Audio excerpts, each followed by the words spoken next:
Um, hey. How's it going? It's Dark Souls time. Um, Sorry for streaming at like 11. uh, this is just kind of how it worked out, unfortunately. Um, what the fuck was I even doing? Um, Surely I have Quelaag, Moonlight Butterfly. Did I did I do Sen's Fortress already? Surely I did. No? Did I not? Well, first off, there's something I gotta do real quick. To start off the stream right, we gotta go repeatedly kill dudes, as is tradition. But hey, how's it going? It's been a hot minute as is the usual around these parts. Maybe one day, you know.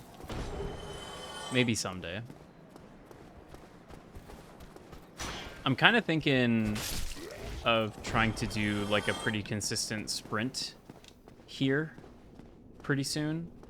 I can't warp, can I? So I have to walk back the old-fashioned way. We'll see how able to do that I am.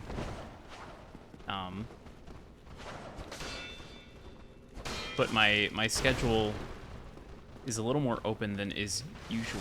Ouch. Okay. You're gonna get stabbed. You're gonna get stabbed. Ooh, ooh, ooh, ooh, ooh. Okay, okay, okay. Settle down. Block. Music might be a little too loud on my end, actually. This mix is kind of crazy. Let's go ahead and take care of that. Turn that down just a little bit. There we go. And then I need to minimize that. Okay. There we go.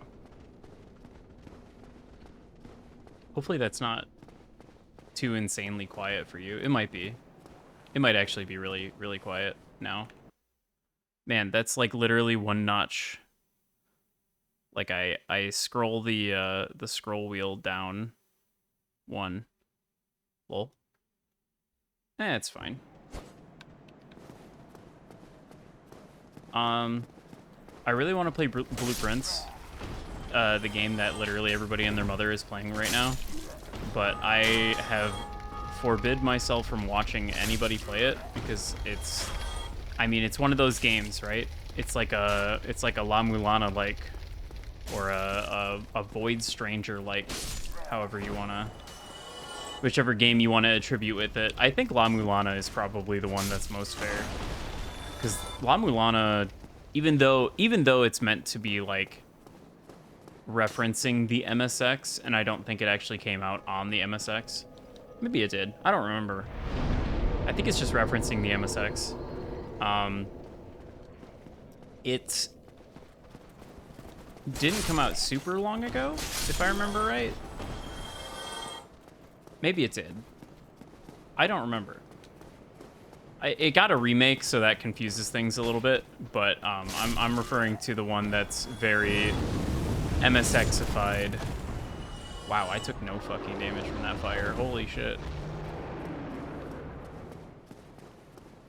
I could probably solo that dragon at this point. Okay. I have to go to Lower Undead Burg. You know, there was totally a faster way to get here. And it would have gotten me closer to where I wanted to be. Oh well. It's fine. Probably should have gone up those stairs and rested at the bonfire, but it's okay. At the end of the day, what we're doing here is I need a bandit knife. These guys need to drop a bandit knife for me. Oh, what I should have done Oh, I should have walked into Sen's Fortress, actually. Man, I'm just making the biggest mistakes here. I should have gone into Sen's Fortress so that I can get the covetous gold serpent ring. Yeah. I should have done that. That would make farming this a lot quicker. Because I think if you... I'm pretty sure if you didn't start as the... I think it's the thief class. I think this is the only way to get a bandit's knife. I don't think you pick it up anywhere. I could be wrong. There's still some more. Bonk. Die. Does the dog come out and get me? No. We are fine. Oh no, it is. Ooh. Awkward. Hello. Perish. Okay, yeah, I really should go to Sen's Fortress first. Alright. My bad, my bad. We'll hoof it back real quick. Actually, it's probably faster to go back to Firelink and go up the elevator, isn't it? Would it be? I don't know. There's a couple points in the game where it's like, I'm not quite sure exactly which direction would be faster. You can get like anywhere from anywhere, but in terms of efficiency, it's kind of like, hard to say. At the end of the day, the path you know is the quickest path. And I think that rings true here. I'm positive that this will get me there in a timely manner, so this is the correct path. We are going to kill this rat. Crimes. For rat crimes. Stab.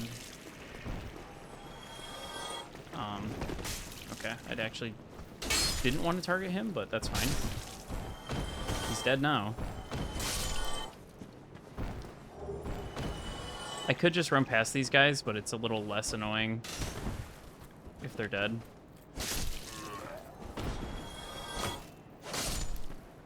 And they die so quick. Why not?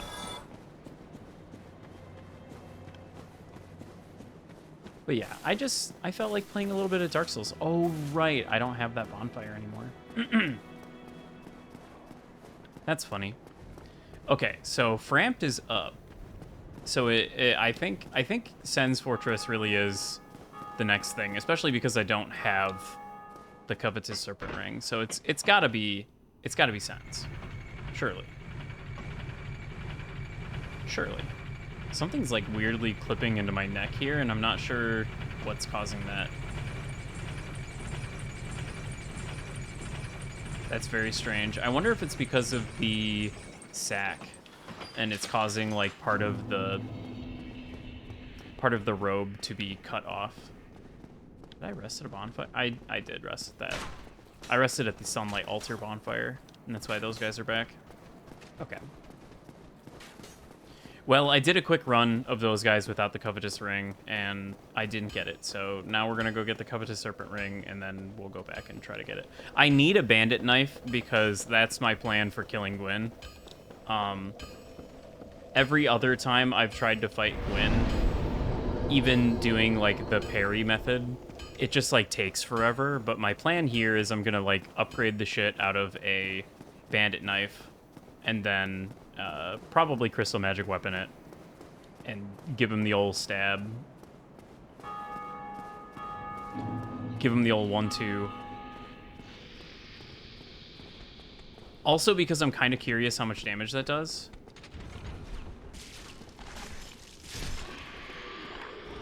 I kind of want to know.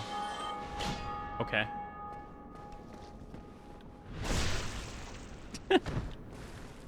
Why'd you jump so far, bro?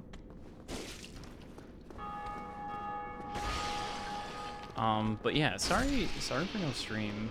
I know the schedule has been pretty inconsistent, just in general. But Yeah. You know, it's the kind of thing where it's like, I don't want to stream if I'm just going to sit here and be, you know, Mr. Blah. Where the fuck is the snake guy?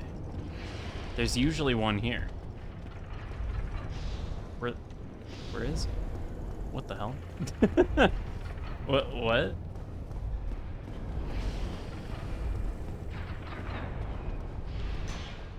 I don't know. I just, it probably isn't as big of a deal, especially because the energy from other people typically kind of gets me amped up. And I've said this before, but usually, like, you just press the funny button and then you just start going, and people are like talking in chat, and you're like, oh man, streaming's actually fun. And that happens like every time. I don't know. I don't know why I doubt that it'll happen the next time, but every time I'm like, oh, but what if this time it sucks? And so I don't do it. And I just read Higurashi instead. Are you gonna do the stab, bro? Thank you. Oh, right, you can't. Can't do that. That's okay. We'll just get him like that. Because I'm sick and crazy with it. Hello, Logan. You seem quite lucid. A rare thing in these times. I am Logan. I'm a bit cooped up, as you can see. I have a bright idea. Suppose you set me free. I'm old and empty-handed, but I could repay you with knowledge and sorcery. This place is melting my mind. The inactivity is repressive. Okay.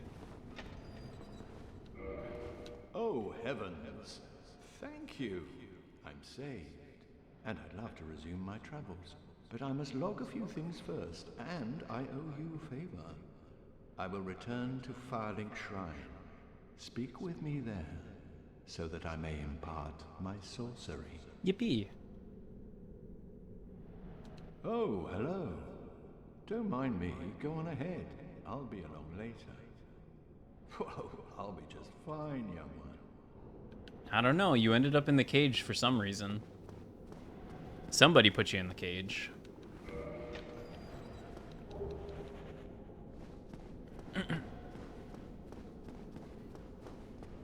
I don't know. We're working on it. Things get better. I think it's just a weird time right now for everything. And I've been really busy and, you know, stressed about stuff. So that's just the way it goes. It will improve.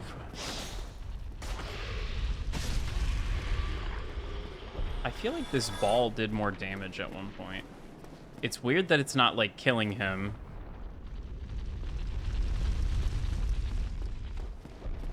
Also, I think there's a bug in the remaster version where these guys aren't dead when Siegmeyer is here. They're supposed to be dead, like he killed them, and then he's, like, stuck here because of the ball.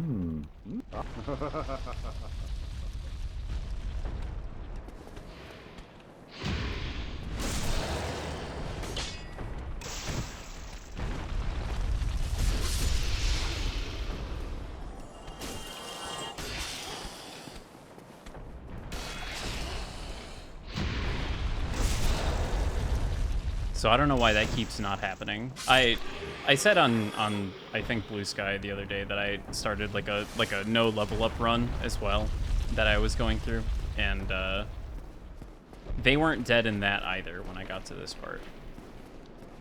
So I don't know what the deal is there. I guess it's just broken.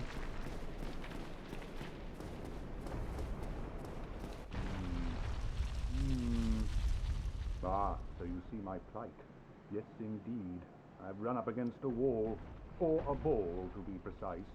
I'm afraid I'm a bit too tough to be outrunning those things. So here I sit in quite a pickle, but who knows? Perhaps we'll have another development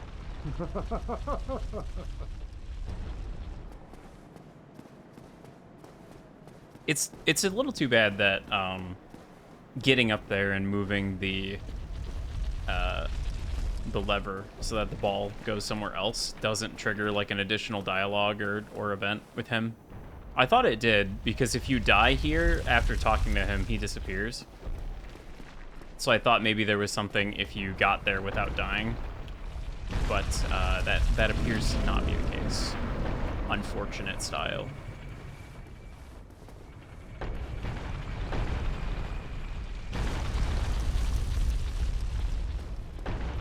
What the fuck happened to the snake with the Flambergs? Hello? Did he die too? What is happening? Everything's dying. Everything's dying, and I'm not the one killing them. That is not a mimic. I had to think about it for a second. I was like, wait, is this one? No. No, it's just the one. It's just the one. And we'll run into him in a minute. Oh, I have a mid-roll. Why do I have a mid-roll?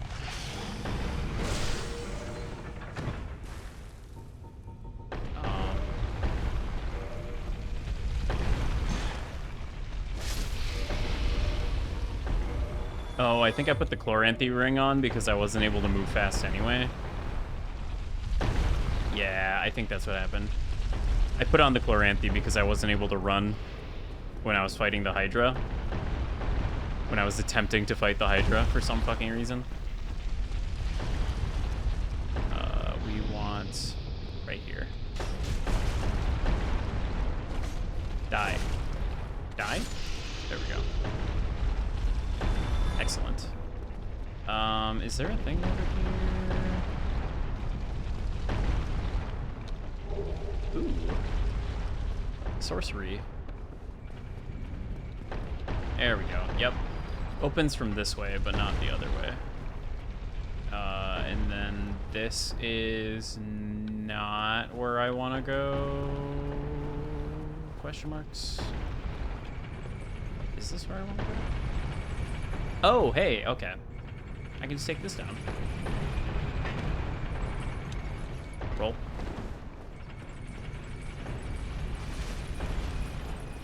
Oh, you know, I never even thought of entering this way. I never even thought of going down like that. That's funny.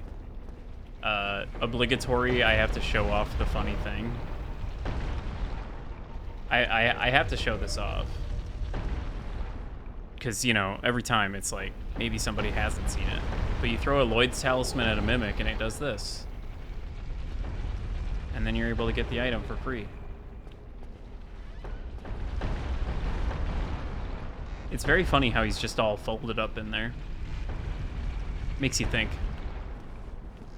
I should probably kill it. Either way. Wait, actually, let's get the Covetous Gold Serpent Ring.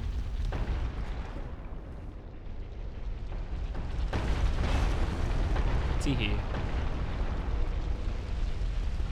Give me that. Alright. Awesome. Now we kill the Mimic. Let's put on some magic weapon. Just in case it helps. Oh. I don't know why I'm two-handing my weapon, as if I have strength that's gonna help. I did it. And I did not get my rare drop. Very unfortunate. Back to the wolf ring we go. I think it's impossible to get back up there from here without deactivating the thing. So unfortunately, I have to take the elevator.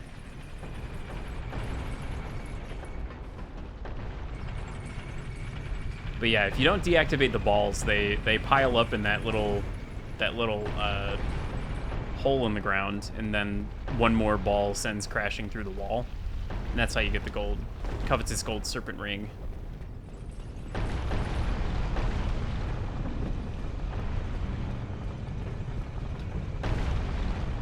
bit of an interesting mechanic to it. And it's a really good ring, so it kind of sucks that, you know, it's like, oh, you have to throw yourself in harm's way in order to get it. But them's the breaks, I guess. Let's see. Was there anything else? The wall I broke using the skeleton. The wall I broke using the Snake Man's stab move. Technically, you're supposed to break that with the ball as well, but for whatever reason, the stab on the Snake Man has the same breaking power as the ball. Why are you like this? I don't know. Hello.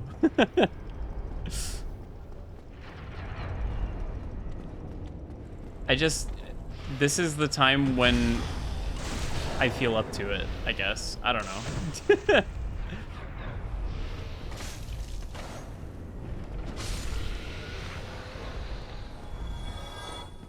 Down the pit. Snake Man goes down the pit. I actually don't know where that pit goes.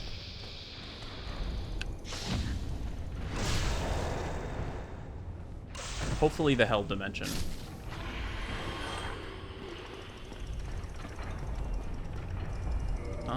You know, I could probably unequip that while I'm not using it.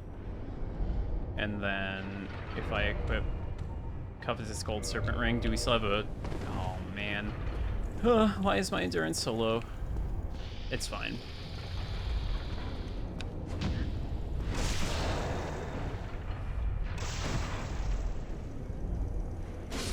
Die. Put that back on, I guess. I guess I don't need a Flamberg. It's kind of whatever. I don't think I've ever used one. Maybe that would be an interesting playthrough, using the Flamberg. It's just a great sword with bleed on it, right? Which is not good because you need to hit enemies kind of a lot of times in order to make them bleed in this game. So having it be on a really slow greatsword is just not super good.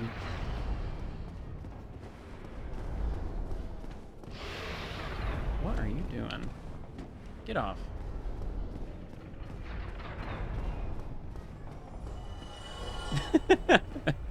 Seriously, where does this hole go to? Snake Man fell down there. Although I feel like he should be much farther down. But whatever, it's fine. Do not step on the buttons.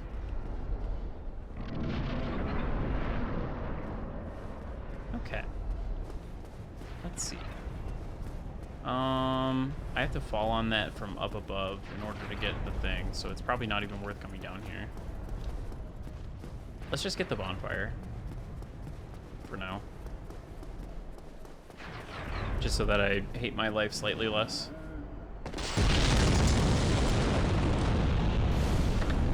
Yippee! Level up. Let's get some endurance going. Surely now I can roll without Havels. Why does God hate me?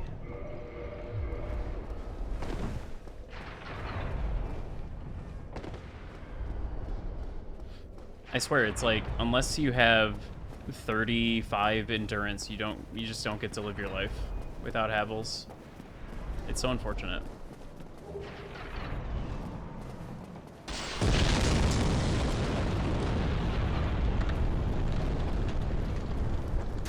Run over here. Magic weapon. Hello. Oh, shit. Okay, I fucked that up.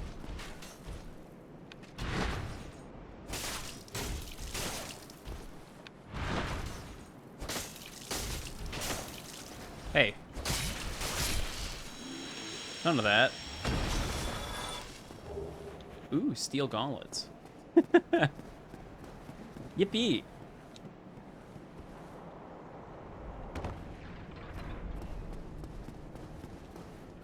I think you can just outright buy their stuff, but obviously, you know, free 99. Not a bad price. Okay, that's right. Ricard's a little bit of a fucker. Get parried. Get absolutely parried. Get jumped attacked. I didn't even mean to do that. Yippee, Ricard's Rapier. Now, I considered using this.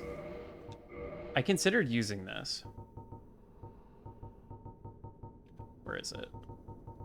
Is it up? Oh, wait, I have a bandit's knife. Well, where did that come from? Ricard's Rapier. It's got really good dex scaling. But most importantly, it has this. Wait. There we go. Has like a really fast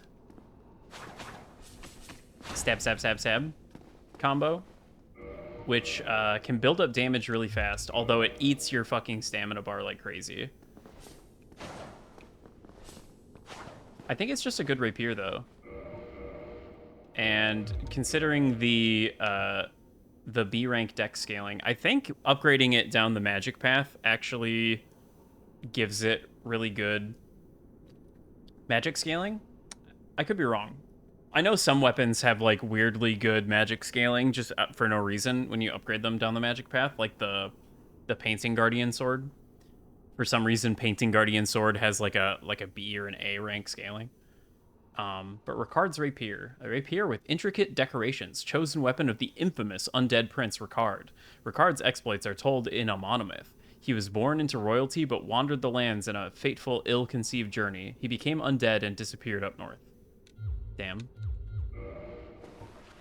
At the end of the day, though, it is just kind of a really good, a really fast applicator of Crystal Magic Weapon, which scales, you know, really well with int. So if I just have like 40 int in Crystal Magic Weapon, it kind of doesn't matter how good Ricard's Rapier is. I'm just slapping whatever with Crystal Magic Weapon really fast. So maybe that's the play. We'll see. We shall see. In the meantime, though, Sen's Fortress. Good old Sen's Funtress. Need to kill the guy up top so he stops throwing bombs at me. And then we can have some fun exploring some of the area. I like that this guy's here because there's no reason to come down here and aggro him and kill him. There's just actually no reason to do this at all. You can just totally get away with not aggroing him and just keep running.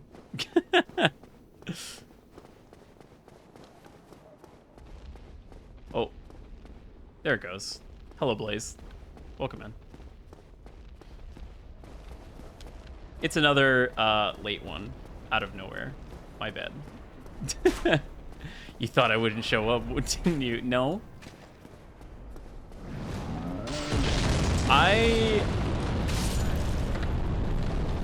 don't know what your guys' schedule is. It seems like no matter when I click the funny button, people seem to filter in, which I guess I should take as a good thing. I guess I guess I should be thankful. Thank you. It's really awesome that you guys show up like that. I don't understand, but thank you. But yeah, it's kind of funny that it doesn't seem to matter exactly when I press go live. I mean, it does. It definitely does matter, but Titanite chunk. Oh boy, I can't wait to use Titanite chunks. Just stab that giant in the dick. Yeah. Unfortunately, he kind of deserved it, whether or not it was, like, up to him or not. He kind of needs to go. Because otherwise, while you're fighting Iron Giant, he just kind of throws bombs at you, and it's really annoying. You know, it's kind of weird how many bosses in this game have, like, a dumb little guy somewhere throwing shit at you that if you didn't kill before you enter the boss room, they just throw shit at you for the whole fight. It's weird that it happens multiple times. Iron Giant, Gaping Dragon. I swear there's another one. Everyone needs a sidekick? I guess. I guess that's true. Where's my sidekick? Where's my comedic foil character? Maybe that's what I'm missing. I'm simply a straight man with no, Yeah. So, let me help you. Shit, I just skipped through all of his dialogue. He's just kind of here. This guy's just kind of here, waiting for the game to be on sale. What, this game? There's nothing more to say. I'm finished. We're both on the brink, you see. End of story. You bloody fool. I like how he's floating. He's always been floating in every version of the game, and in Remastered they didn't fix it, but he's floating. He just is. I don't know why. Let me give you a nibble of advice. Don't even consider visiting Anor Londo. Not in your state. For a century they've tried and failed. The Night King Rendell, Black Iron Tarkus, and even Logan himself. You won't stand a chance. You'll The Night King Rendell. But go along if you wish. If only to deepen your despair. I think that's the first mention of Night King Rendell that we've encountered.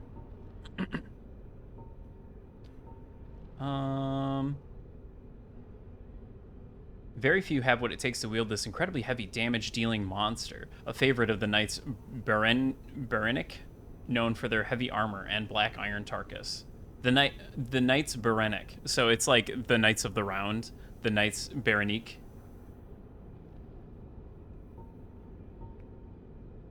Berenic, probably Berenic. The Great Axe is a veritable mass of iron. Its weight sends foes flying, but it makes it difficult to handle without inhuman strength. Any miss makes one very vulnerable, as each swing requires the full force of the body. Then he also sells the Baldur shield for some reason, and the Tower shield, used by Knight Berenic, known for his heavy armor. So here it implies that it's like a singular guy, but up here it kind of implies multiple? Hard to say. This thick plate of iron is heavily defensive, but ultra heavy. Great shields are very stable and deflect attacks. However, one cannot parry, and instead bashes with the shield.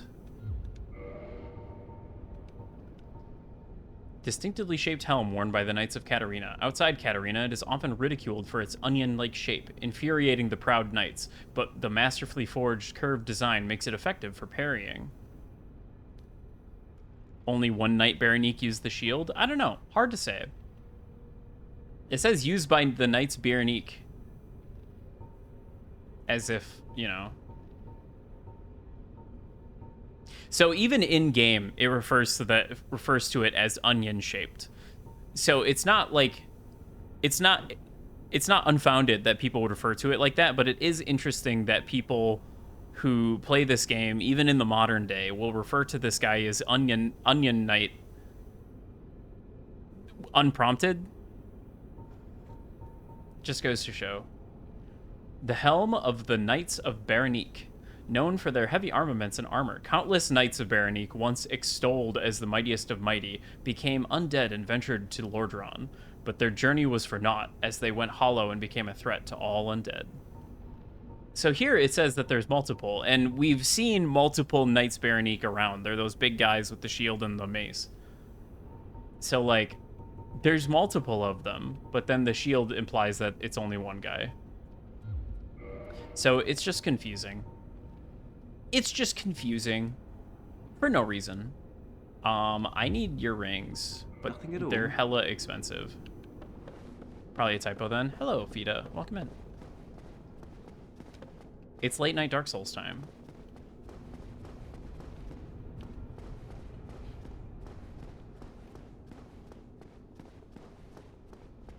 I always forget to come down here and get the key. It's kind of like weird and out of the way, and after you free Logan using the master key, you would assume you can open the shortcut cages using the same key.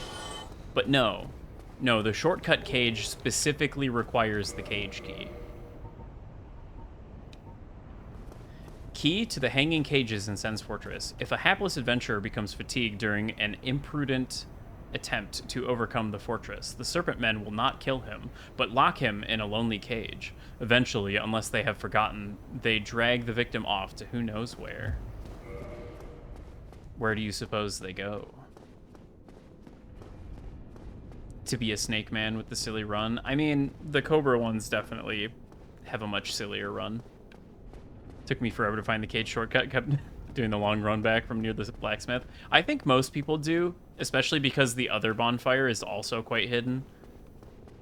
I mean, I say it's quite hidden, you just jump off a ledge, but Dark Souls has taught us things collectively, I think, that prior to its release, people were not actively thinking about. Like, oh, what if I jumped off this ledge here? Maybe there's a secret. You know? I think it's ultimately for the best. I think everybody should not only play Dark Souls, but they should look into the secrets of Dark Souls. Because it really expands what you would think can happen in a video game. You know? I feel like Dark Souls really makes you start thinking outside of the box in terms of like secrets and stuff. Sometimes to the detriment, because I've seen some people be like, well, if this was Dark Souls, there would be a hidden door here, and then they're punished for it because it's not Dark Souls. But like, it's good to have that. I feel like it's good to have that instinct to a certain degree.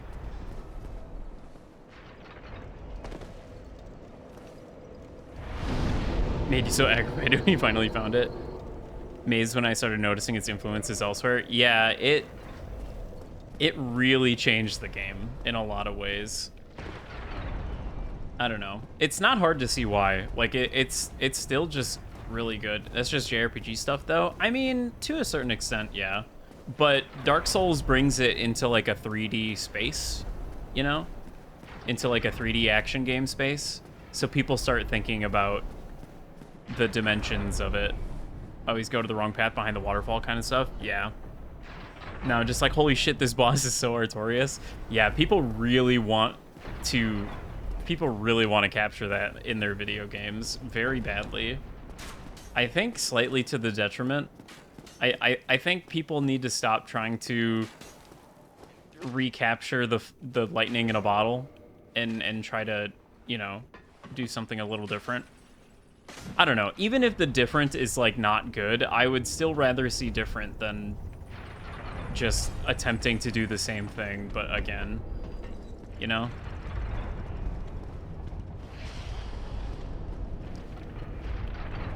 That's why I'm a big fan of Crab. Crab game. I forget what it's called.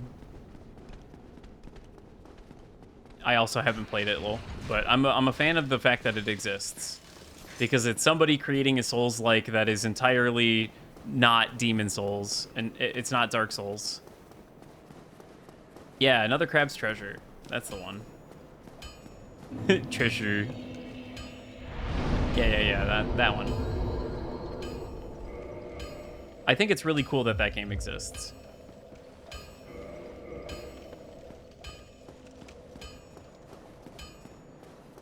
Also, bummer writing. But I knew they'd do that after going under. Oh, I see. When you said bummer writing, I was like, oh, it's like not good. But no, you mean it's depressing. Very, very different. That's okay. We're all a little depressed here. Haha. Smiles.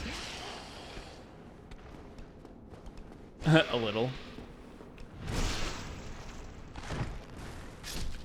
Oh, okay, we're fine.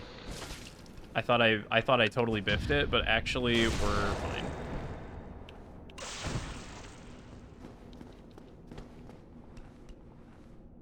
If nothing else, the world is still such that I can play Dark Souls. you know. Wow, cheap viewers on Streamboo. Remove this space, enter the code. Thanks. But I agree with your earlier take on brainworms. Yeah, I don't know what it is. It's like, it's not even, I like cannot stress that I was not talking about just me. It's like a lot of different folks that I follow, all at like a similar-ish time, and to different, you know, varying degrees. I mean, I kind of know what it is, but I also, you know, it's hard to necessarily be like, oh, it's this one thing for sure. Imagine being a 10-foot-tall snake man and then this weird wizard comes and stabs you directly in the ass. I mean, I think depending on who you are, this is a net benefit, but not for me, though. Take away that wizards are assholes. Yeah.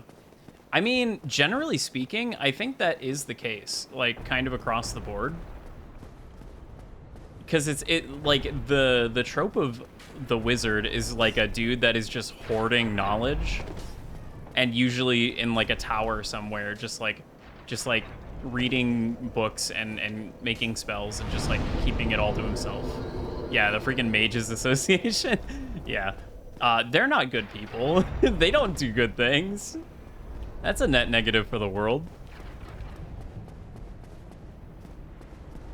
Yeah, I feel like there's definitely...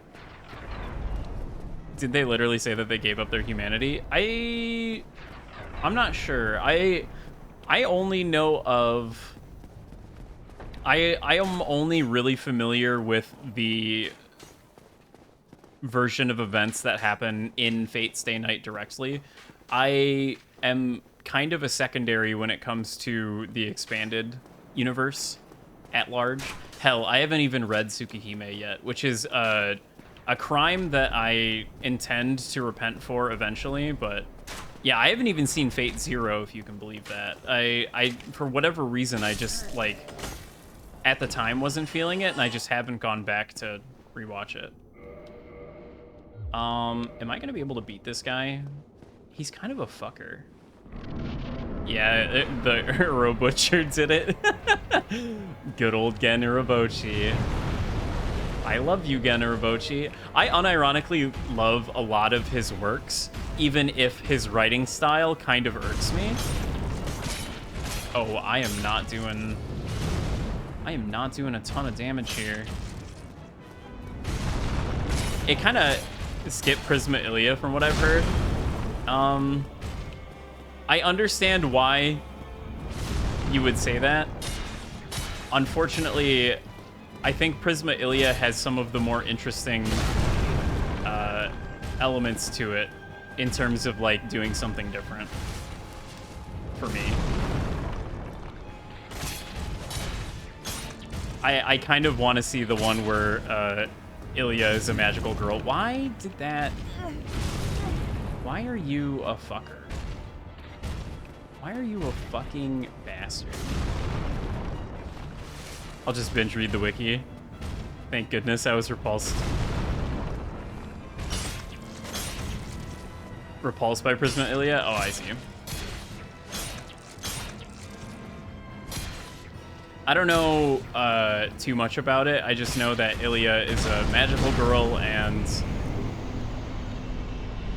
Shiro still ends up doing some stuff in it. Binge read the wiki for it. Oh yeah, Emiya cooking. There's a video game for that, isn't there? Didn't they make a video game on the Switch? It's like a Cooking Mama-esque type thing, starring Ilia, or not Ilia, starring Emiya family. I always wanted to check that out. Even if the cooking minigames were kind of mid, I feel like there's no way it isn't at least, like, really cute. It also makes me wonder how much of the show is in the game and how much of the game is in the show. You know what I mean? Like, which one would be a more complete experience? I see.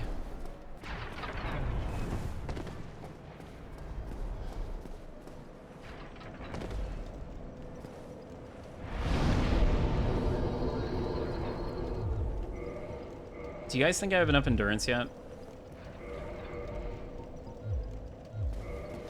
Oh my god, really? What is so heavy?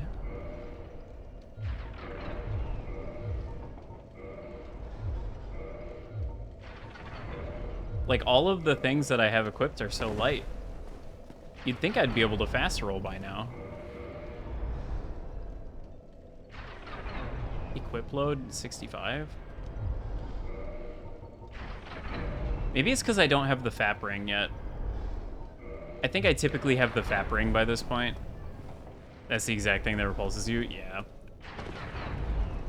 I understand.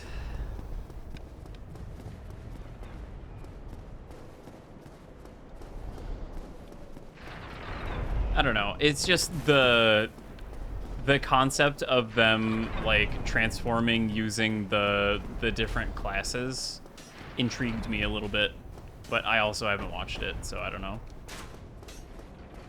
Also, there seems to be a lot of Rien content, even if it is Rien and what's her face with the curly drill hair that I don't know anything about. Okay, you're kind of being a bit of a piece right now, bro. And I do like Rin. That is my wife.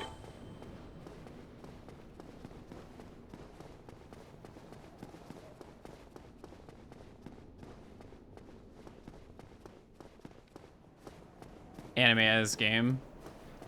Madoka Magica Magia Etc. Is that the mobile game or is that a different one? Because I know there's like a mobile game that they then turned into an anime.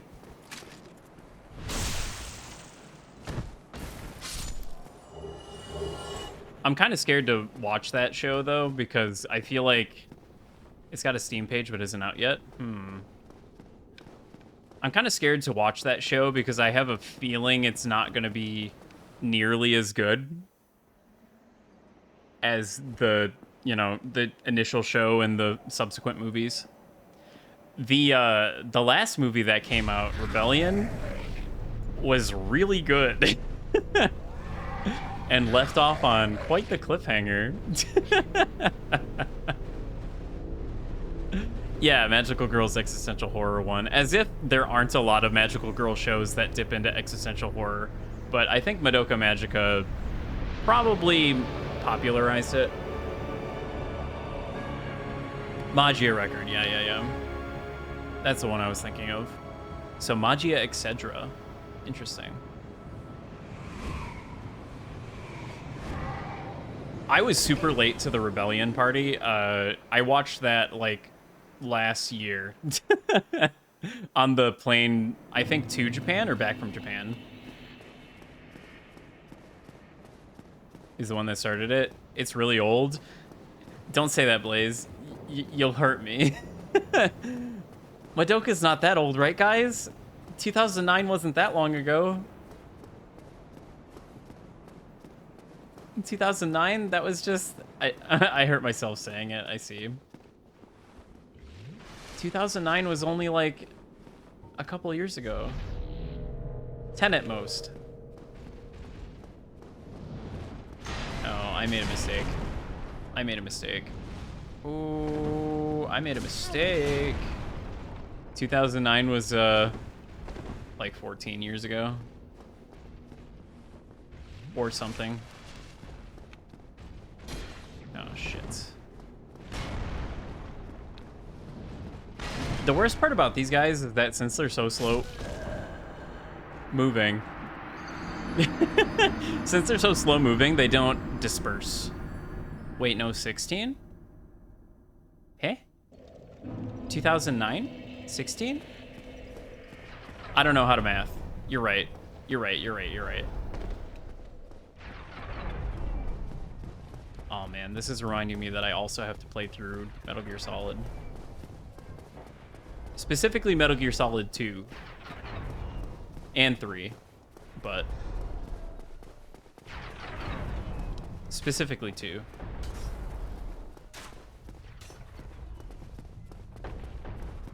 And then I need to replay 4.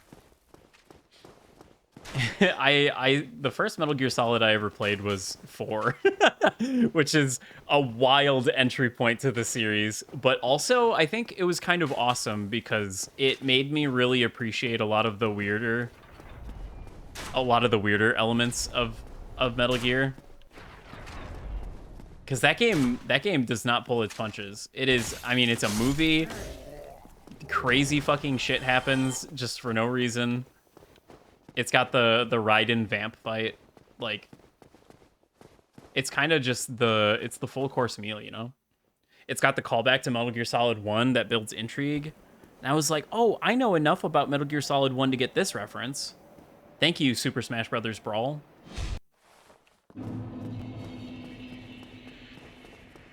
Excited for the ultimate boss fight? That fucking ladder. I think the ladder is a really cool moment in the game. And the fact that everybody remembers it is a testament to how good of an idea it was.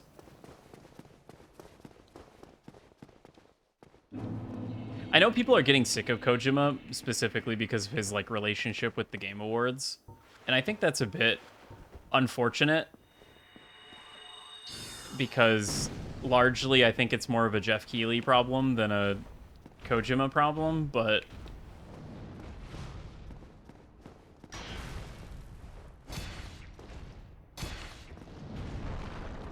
it is what it is. I don't fault him for taking an opportunity. Yeah, that's kind of where I'm at. I don't know. I get that people are... I feel like the people that are most fatigued by it are the types of people that weren't really that into Kojima's shtick to begin with, and the fact that it's so ever-present just makes them more, like, fatigued by it. Like, I don't think he was ever meant to be so in the public eye. Even though Metal Gear Solid is one of the most popular video game franchises ever, I think a big testament to that is just, like, how good of a game 2 and 3 are. And 5. Like, they're just really good games on top of the, like, fucking crazy story. Yeah.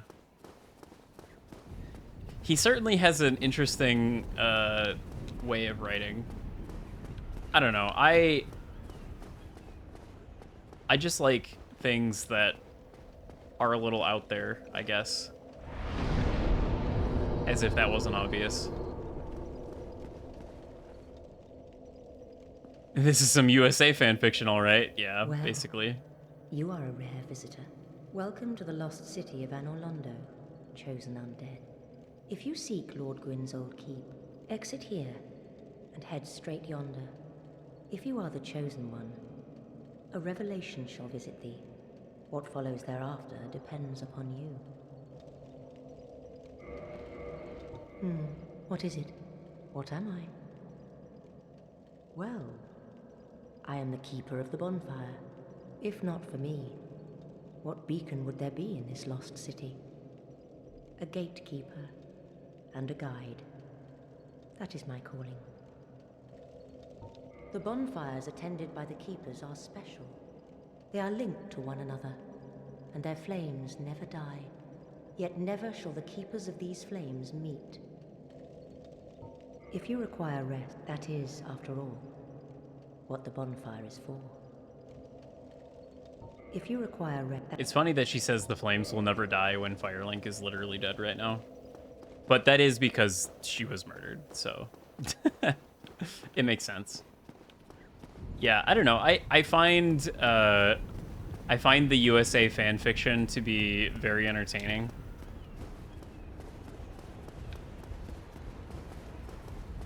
Gonna creep on you while you sleep 100%. That's okay.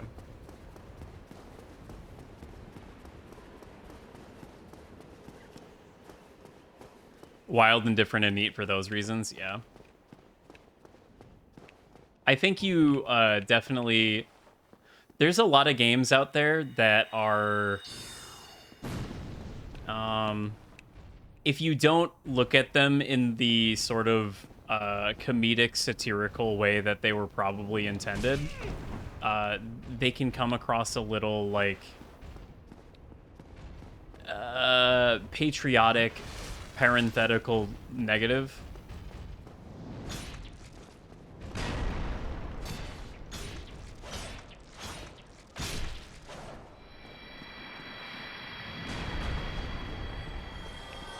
For instance, Helldivers 2. But anyway.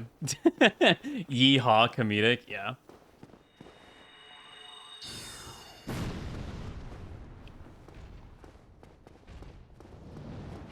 I don't know. It's the same thing as people that watch American Psycho and are unironically like, oh man, Patrick Bateman is so cool. Like, I understand the perspective of the sort of new age appreciation for that movie, where people view him as, oh, I fucked up, as like a funny little repressed meow meow character. Okay. You're getting Lloyd Talisman, buddy. This is actually a oh, I can't say that because I killed the other one. I was about to say this is a mimic pacifist playthrough, but it's already over. Satire of Helldivers 2, then there's the question of whether media literacy exists. Undoubtedly, it does not. I think, especially at this point, I think it was kind of a mistake to release a game like that.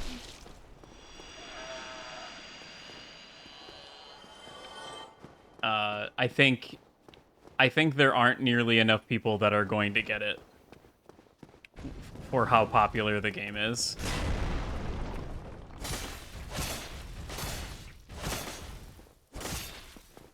The game was a little too popular. Ouch.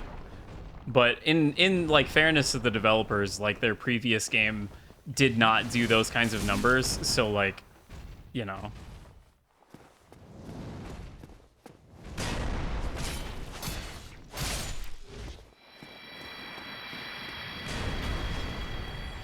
It's the way it is, you know.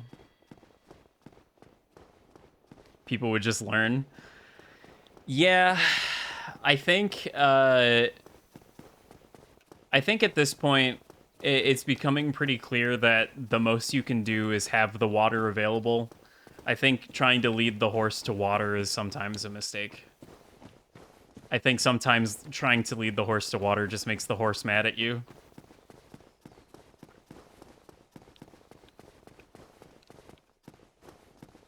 There's been one driving force for almost every single lesson I've learned in my life, and that's experiencing the thing myself.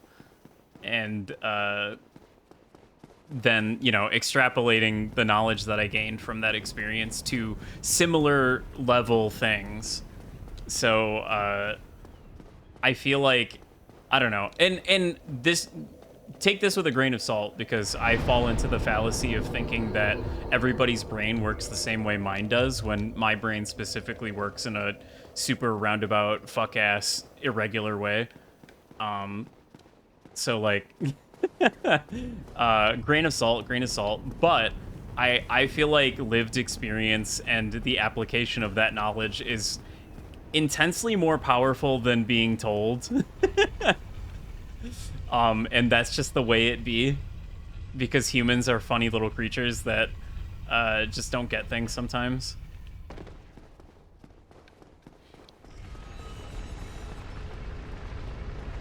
But obviously, you know, you do the best you can. The latter half of fucking around and finding out, yeah. Finding out is a really effective teaching tool, it turns out. Oh, that didn't hit me somehow. Why am I locked down? There we go. I think I actually want the ring equipped here. Ooh, ow. Because he needs to drop the... Oh. I should have healed. Lol. People who make entertainment for a living aren't qualified to be telling other people what is right and wrong. Entire job is to... I disagree. I disagree on a fundamental level with that. 100% disagree. I think that the thing that makes art beautiful is its application to real world lived experience, and being able to make you feel something on a real level despite any and all abstraction.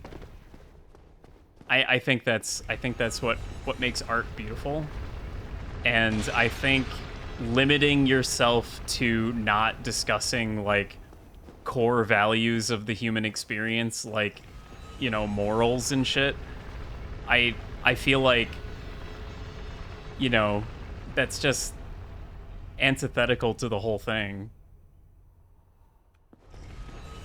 I don't know. I think some people are definitely more qualified than others to really like state, you know, definitives and stuff, but at the end of the day, everyone's gonna say their opinion, right?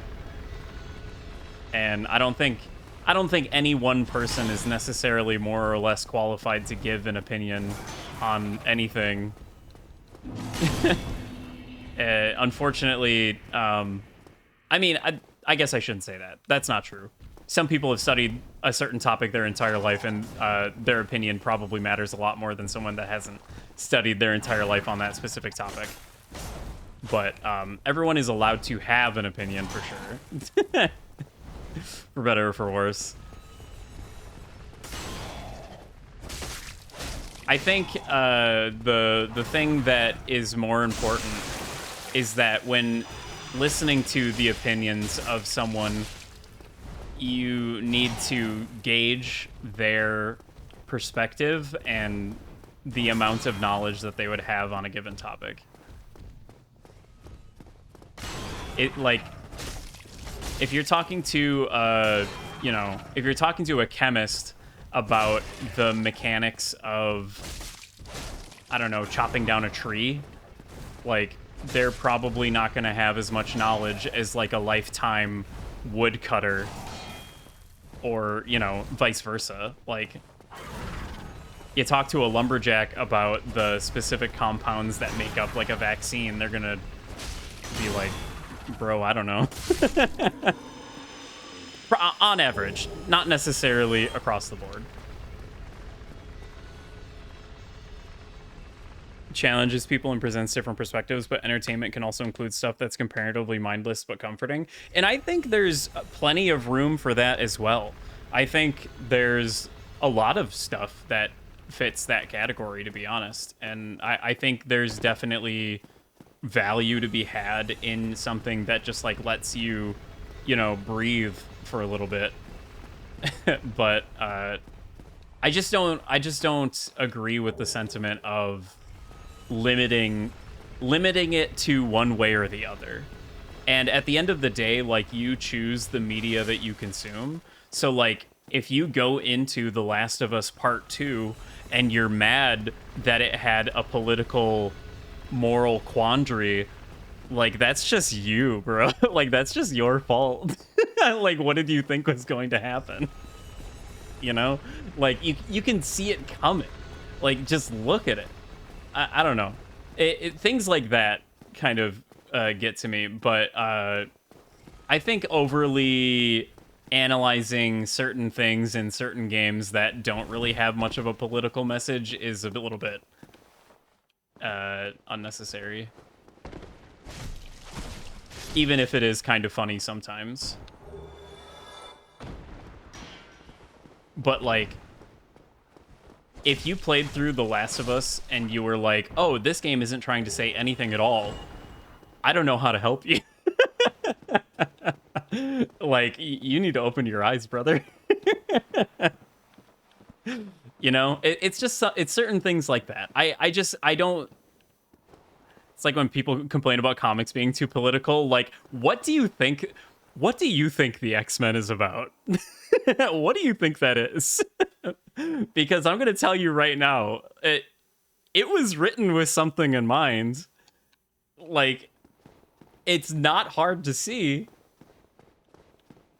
I don't know. I think that's the problem sometimes with subtlety, is that for those who can appreciate the subtlety, it is often greatly appreciated, and for those who cannot appreciate the subtlety, it is always missed.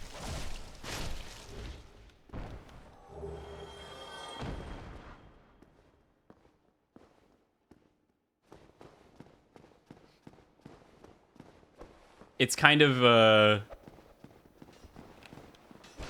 problem. And the solution is that we just got to put Animorphs back in the library at the middle school, you know? We gotta have the full series, maybe 2 copies of the full series, just like available for young minds to read at a formative age, and develop, you know, PTSD in middle school. I think that would really help.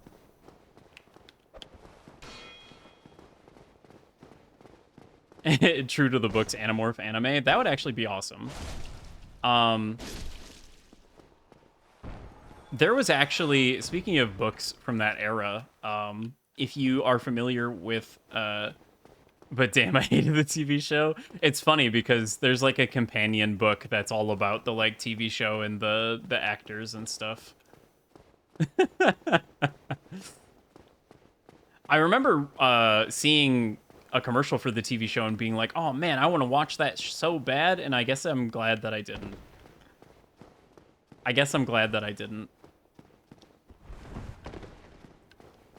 But speaking of an anime of like a children's book series, I don't remember if I talked about the Deltora Quest anime before, but there's an anime for Deltora Quest.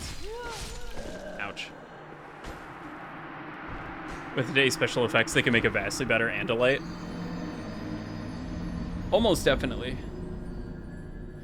I feel like I remember seeing, but they did like practical effects, didn't they? Or was it CGI? Was it like really early CGI on that?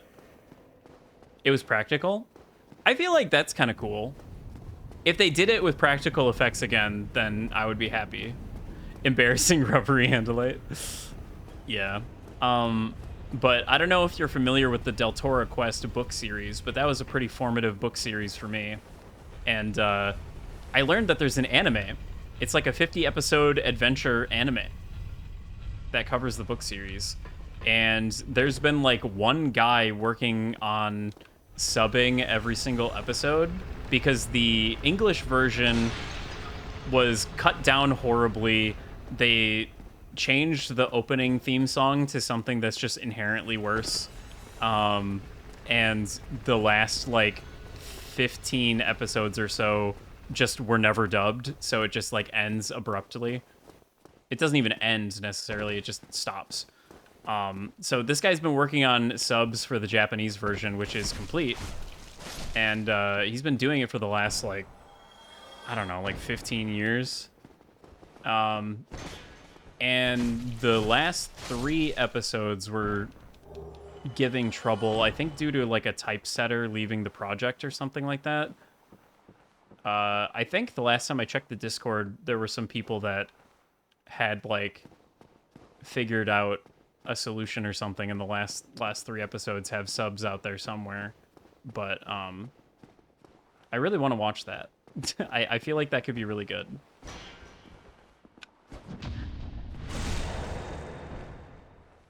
Hard to trust the opinion of writers, and a large part of their job is to dramatize entertainment and stuff. I mean, that's just media literacy, right? You know, they're basing their opinion on actual real world stuff and not on fiction, but it actually kind of applies to everyone, to be honest. It's like, I don't know. People just need to be more cognizant of the things that they're looking at with their eyeballs.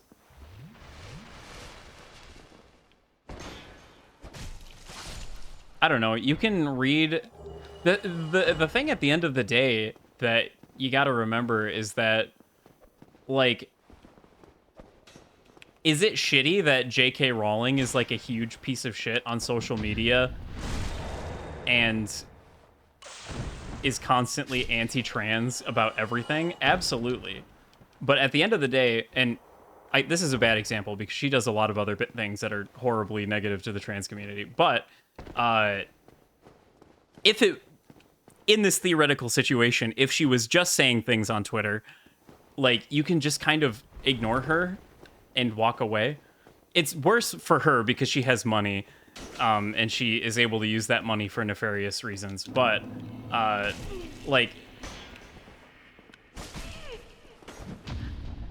you know, like, certain other creators, if they express an opinion that you don't necessarily agree with, like, I mean, it comes back to media literacy, which nobody has, but you can just kind of be like, based on my knowledge, I disagree with that, and then you move on with your day. Sometimes writers got to eat, and they're writing in a hostile environment or one that forces them to do X or not get a job. Rights for children is repulsive to think of someone like that influencing children. Yeah. I mean, she's... yeah. That's a whole can of worms there. Is it depressing that something so formative to my childhood is just, like, not something I think about anymore because of its association with its creator? Yes. But it's okay because I still have Dark Souls, and to my knowledge, Miyazaki isn't a horrible, shitty human being, so... you know? I still have Mega Man Legends, even though that's associated with Kenji Inafune, and, you know, he's the way that he is.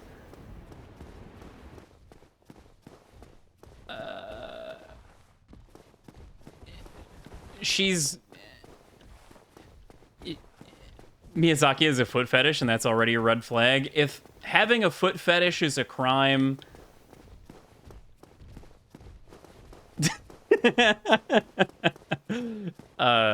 no, but,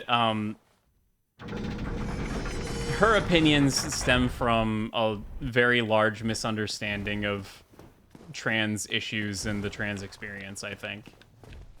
Which is not an uncommon thing, but unfortunately she's, you know, got a lot of money to throw around at various organizations. Yeah, being a TERF, as they say. That's a term that I should probably look up what it, like, actually means. I know, like, the implication. I know, like, what they do. I just don't know what the word... It's an acronym, right? Like, I don't know what it stands for. Yeah, there it is. Okay. That makes sense. Yeah, I don't know. I don't... Feminism, but you just don't want to include trans women as a woman? Yeah. I think the problem is that there's a group of people that are getting shit on constantly by a lot of institutions and society in general, and because of that, they built up a shield of, you know, like an attitude to defend themselves from this, like, this very real, like, horrible climate that they live in. And then when somebody asks them what is to them an innocent question, they respond with hostility because that's what they've been trained to do. And then, you know, that person then gets put off by the whole thing and is like, oh, well, I guess this is just what those people are like. And it's just a really unfortunate situation because of everything around it. But you can't, it's like, I always fall back to this example where, as a child, I was being babysat by my grandma in a trailer park. You know, kind of a dingier area, but that's where my grandma lived. And there was a park nearby, and she was babysitting me, and I was playing at the park, and there was another kid there. It was a Hispanic kid with his family. And this kid, for whatever reason, you know, 5-year-old kid doing 5-year-old kid things, threw, like, a stick at me, and it, like, cut open my cheek. And I could have spent my entire life being mad at Hispanic people because my grandma was like cussing out his mother, and his mother didn't speak English, so she had no idea why this woman was cussing her out until the husband showed up. But like I could have spent my entire life hating Hispanic people because of this like one incident that happened when I was a child. But like, you know, I grew up and I've met other people that are not, you know, mean-spirited and stuff. And I think it's just like, you just have to not let a handful of bad experiences sour you on an entire demographic of people, you know? It's really like, everyone's different scales of everything. So you just gotta, you know... I think when you stop asking questions is when the problems start arising. And maybe that's a bad example, but like that's one in my personal life that I tend to come back to. Because obviously it happened when I was 5, and it was like, you know, kind of a painful experience. Obviously. I mean, realistically, the cut on my cheek was probably not that bad, but as a 5-year-old who was relatively meek, it was like, you know, scary. I was the kind of 5-year-old kid that like collected stuffed animals because my grandma would keep gifting me Beanie Babies. So like, just to give you kind of a example of me as like a younger child.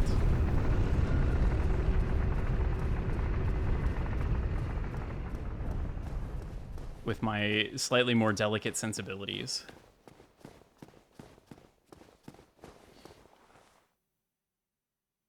Rabbit holes reading about things because I'm terrified to ask a real person in case they are mad. When the much faster route would be to find a trusted person and ask. Yeah, and that's the other issue, is that a lot of times, because like the demographic of people who are actually trans is not incredibly large, it's like hard to have somebody like that in your life, especially if you're from like a more rural area where even if somebody is trans, they don't have like the you know, the society around them to figure that out. They also might hate being singled out for questions. Yeah, people being like, oh, I'm the token trans friend, so you're going to ask me all the token trans questions. Yeah, it's a lot of that kind of thing, too. It's a difficult situation, and acknowledging it as less than that is a little irresponsible. But at the same time, it is something that has, like, a fairly simple answer, which is just to, like, chill out and, like, talk about it more. But you know, that's like everything, man. That's like all of the issues in the world, you know. Everything else could be boiled down to what if we just like chilled out and like talked it out.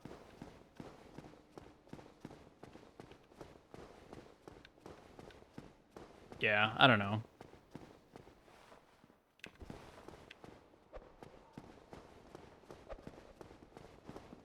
If you get mad at someone asking because they're trying to understand, maybe you don't deserve to be understood.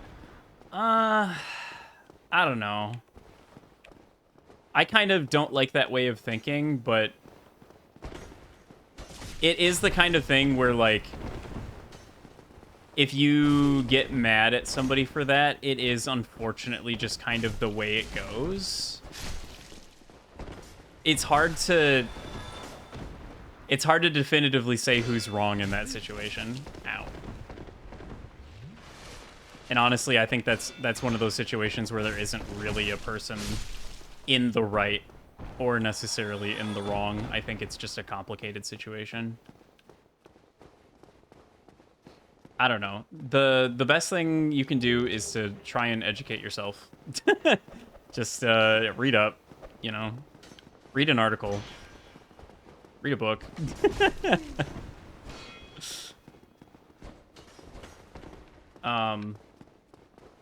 Go play J.J. McField in the Island of Memories or whatever it's called. Even though that game was not written by a trans person, but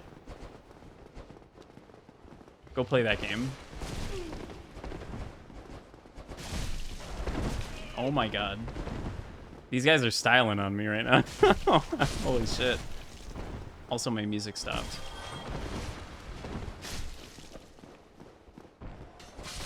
Okay. Oh. Okay. We're fine. We're fine. We're fine.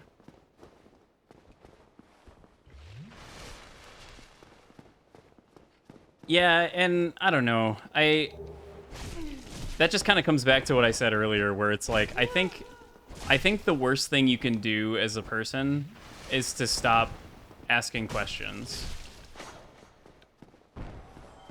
And I know it's hard to always want to do that, but I think that is truly when things become difficult for people, is when people feel like they understand how everything works and they're like, that's that.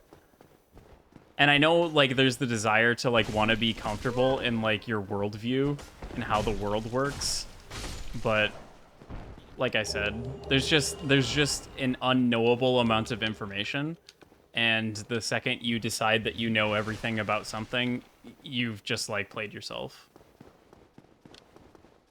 I gotta not make whatever demographic people are singling me out for look bad. Fuck, why me? Why me? This isn't my job. Yeah, exactly. It's a constant battle within their brains, and also, like, you know, interacting with them.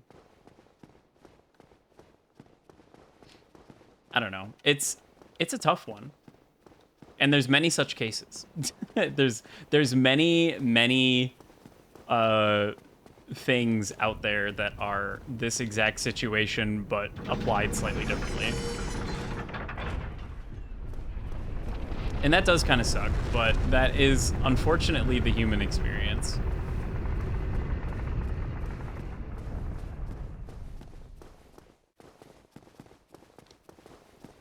I don't know. At the end of the day, you just got to do your best. You got to do the best you can, and hopefully, you know, you don't piss anybody off. Putting on another drum and bass playlist. Also PS2 themed.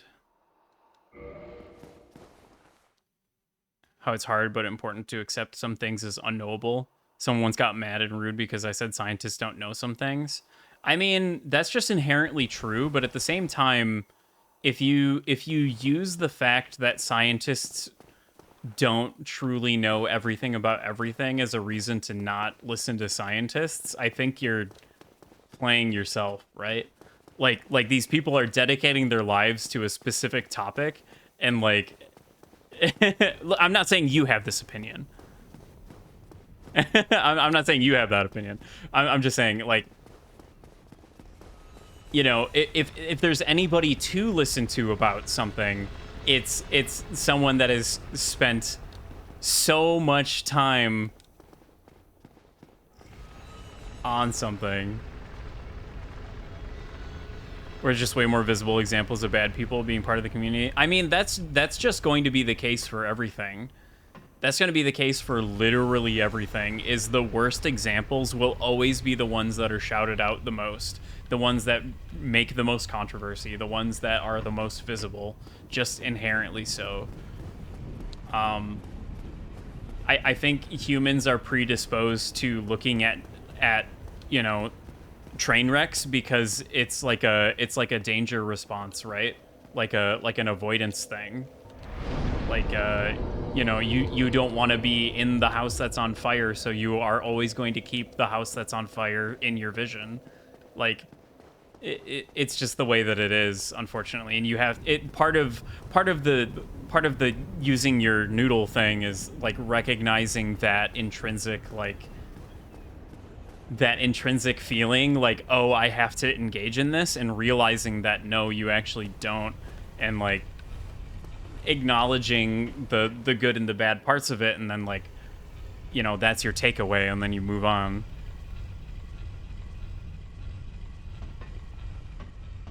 Hashtag agnostic for life. Yeah. I don't know. It's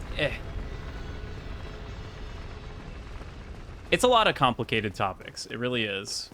And that's why people talk endlessly for hours about them. And I'm not going to sit here and claim to be like an expert. This is all just literally my opinion. Take it or leave it. It's just like, you know, it is what it is, as they say.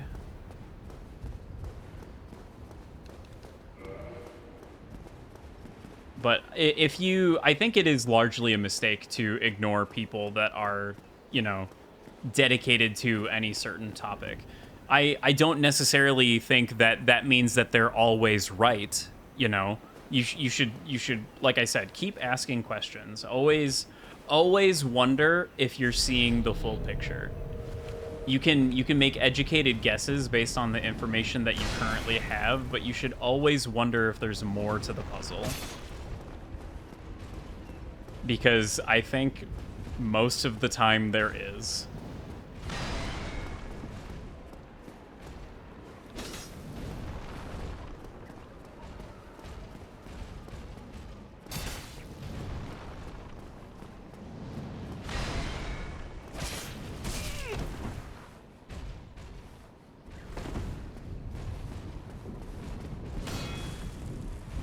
That said, when trying to solve the puzzle, you know, always do the simplest solution first and then work your way out from there.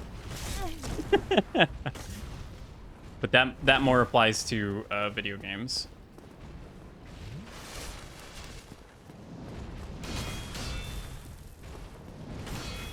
Okay, can you guys actually chill out? Dislike smart or dumb, describing people motivations can be very obscure. Yeah.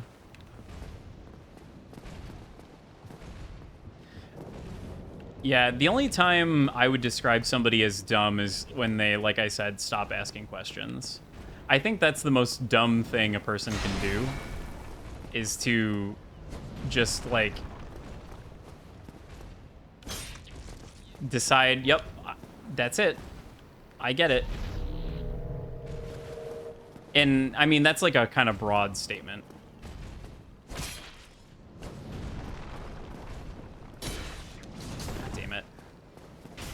These guys are so frustrating with their fucking shield that if the hurt box of your weapon hits it at all, it just negates the damage, even if you're stabbing them through the back.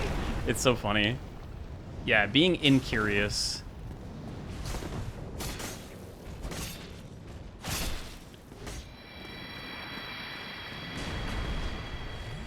I think being curious is largely a good thing.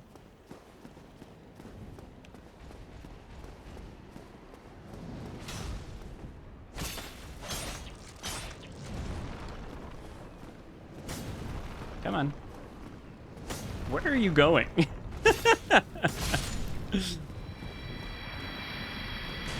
Dude is just gonna backstep across the whole map, I guess.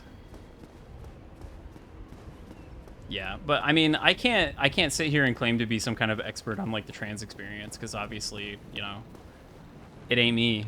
But I don't know. I try to listen as much as possible and educate myself when I can.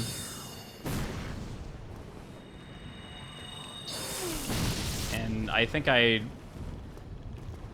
am, you know, largely understanding of a lot of things, but at the same time, you know, there's definitely a lot that I don't fully grasp.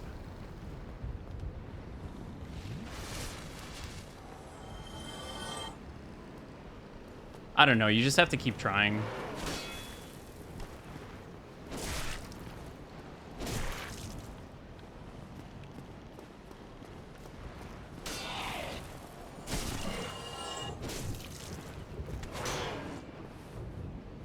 By lurking more, yeah. And I mean, honestly, not an ineffective strategy. Like, listening is like such a useful thing. Just like being present and listening to people talk about their life experience. It's like a cheat code, you know? It's like an easy second life, you know? You just get to have like another life experience. Well, that guy fell off. It's not spying if they're broadcasting. And I mean, a lot of times people are probably like wanting that, right? Like they want to be understood. I think that's generally speaking a pretty normal thing to want, is to be understood.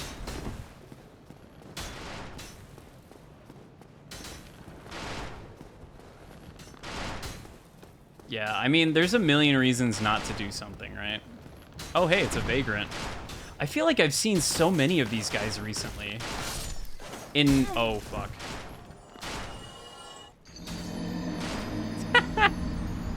Uh-oh.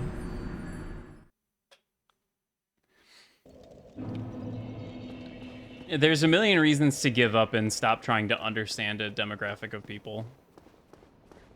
I don't want to be understood. I want pictures of Spider-Man. Okay, J. Jonah Jameson.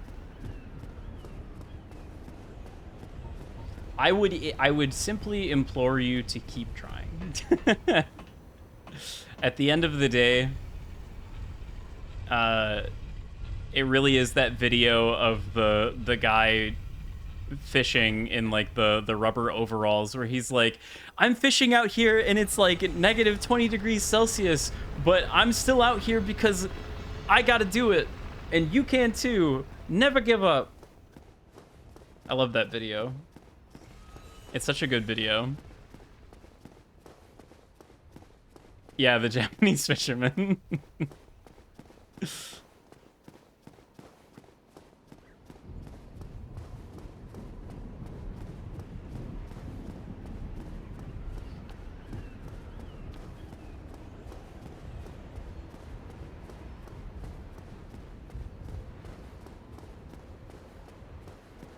Yeah, I don't know.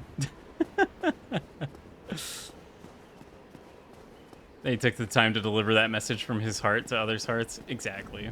I agree, 100%.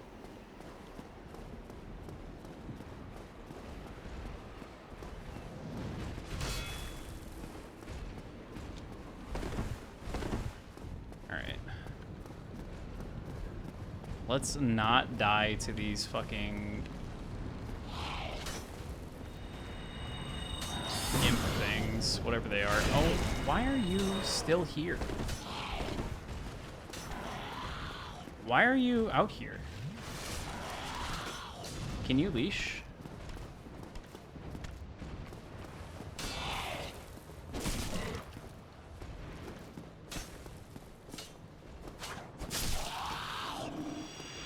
Can you go back home and forget about me?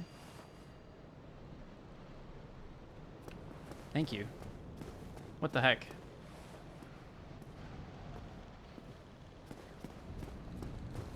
Yeah, I think a lot of times the most inspiring things come from, like, really insignificant sources.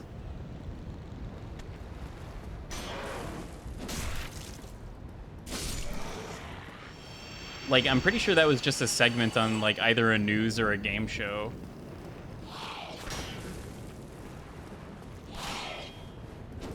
Okay, good. He fell.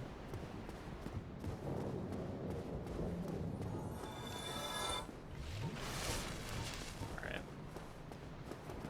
Magic weapon up. I think I got great magic weapon from the Painting Guardian room, and I probably should have equipped that.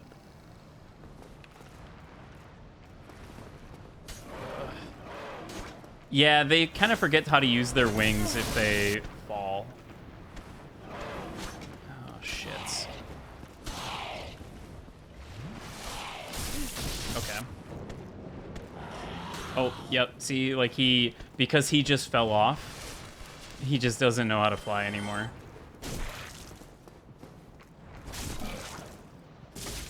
There he goes.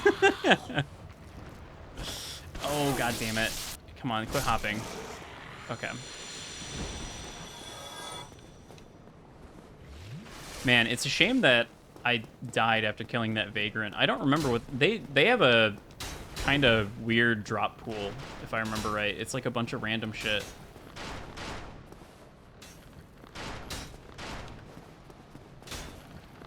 All right. Retrieval. Nope, don't stop. I forgot that makes you stop.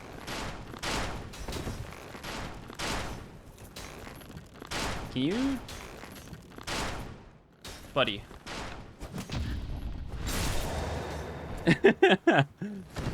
Please stop shooting at me, I'm begging you. Okay. I have my souls again, so it's fine.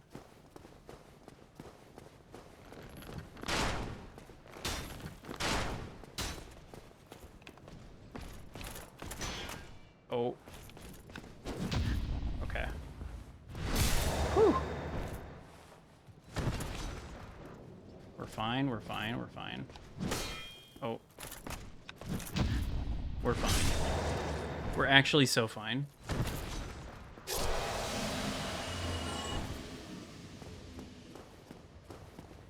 Ooh, I do have the Covetous Gold Serpent Ring on. I need that to be on because these guys have to drop like all of their equipment. For the funny Chivo, I need all of the Silver Knight stuff. The weapons specifically. Which have unfortunately low drop rates, if I remember right. It's like 10%. Would having humanity make that easier? Yeah, I've got 12 humanity as well. So up to 10 humanity and that counter up there increases your item discovery up to like a maximum of, I think it's like 210. And then having the Covetous Gold Serpent Ring on top of that increases it by another 200. So yeah, 210. And then I put the Serpent Ring back on. And now I've got 400. You kind of can't see it. It's over here. You can kind of see it behind the messages there. 410. Let me see if I can... No, it's just always over there. My bad. But yeah, so we have 410. Do you need a reverse hollowing for the humanity to drop boost? No. You just have to have it in that counter up in the upper corner. But it stops giving you extra item discovery after 10. So the fact that I have 12 is kind of just extra. That's just for fun. I think it's because I keep getting humanity from killing enemies. Let's go ahead and light this bonfire. That part is always so stressful. It's just a really easy way to lose all your shit. Oh, there you are. You've been quiet these days. Smooth summoning out there. Anytime you see my brilliantly shining signature, do not hesitate to call upon me. You've left me with quite an impression. I would relish a chance to assist you. You really are fond of chatting with me, aren't you? If I didn't know better, I'd think you had feelings for me. Oh no, dear me, pretend you didn't hear that. Oh, you card, Solaire. You really are fond... I mean... Solaire-kun,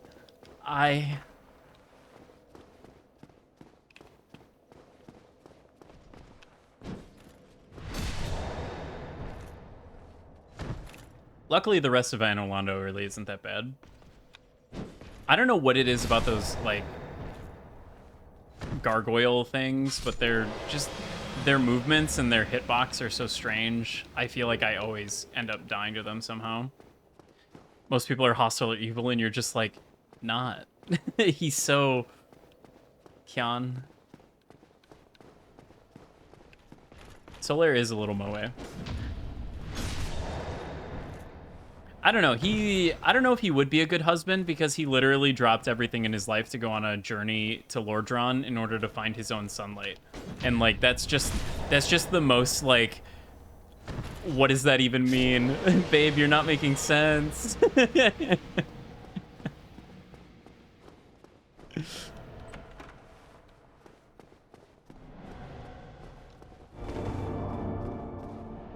There was nothing else up here right now. Okay. Clearly, you should just go with him. I mean, that is the obvious solution.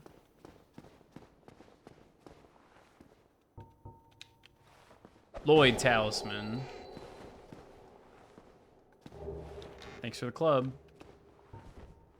And now we kill you. Lol, I just fucking got rid of it because I swapped off my sword. No, I shouldn't do that. Because a large bulk of my damage is not coming from the actual sword.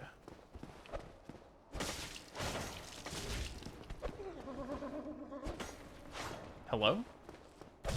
Ouch. Oh my god.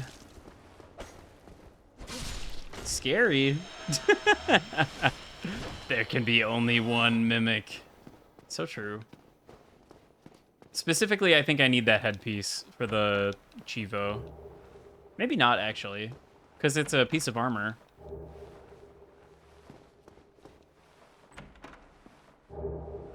All the Havel gear. I think in my last playthrough, I ended up using the Havel stuff, right? Just because it offered so much defense. I think double Fap Ring was, like, kind of carrying me.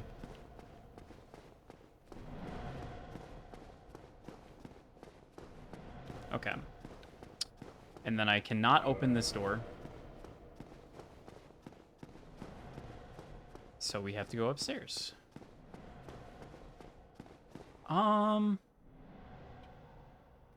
What's the other location that Kirk invades you?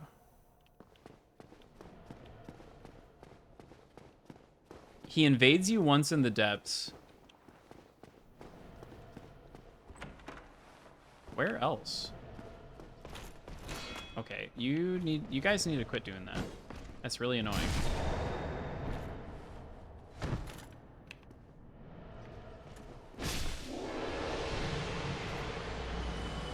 Yippee, Silver Knight Shield. That's one.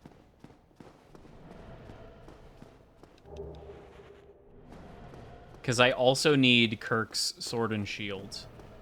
Or the Knight's whatever. Troph. Interesting that they have like a blue Drake head here. When the blue drakes that we've seen never get that big. I don't have any more Lloyd Talismans. I'm just gonna have to own zone this guy the old-fashioned way.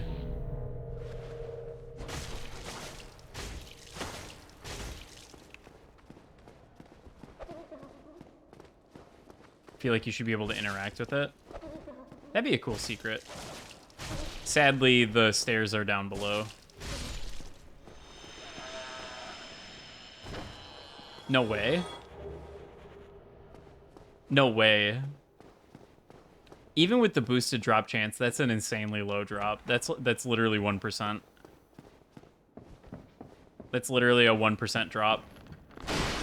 Unless it's the last mimic in the entire game that you just killed, that's a 1% drop. Ouch. The thing that kind of sucks is that the symbol of avarice does not stack with the covetous gold serpent ring. I still only have 410 item discovery. I would also totally use this thing if it weren't for the fact that it ticks down your health as you have it. And it's also kind of fuck huge and limits your vision.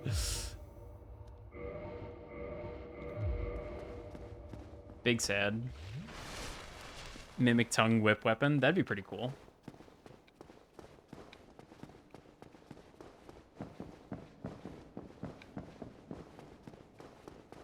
It would also be cool if the headpiece allowed you to do like a grab attack. That'd be really funny in PvP, I think.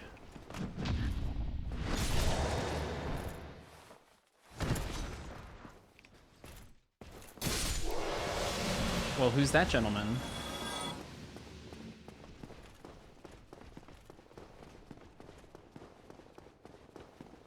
I think the Mimic for Dead by Daylight. If you play as Vecna, there are mimics on the map. Because his mechanic is that whenever he uses one of his spells, well, there's a bunch of chests on the map, and the survivors are able to open them and get magical items.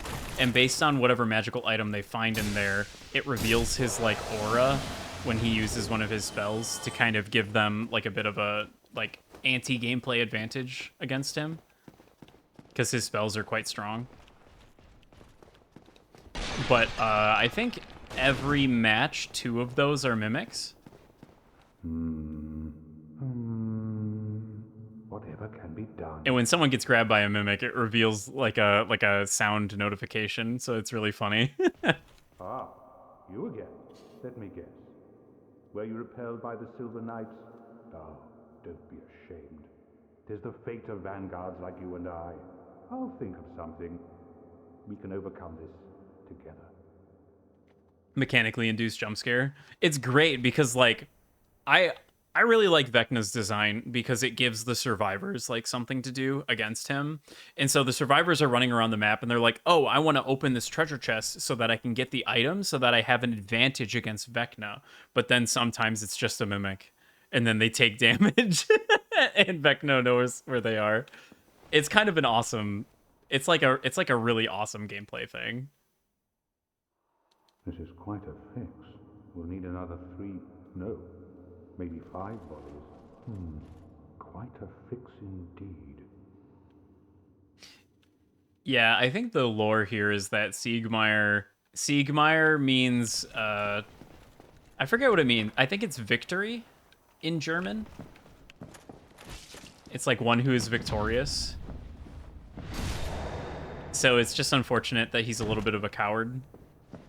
I am just kind of clearing, but again, this is just a lot of years of mechanical experience. I played this game a lot, and I still die. I still fuck up parries. Just goes to show there's always more to learn.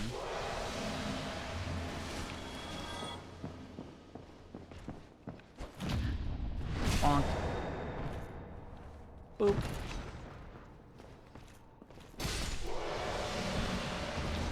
Ooh, there we go. I really like that artwork. That's really cool.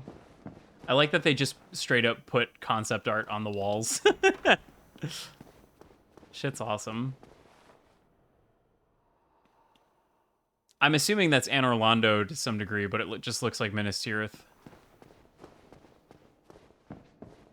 That's definitely Anor Londo. Like, what cool background art.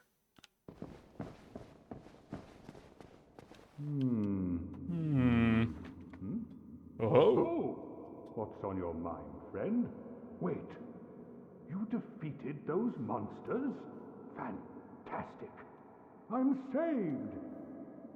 This Knight of Katarina hereby commends you. Take this as a token of my gratitude. The tiny being's ring. Gallantry entails great risks.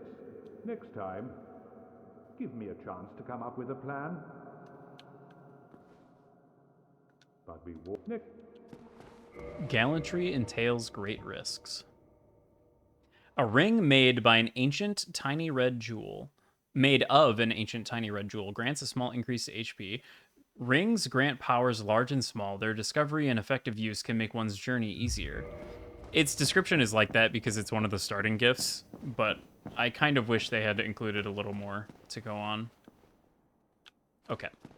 So since we did that, now we go back upstairs. Go back upstairs. And we deal with Bo, motherfucker. Swerve. Swerve. Nice try.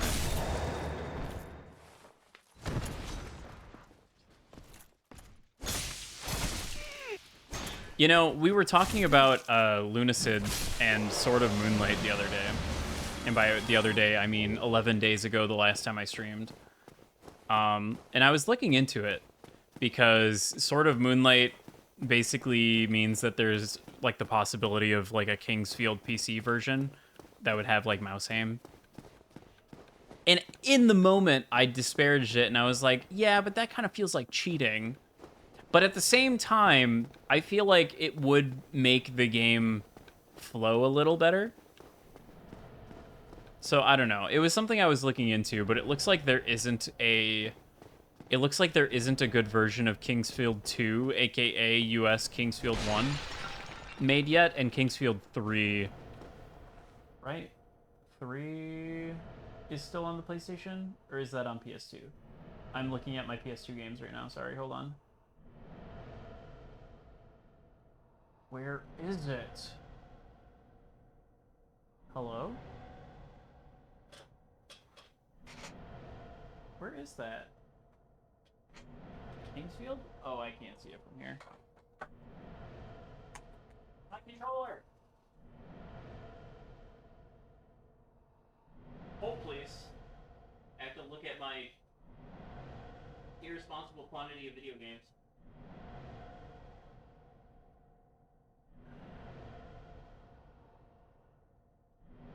Seriously, where is this thing? Hello?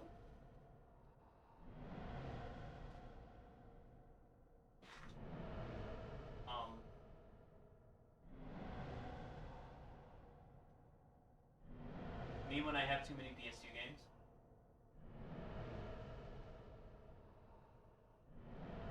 Okay, this shit kind of pissed me off right now. Where the fuck is it? There it is, fuck. Oh, it doesn't even have the number on it. It's just the ancient city. I'm pretty sure that's meant to be Kingsfield 4. Ugh. Hydrate? That's a good idea. Well, I was kind of already stretching, trying to look at my PS2 games on the shelf, but I will do that again anyway.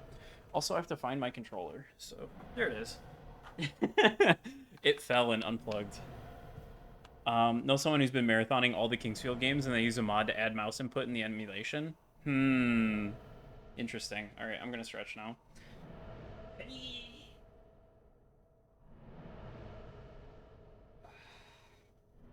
I fear for the day where I lose the ability to touch my toes. We still have it, and I don't do it often enough, and I feel like I'm gonna lose it. Sit straight, you banana-shaped box. Thank you. Oh my god. Oh, I just did the like arms behind the back stretch, and it went kind of crazy mode. Holy shit. Oh, my posture is so bad. Okay. All right. That's interesting. Wow, I feel so limber. I feel alive. Yeah, but like I was saying, I think Sword of Moonlight would be an interesting way to experience the Kingsfield games for sure.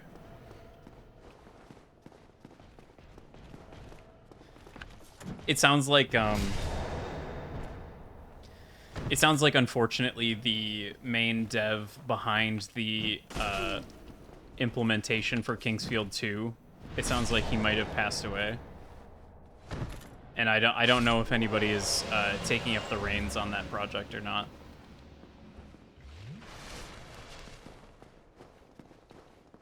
Always sad to see when that stuff happens.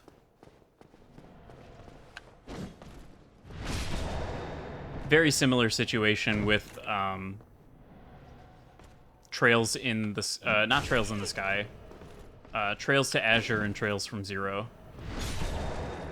Part of the Trails of Soran, or yeah, the Kiseki series.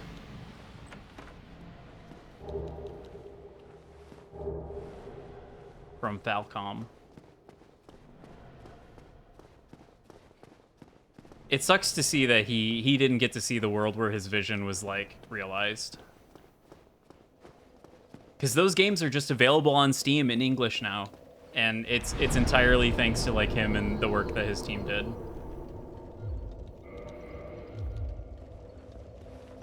which is crazy awesome. It's awesome that we live in a world where fan projects are able to reach the status of like official release.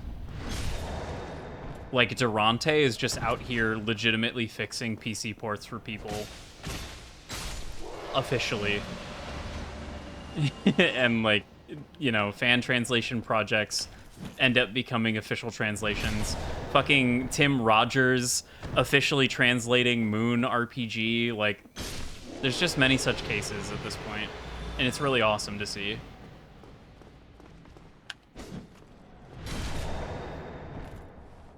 I really gotta play Moon.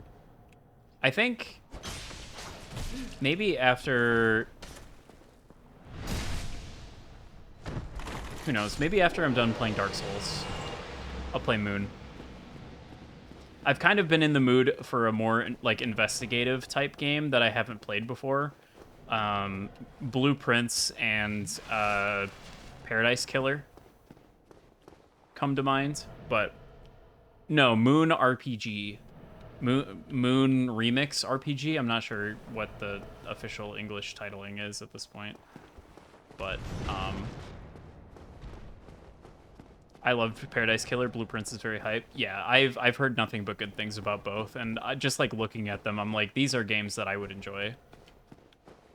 I worry a little bit about the streamability of Blueprints. I know there's a lot of people streaming it right now, but I personally seem to tend to struggle with games that go for more than one stream, just because my brain likes to do new things too much.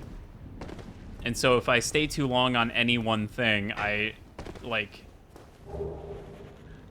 not lose interest, but I lose the like energy required to continue that activity. Moonring is a great late night engrossing chill game. Ultima loving friend loves it. I'll have to look into that. I have a lot of Ultima-esque games that I need to play. I somewhat recently purchased for the Super Nintendo a game called Arcana, which is kind of just like a dungeon crawler JRPG. It has an interesting aesthetic where everybody's kind of been turned into cards, even though it doesn't really play into the battle mechanics at all. Kick your ass, but in a loving way. Just remember to talk to everyone and take notes. Let's see what this Moonring thing is. The cards, but not a card game thing? Yeah, exactly. Copy.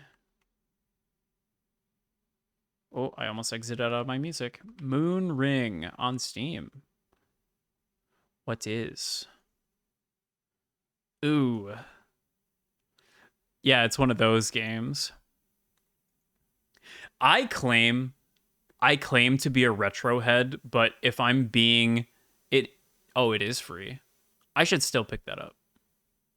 I will pick that. I will go ahead and add that to my library after stream. I claim to be a retro head, but I feel like a little bit of a poser because there's a limit to my capacity for mechanical complexity in a video game without some sort of artistic like payoff, if that makes sense. Basically, if a game is like, I do enjoy mechanically rich video games, but I need the game to like look pretty or be interesting visually or story wise, like ludonarratively, etc. I don't know. I don't know exactly how to describe it, but I've in the past really struggled with games like Etrian Odyssey, where it's just so gameplay. And I love the art style of Etrian Odyssey, so I like really want to play it. And the music's really good and everything, but it's just like, it's so much gameplay. And I know for a lot of people that's the best part. And that's great. I struggle. Who are you? Forge your weapons. Too many games now, so if you're going to play a game archetype guys, pick one that aesthetically appeals to you more. Exactly that. Exactly that. Which is a frustrating way to be. The strat is to roll the lightning spear back, right? Actually, I probably want to upgrade that all the way to... I probably want to upgrade that all the way to the max level and then roll it back. For the, whatever you call it. You know, the thing. The thing with the stuff. Fuck. The moonlight butterfly spear thing. Let's reinforce the bandit knife. This will be important later.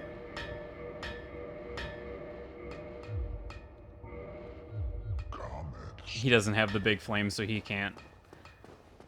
Etrian Odyssey first timers recommend Millennium Girl or Fafnir Knight. I do have Millennium Girl, and I did start that, and I was decently interested in what was going on. I think I just got sidetracked by something else. Oh, what the hell? Opera put the video for the thing in like a small window off to the side. Why have you done this? Oh, because I switched the tab. Interesting. Weird.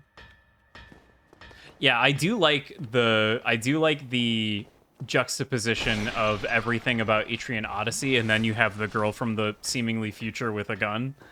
I thought that was very fun and interesting. The set party is also very cute. I like all of the designs of all the characters.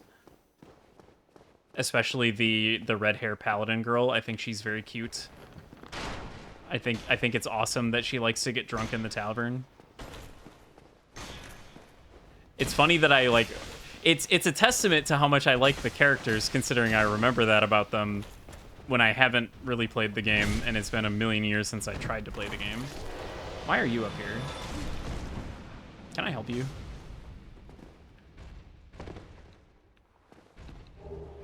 Right, you find her in like some ruins. I wasn't sure if it was like a time machine or something. It did seem like some kind of like ancient tech civilization thing going on. Oh, that did not hit you at all. Let's open the big funny door first. How about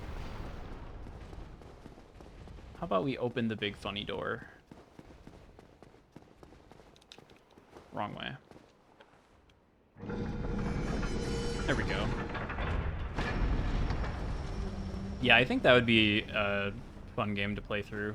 Maybe not on stream though. Like I said, it's hard with like really mechanically complex games like that to stream them. I think Dark Souls is kind of the limit.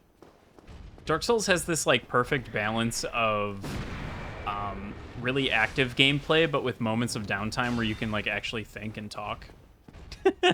It's really perfect for streaming.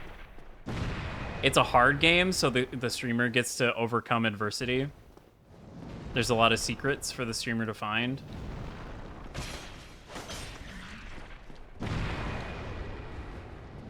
Isn't a great streaming series, but not because of complexity. I see. Because of the grind, yeah. That's the other thing.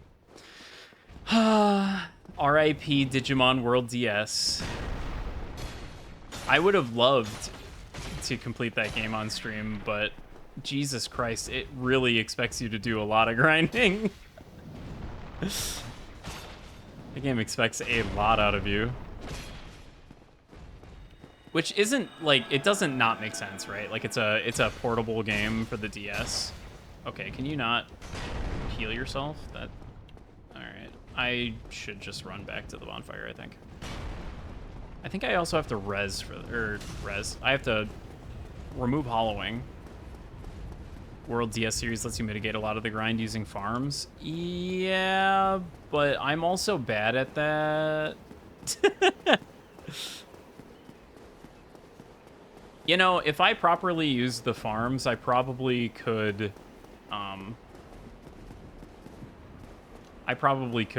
complete that game. And just, like, have that shit ambiently work in the background. I don't know. It's still a lot of grinding, especially because you have to, like, upgrade and micromanage the farms in order to get the most out of them. And it's a bit of a money thing. I should just play Cyber Sleuth, is the bottom line. The bottom line is that I should really just play Cyber Sleuth. I've been told that every issue I have with the video game is solved in Cyber Sleuth. And Cyber Sleuth has an aesthetic that I really like. And a story that I find interesting.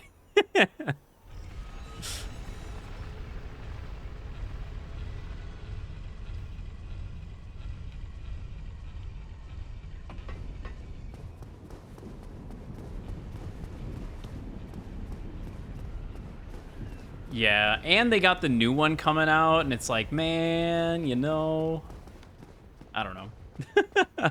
My only issue right now is that with Time Stranger coming out so close, if I play Cyber Sleuth, I'm worried that I'll be, like, Digimon storied out, you know? And if there's one of the two games that I should probably play, it should probably be Time Stranger. I would think. I would think. If only because it's the new hotness and, you know, yada yada. I want to support Digimon games when they come out so that we can actually get more by getting rid of Type EXP. Yeah, but I hate Type EXP. I guess I don't hate Type EXP. I just hate the implementation of it. Because you need so fucking much, and it's, like, kind of difficult to guarantee encounters that give you that kind of Type EXP, especially with the story locking you into specific worlds at times that only have specific enemy spawns. Like, the current part of the story that I'm at locks me into that beach map. I literally can't go anywhere else, and in order to, like, progress with my main Mon, I need to, like, get a bunch of machine EXP, and I think there's only one enemy that gives machine EXP, and it doesn't have, like, the highest encounter rate. I think that's what frustrated me the most.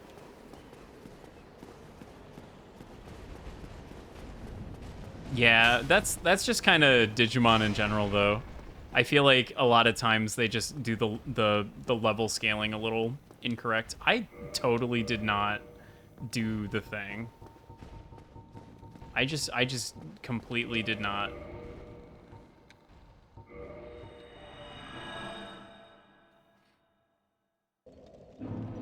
Me yapping away and I just totally forgot.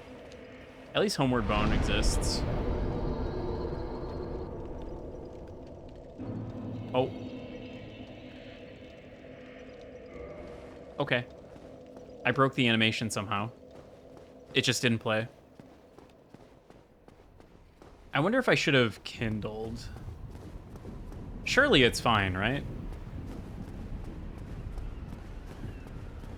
Surely it's fine. How much do I have? 25 endurance? Jesus.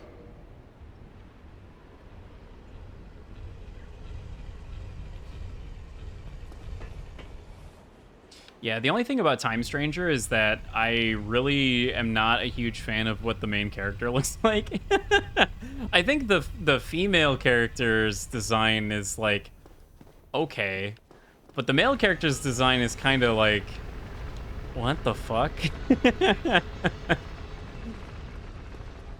Unfortunately, I feel like the recent Digimon games have a bad habit of that.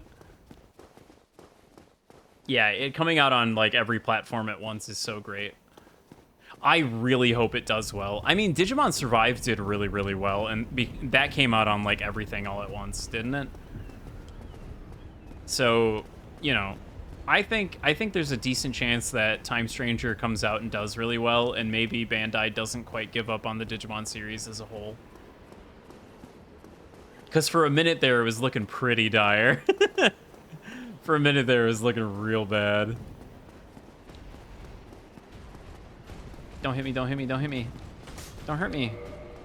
Leave me alone. Leave me alone. Leave me alone. Leave me alone. Where the fuck is it? Holy shit, I have too many items. You got not great marketing though. I mean, yeah. The marketing was terrible, and it still sold more than, like, any other Digimon game ever released. So, like, you know?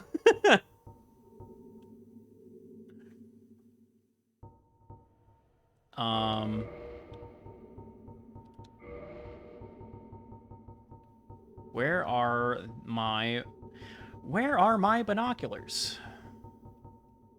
There they are.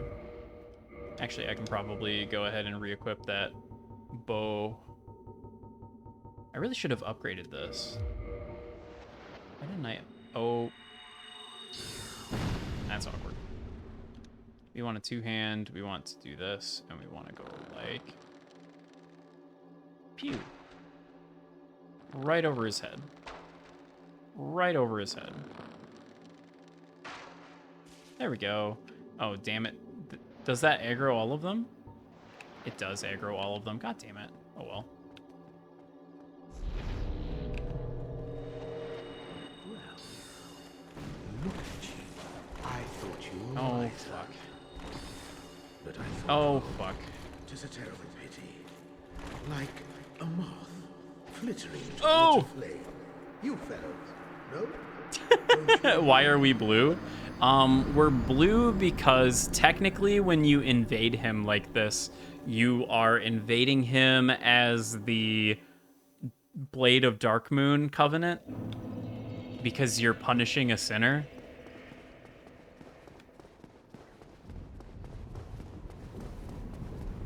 I think it might just be the way that it's coded. It's coded in that way. I don't know if it necessarily has the most plot significance, but we got this black eye orb from the corpse of Anastasia after Lautrec killed her. And then you come to Anor Londo and it starts quivering in this room. You use it and you invade his world to go get him. Woo-wee, woo-wee, woo-wee. Whoop, whoop. As they say. Interestingly, dying there I didn't lose anything. I didn't lose my human form. I didn't lose souls.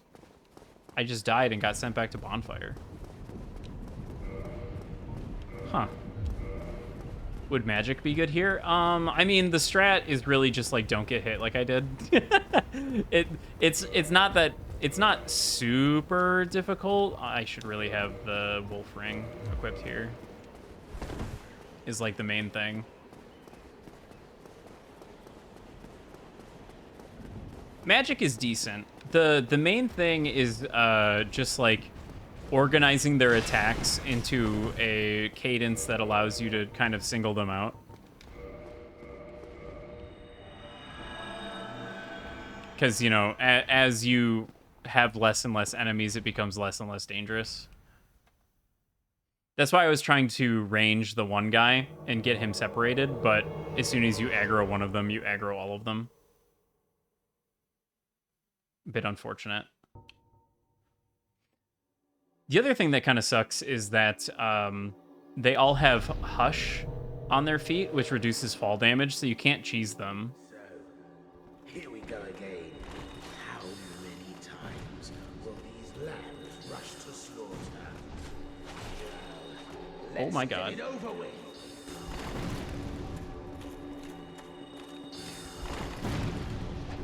Ouch.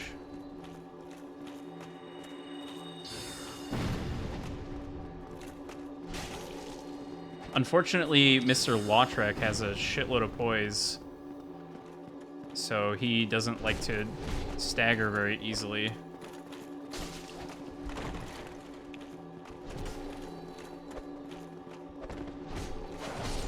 Okay, that's one down.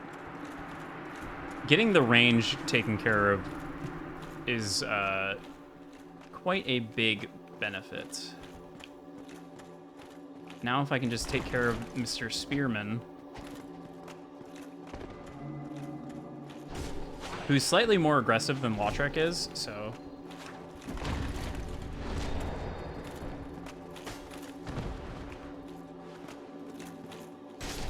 Okay, there we go. Now it's just the man himself. Oh, shit.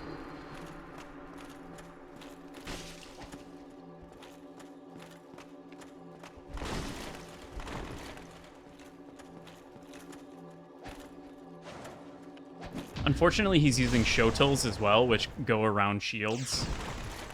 So you can't really block either. Oh, my buff wore off. Well, that's fine. And we dust him.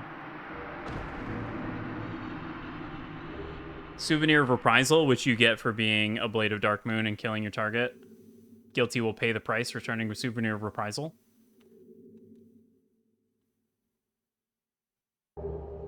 And then you also get Firekeeper Soul, Ring of Favor and Protection, and Humanity. Ring of Favor and Protection is just the best ring in the game, so you just go ahead and throw that on. Firekeeper Soul. This specific Firekeeper Soul is a little different. A Firekeeper Soul draw for Humanity. Just below a thin layer of skin are swarms of humanity that writhe and squirm. Was the Ash Maiden locked in this dark prison for some transgression or by her own will? It specifically is the soul of the Ash Maiden, Firekeeper of the Firelink Shrine. It has a different description, and it doesn't stack with other Firekeeper souls. Exactly. It's an interesting thing. But now that I have that, I can go back to Firelink, and I can revive Anastasia. So I get that bonfire back. Oh. Awkward.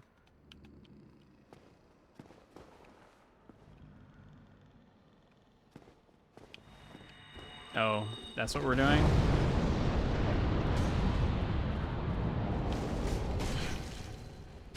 Lol. Okay.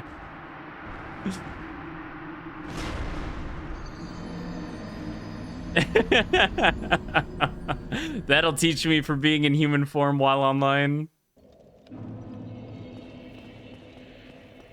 That actually kind of sucks because now I have to not only go back and get my stuff, but also I kind of wanted to summon Solaire for this. No, the loot? No, I mean, I got everything. I'm fine. I just have to get my souls and humanity back. A little bit annoying, but honestly not too bad.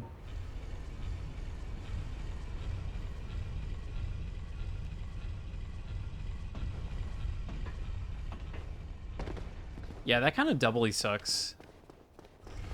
Because I really do kind of want to summon Solaire for this. I guess maybe it's fine.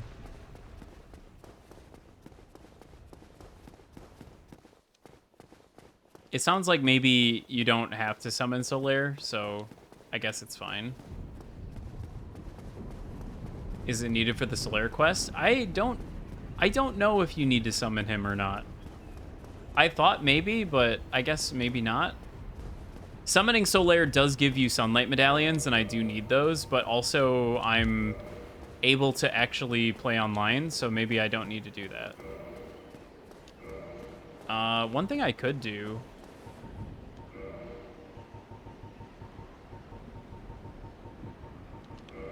One thing I could do is drop my summon sign.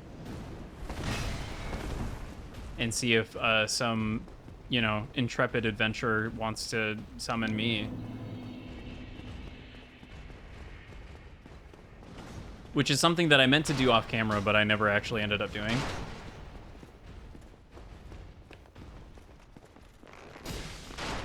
Because every time you are summoned and you kill a boss, it removes 5 faith from the required amount of faith in order to join the Sunlight Covenant. Ouch. Let's go ahead and heal that back up.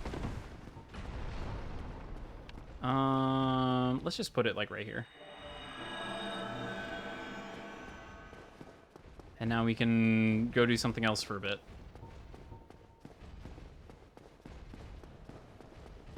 I wonder if it will kill my sign if I walk through this door. I don't remember if it does or not. Hopefully not. Oh, wait. Lol.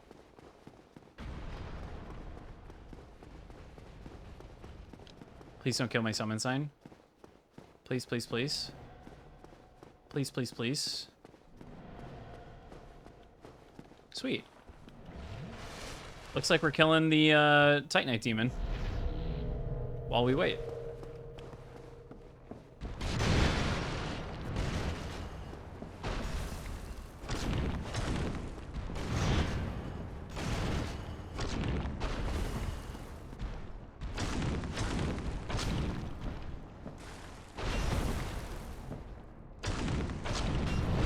Ouch.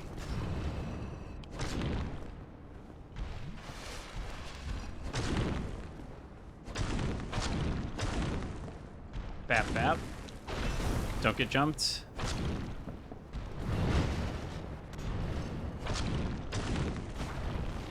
Oh, why did that do so much damage? Oh no, it was just the number counter going up. Never mind. Don't get slammed.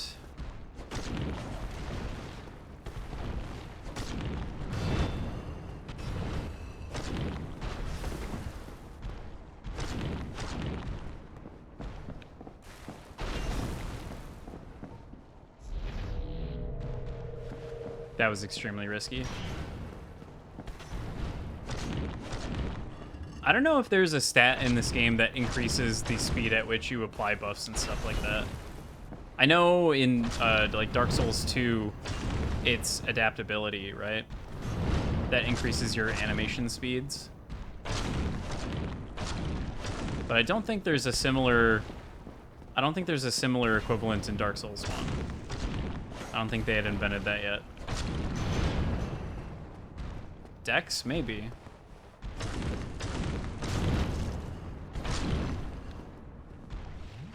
Go ahead and heal up real quick, just for safety. Get one little hit in. You don't want to be too greedy. Oh, that's like that. That's too greedy. Greedy, greedy. There we go. Yippee. Demon Titanite. That'll come in handy later.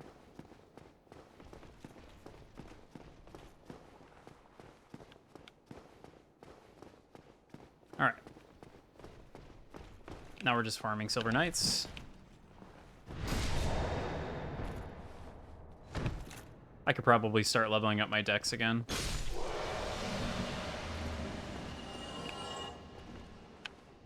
Ouch.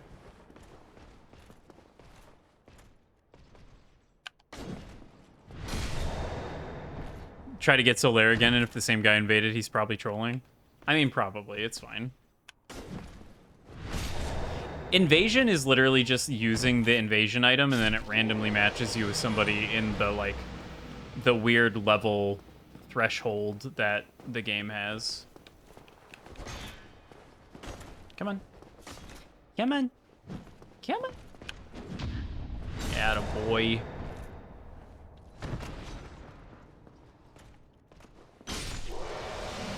I already have one of those. I believe I need the spear still.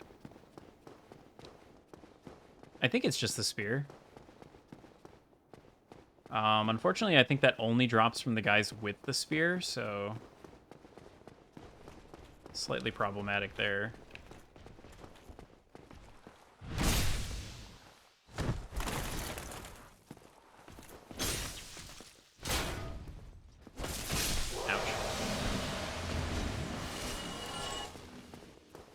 A good soul farm, though.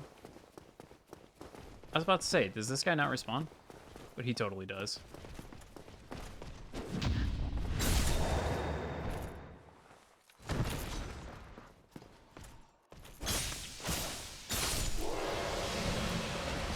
Okay. Smoking okay? Yeah, he's out for a smoke break. Okay, why didn't that... I know I wasn't locked on, but come on, man. Oh, shit. Now I'm fucking it up. There we go.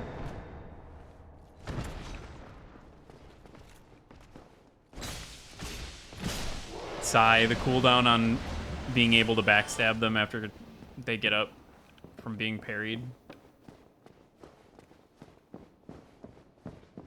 I know there's a spear dude around here somewhere. It's not this guy.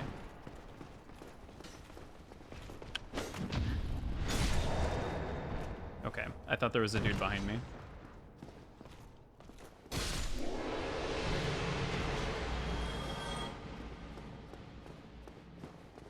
Maybe they just can't come out of that room? Hello. Ouch. Okay, maybe two of them at once. Not good.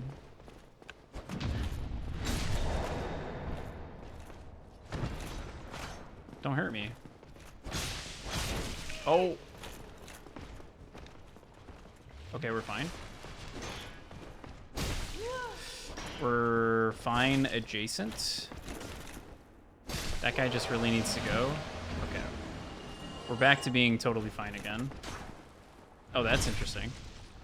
I've never seen that dash move from behind, so that's funny. Oh, I'm out of healing. Well, that would have been bad. You have a spear, don't you? No, you don't.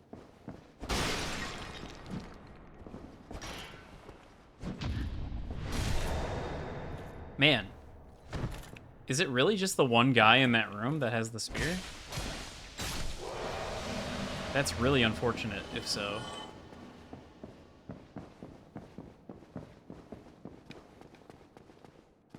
Because I'm going to need one of those.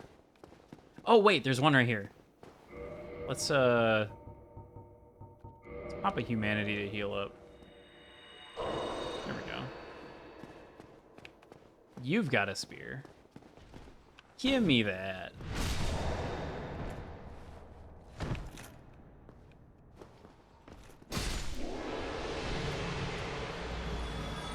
No spear. Stomps on skateboard. Son of a bitch. Okay. Oh, hey, another mimic.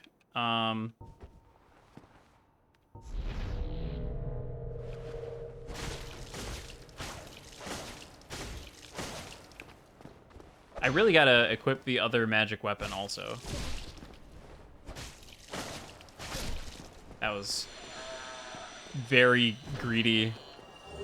Holy shit. Extremely greedy. I should not be alive right now. And yet, I persist.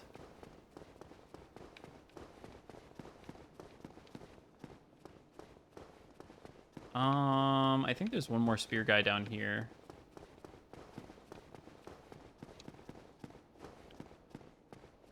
In this room.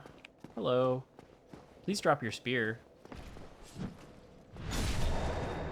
365. Oh. Why did I not heavy attack? No spear. What the heck? This is so fucked up. Yeah, let's start increasing our dex. Level 50, not a bad place to be. My int is 21. Let's also attune magic. Get rid of that and put on great magic weapon, which only has 3 charges, but honestly, with how much I'm using it, that's probably fine. Desire sensor, honestly. As soon as they start thinking I want it. Hell yeah, there we go. Now we got the blue-ass sword. Why is this guy mogging me right now? Ouch. Ouch. 397, so a whole 40 more damage. 41. Pretty good, honestly. There we go. Okay. I didn't get a message that my summon sign went away, so I'm inclined to believe that it is still up. I don't think there's anything else I need from the Silver Knights, because I got their shield, I got their straight sword, I got the spear. I think that's it.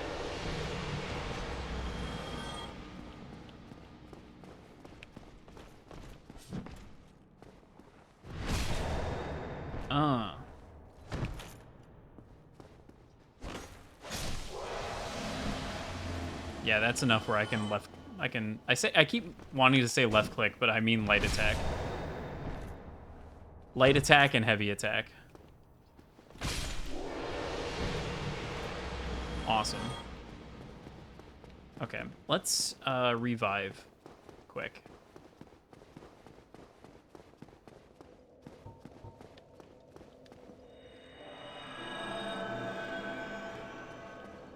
Does that make that go? No, actually. Interesting. Alright. If somebody summons me, then I get summoned. If nobody summons me by the time I get to Ornstein and Smo, then I'm summoning Solaire and I'm moving on with my life. I will simply need to get the faith somehow. Did I go too far? I did go too far. I always forget where the jump off point is. It's such a weird thing that you're able to do this. It's a very funny skip, though.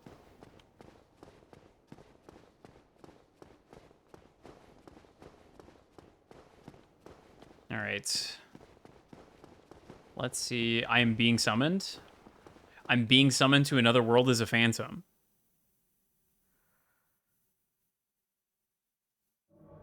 Yo.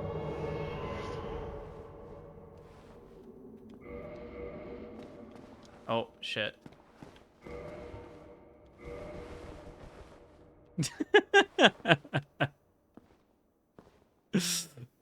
What a silly game.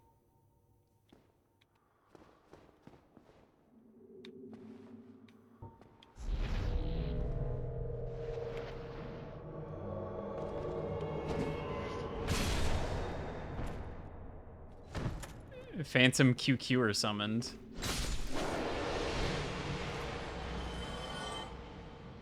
Wait, did he summon like another? Yeah, he did. Okay.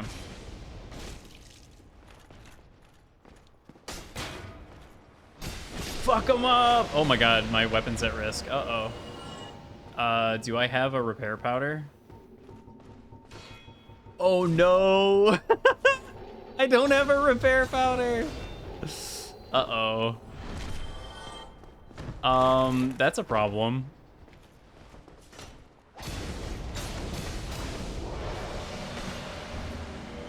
Uh-oh. 36. Uh-oh. We still have to kill Ornstein and Smo. That's awkward. Surely it'll be okay. Is this guy also using the Balder straight sword? No, he's got the Silver Knight straight sword. Okay.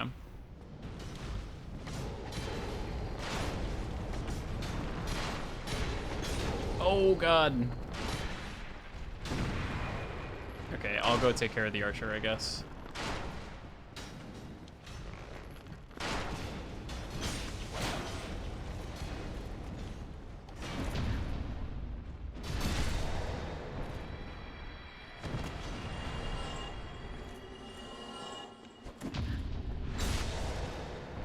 I like that these guys are just client side, so I can just totally fuck them up.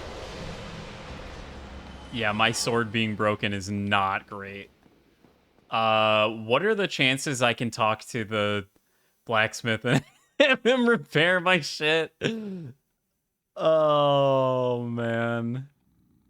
What are the chances?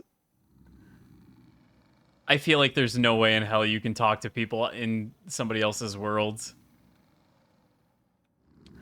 No! Uh-oh. Why did he go in? Why did he go in? I'm nowhere near. Also, I don't know if opening that chest without grabbing the item is bad. I don't know if I just screwed him out of that item forever. Shit. All right. Let me out, let me out, let me out. Let me out. Let me out. Let me out. I gotta go. I gotta help. They need me. They need me. Shit.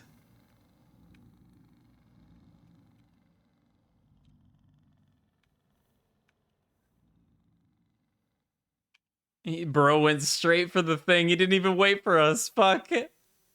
Spellcaster it is. I mean, that's honestly not the worst idea in the world, actually. Yeah, let's go ahead and do that. Or is it? Sorcerer Catalyst. Go ahead and equip that.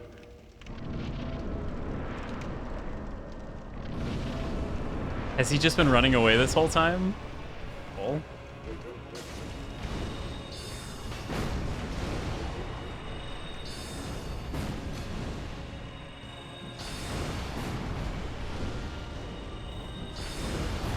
The host is shooting Smo, so I'm gonna shoot Smo with him.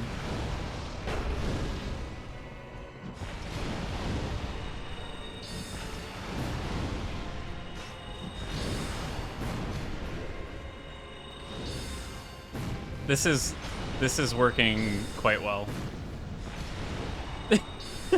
What a fallback. Oh no, he's gonna kill Ornstein. Wait, did we kill them at the same time? That's crazy. Well, I hope he wasn't trying to kill Smoke first. Jesus Christ, that's so loud.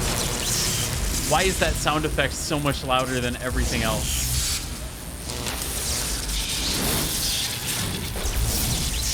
Why is that so much louder than everything else? What the fuck? Holy shit. That was crazy.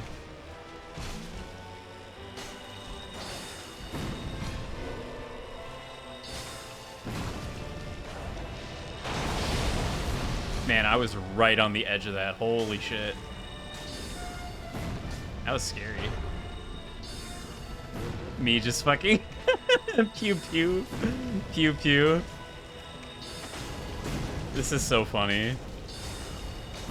What's the difference between killing one or the other first? The second phase of the fight is different based on whichever one you kill first, and also whichever one you kill as the super version, that's the soul you get. So you get Ornstein's soul if you fight Super Ornstein at the end. You get Smo's soul if you fight Super Smo at the end. This is important because both of them are able to be made into different weapons, and also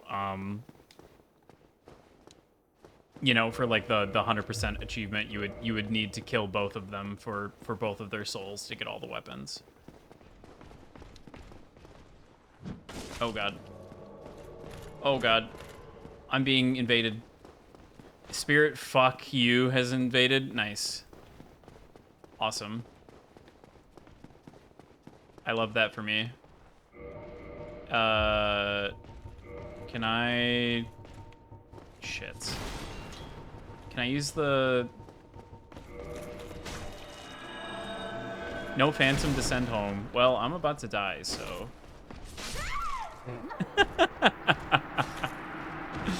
At least my souls are right here. He's probably like, well, that was the easiest invasion in the world. Give me those. Okay. Let's fix my life. Let's put my life back together. How about... That was very funny, though. Just sitting there shooting spells at the fucking boss. Weapon at risk. I know. I know it's... Let's just repair everything. I just hate having things not be... Why are those... Whatever. Even though I'm not going to use half of this shit, I like to not look at it. I like to not have to look at it.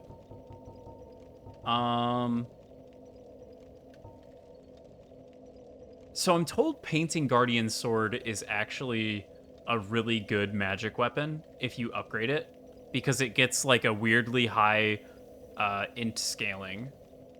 So I'm kind of interested in upgrading that. It also builds up bleed, which is kind of good. Perhaps that is something that I should do. But first, I'm just going to keep leveling up dexterity because that's just a very large increase to my damage. Both int and dexterity kind of need to hit like 30 or 40, I think. And int might be a little more safe at the moment. Well, that was, I mean, that was fairly quick to get summoned, so I guess we just do that again, maybe. You know, unless we got lucky. Worst case scenario, we just do the same thing, where we just are shooting the boss with magic the whole time. I guess maybe I should have leveled up Int for more shooting the boss with magic.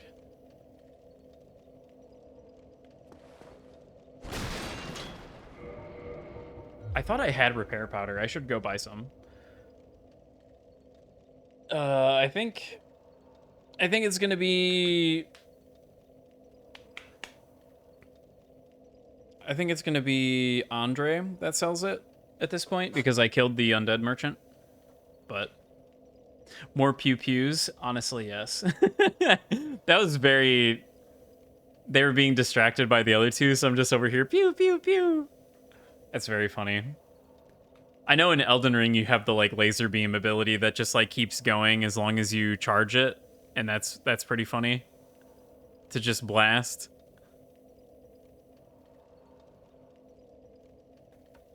Elden Ring has a lot of really cool magic and stuff.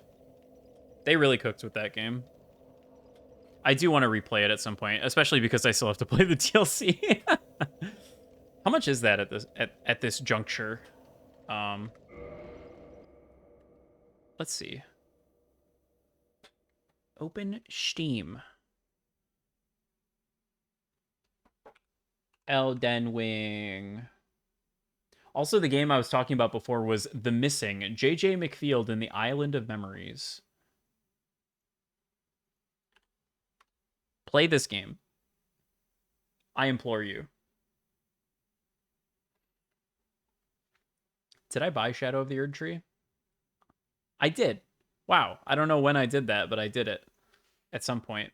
Okay, so I literally have the DLC. I just have to actually play that video game. Cool. Again, that's maybe something I should probably do on my own time instead of on stream. Even though I know people like watching Elden Ring, it's just such a long game. It's so long. It's so unbelievably long.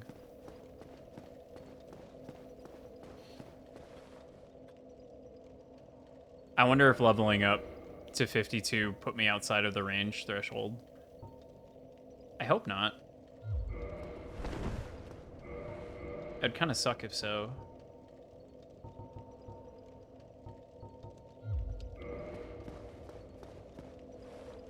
Did I get any cool magic?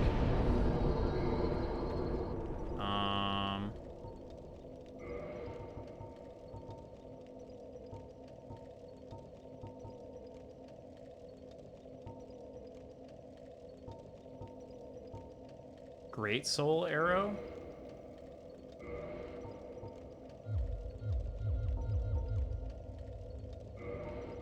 Alright, let's put Great Magic Weapon on. And then I have Great Heavy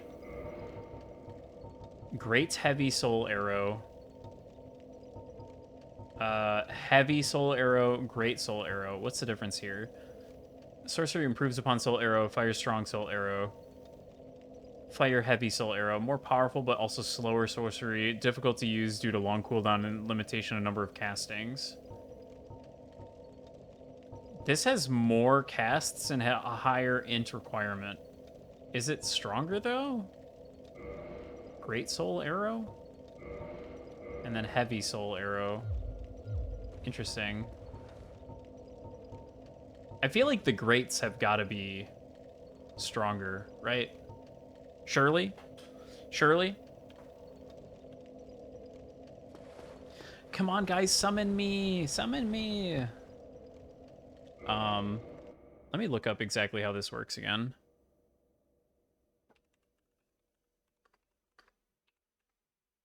Warriors of Sunlight DS1.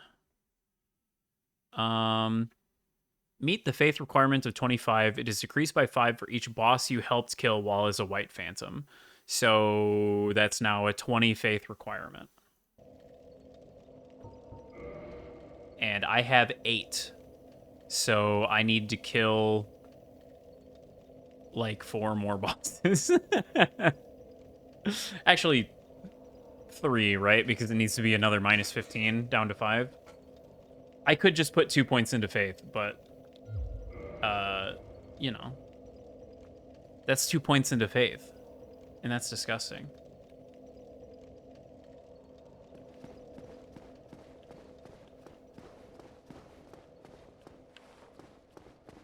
I guess I might as well just like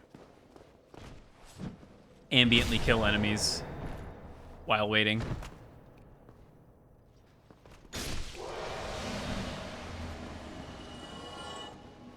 I guess while I'm doing this, while I'm looking stuff up, I should really look into Solaire.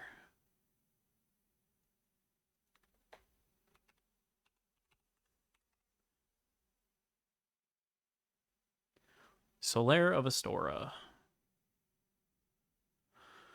Um, duh, duh, duh, duh.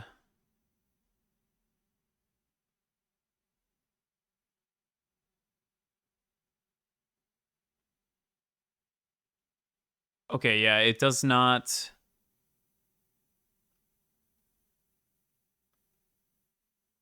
It does not seem to matter whether you summon him or not.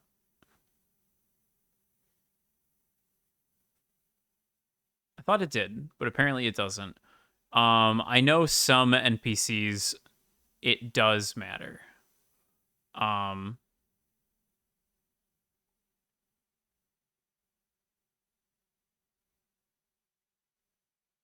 Let's see here. Like Witch Beatrice, even though she doesn't really have a story, she can be summoned for Moonlight Butterfly and the Four Kings boss fight. But in order to summon her for Four Kings, you have to summon her for Moonlight Butterfly, which is kind of interesting.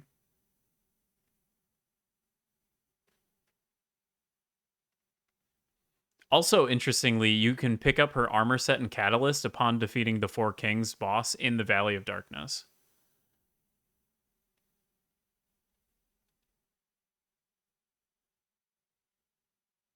Where do you find her armor set? I read the Valley of Darkness part as if that's where her armor was. That's just what the Four Kings boss arena is called. Or boss area, I should say.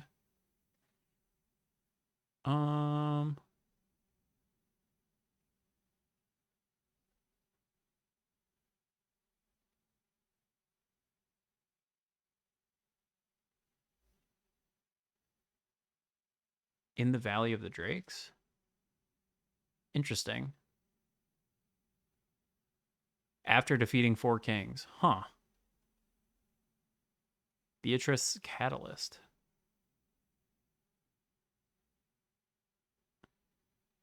You just have to kill Four Kings. You don't actually have to summon her for it in order for this to be available. Interesting. It's... Mag Adjust is not crazy good.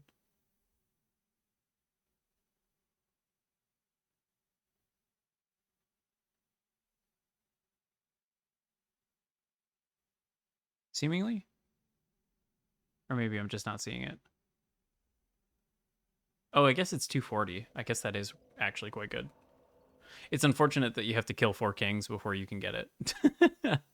That's quite the ask. Oh, my music has played out yet again. Let's...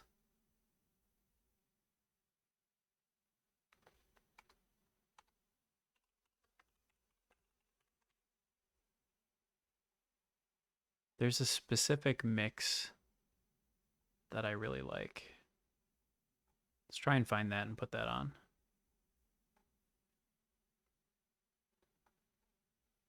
I should really just, like, pull it up because I have it saved on my YouTube. But I'm using Opera for internet stuff while streaming. Because it's a browser I don't care about. All right. Where's my Firefox? Here you are. YouTube. Playlists. I think I have it in here. Oh, good, I do. Please don't be loud. Stop. Copy.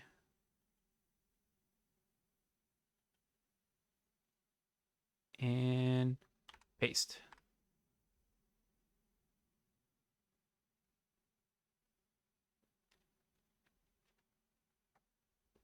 This one's kind of just more ambient. But it's nice.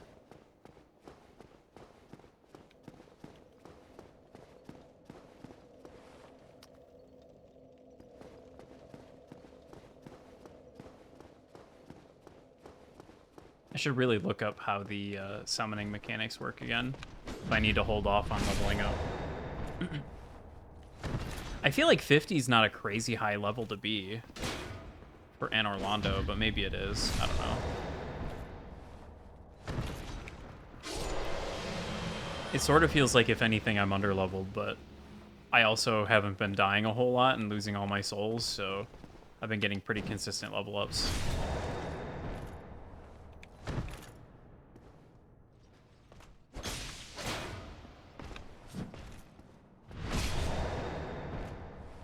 Think you can only be summoned if you have reverse hollowing?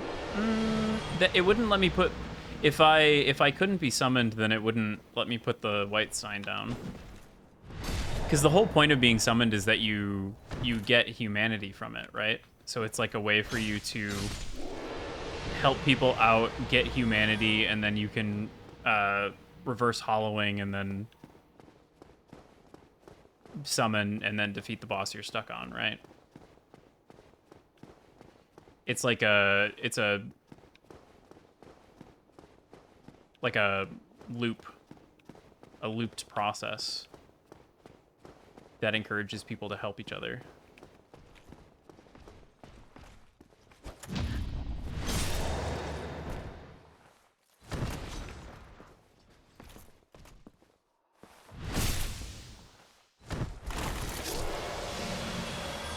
I think this isn't actually the mix that I was thinking of. It does have this song again, though, which is Darkstone, Town Number 2.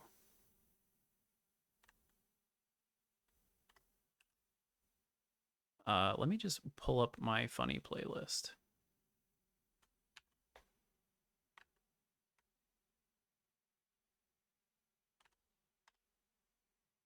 Playlist does not exist? No! How unfortunate. All right. What if I just... Oh. Where is it? Opera. Silence. Add.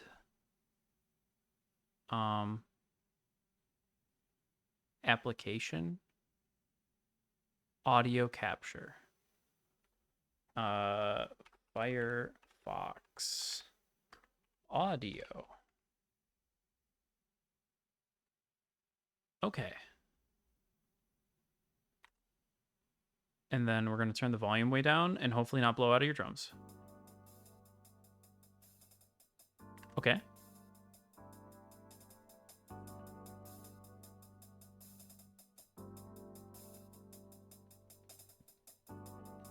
That seems good.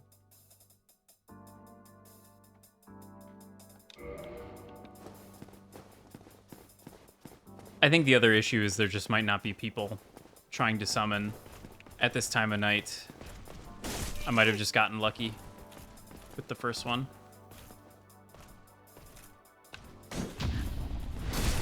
It's hard to say, because, I mean, it is Dark Souls 1, right? Like, who up playing Dark Souls 1 at almost 2 in the morning in this corner of the world, in this specific zone, trying to summon? You know?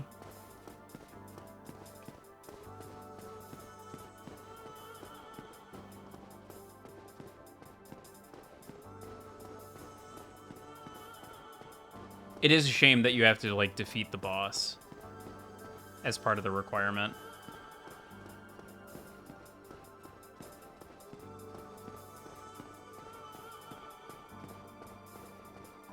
Alright. I guess let's just give Ornstein and Smo our best try. And maybe it'll all work out.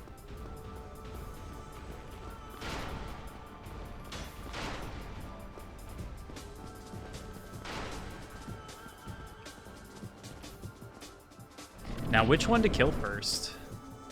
I feel like I should knock Super Smo out. I feel like Super Smo is a little bit more inconsistent on New Game Plus. So let's kill Ornstein. Let's kill Ornstein first.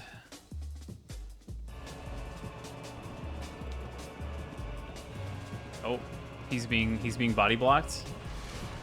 For some reason. Oh my, what is happening?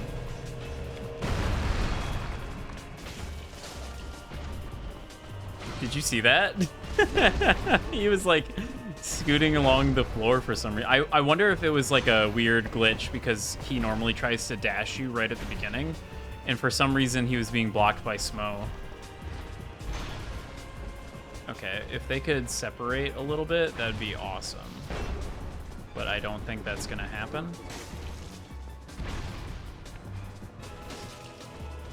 Where are you and what are you doing?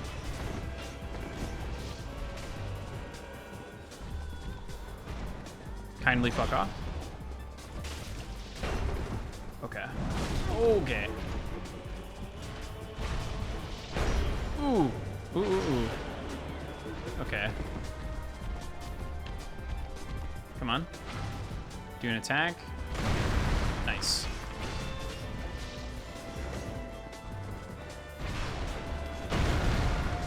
Nice try. Nice try. They're trying to trick me with this sidestepping shit, but I'm not having any of it.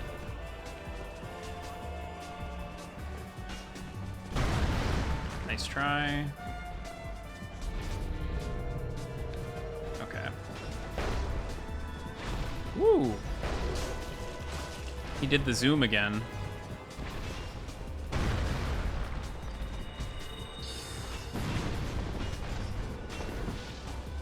Let's just try regular Great Soul Arrow. That's maybe a little faster here.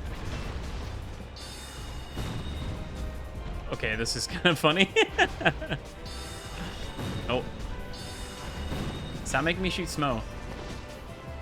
You fucker. Oh, that was quite the curve. I guess he's sick of getting shot by spells. I can't imagine why. What are you doing? Okay.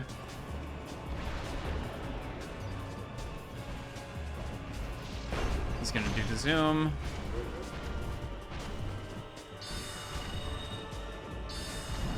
Oh, God. Please, please, please. Okay. Oh, shit. I'm in danger. Roll. Roll for your life. Heal. Roll. Okay. Some weird camera shenanigans. All right.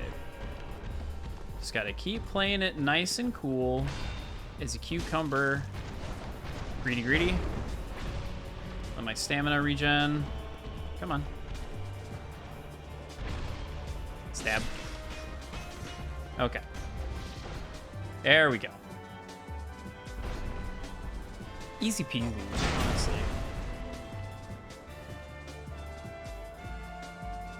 Fucking Smo just smashes his ass. God, this is so loud. I'm gonna skip that. We've already seen it. It's so loud. I don't know why it's so loud.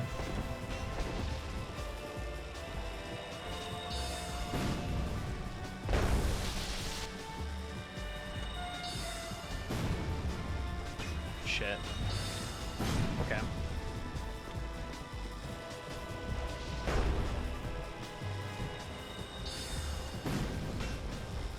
Oh, shit. Roll. Heal. I rolled. I'm maybe screwed. Okay, no, we're good.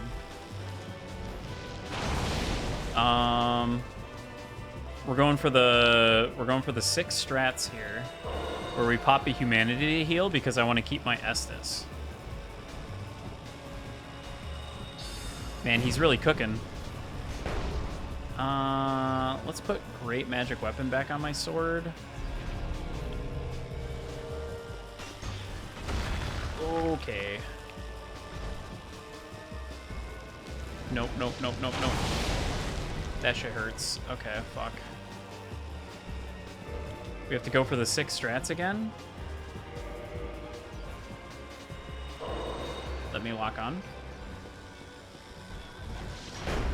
I failed to dodge. Okay.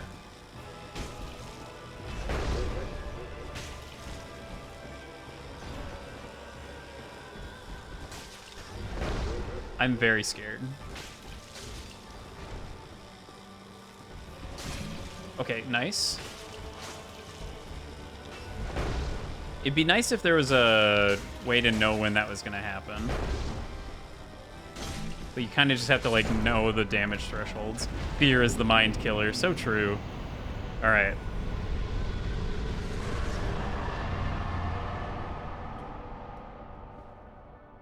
Easy. What can I say?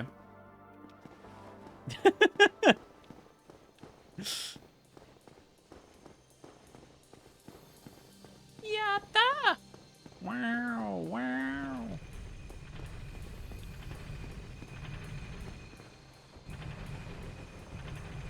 Ornstein and Smo is still like a genuinely like good challenge boss.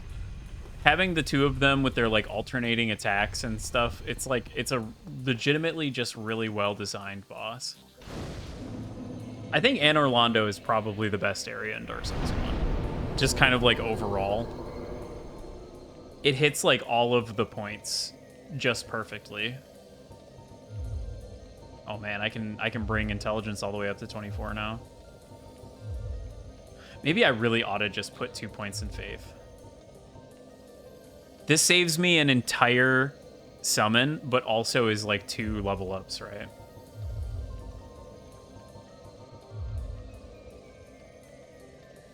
Hard to say. Hard to say how worth that is.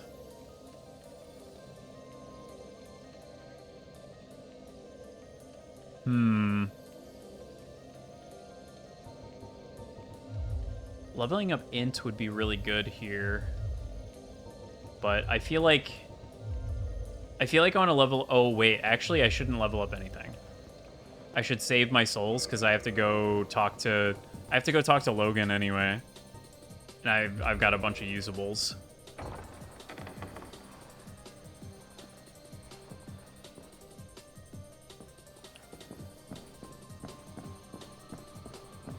Thou hast journeyed far and overcome much, chosen undead. Come hither, child. What'd you think I was going to look at? Pervert? O chosen undead, I am Guinevere, daughter of Lord Gwyn and Queen of Sunlight. Since the day Father his form did obscureth, I have awaited thee. I bequeath the Lord vessel to thee. Thank you. And beseech thee, succeed Lord Gwyn, and inheriteth the fire of our world. Thou shalt endeth this eternal twilight, and avert further undead sacrifices. Hot take, but I think the fast travel should have been kept as like a mid-game reward moving forward through the series. O chosen undead, thou hast journeyed far.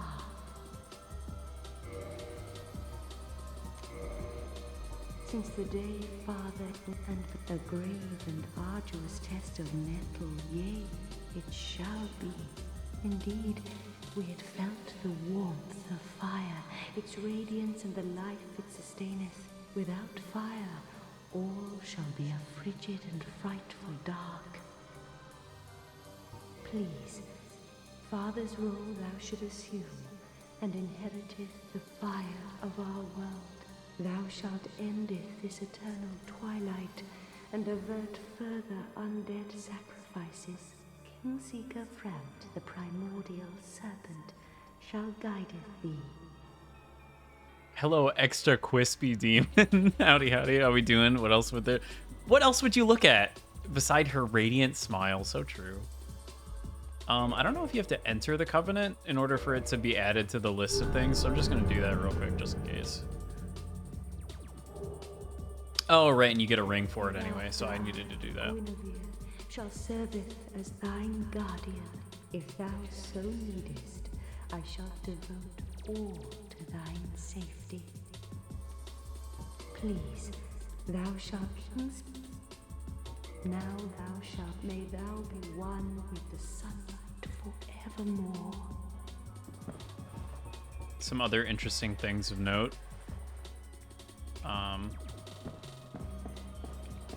She should have been the one to give the Ring of Faith and Protection? Probably. I see what you mean, but probably. Some interesting statues. Just knights. Oh, I'm thinking of the other room. O chosen undead, thou I actually wanted now to... thou shalt make I wanted to read the message.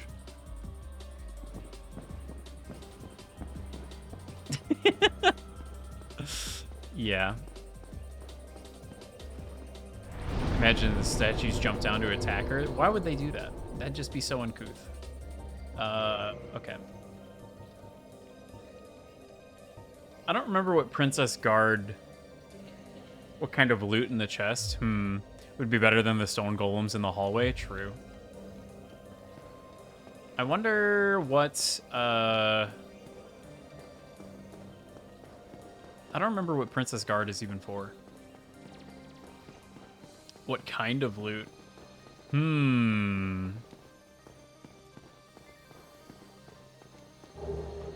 The hopes and dreams of mankind, surely.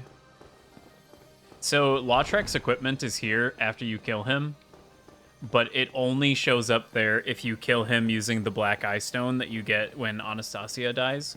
I'm pretty sure. I'm pretty sure it only shows up if you do that. If you kill him in Firelink before he assassinates her, it does not show up. I'm like 85% sure that's true. Because I feel like I never get that fucking armor. Oh, hey, it's Siegmeyer. Well, fancy meeting you here. You did much for me up above. I am grateful. You know, I was thinking the gate, the old fortress. Is that your doing? Sure was. Yes, I knew it. It seemed like an unlikely coincidence. Well, am I fortunate? This Knight of Katarina thanks you sincerely. Please, take this as a token The of real my John Dark thanks. Souls. It's hard to say which one is more John Dark Souls. There you are. I'll be heading down below shortly. There's nothing worthwhile up above. No worries. Venturing is my life. I'm prepared for the worst. Oh, Siegmeyer. There you are. I just kill him after gargoyles because one, poor firekeeper, and two, too lazy to figure out how to revive. Yeah, I mean, in like a playthrough where I'm not trying to do everything, that is like the easiest way to do it. But if you revive Anastasia, Thank you. she's able to talk again. I am Anastasia of Astora. Now I can continue my duty as a keeper. But I only hope that my impure tongue does not offend.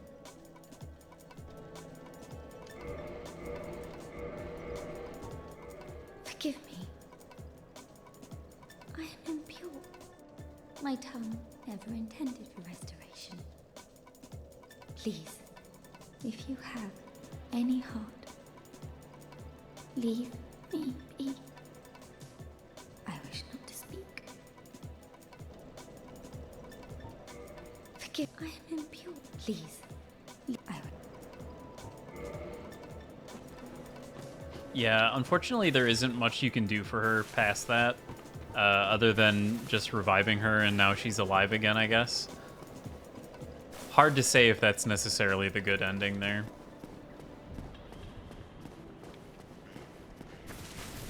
Okay. Logan. Oh, hello again. I was waiting to tell you. Master Logan has returned, and he tells me that he has you to thank. Well, we are both in your debt now. Thank you, sincerely.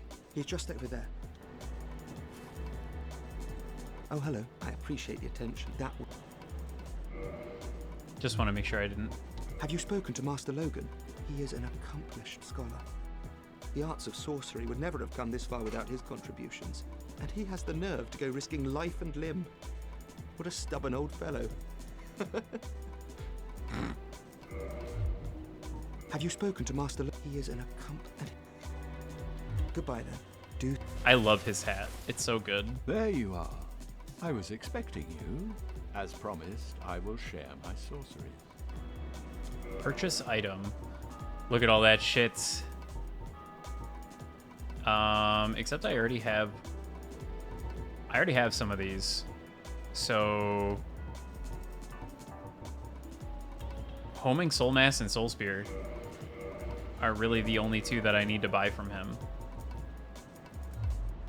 Heading out, are you? I too will leave soon. Undead or no, I shan't stay here forever. You have great potential.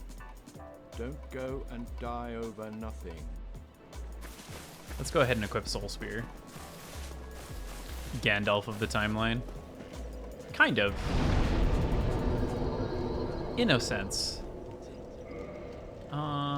Okay, so let's just go ahead and unequip all those. We'll do Soul Spear. Ooh, I do not have the int to use that. That's interesting.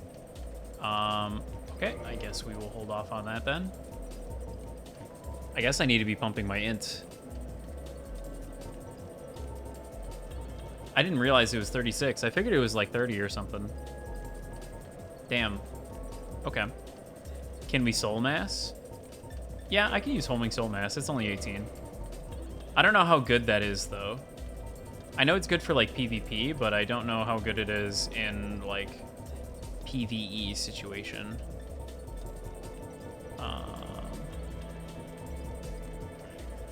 Who's the one that has Repair?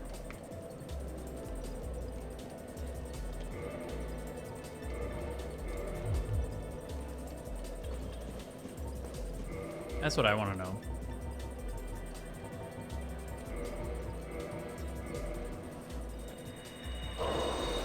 Go ahead and pop all my souls. I hate that they didn't remove the part where it like closes your menu. Like if I go in here and then he crushes it, it like closes the menu.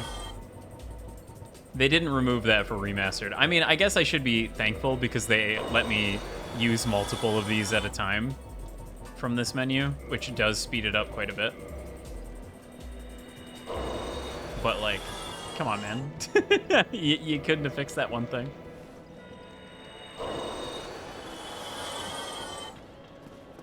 I wish I knew more about coding so that I could see why that was the way that it was. I'm gonna sneeze. Excuse me. That was quite the sneeze. I need to talk to Griggs.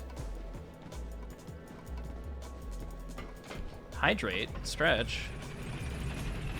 I actually don't have water. I'm gonna ride the elevator.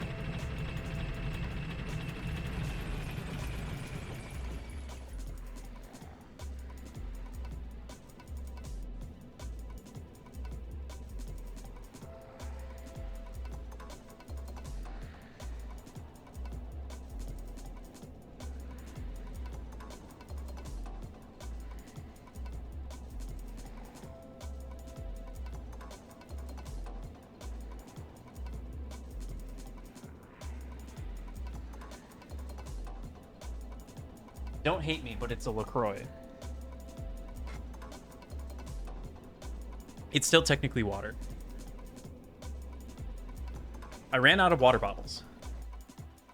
And I know I can just, like, get it out of the sink, but, like, you know. Have I beaten the Hydra? Did I do that?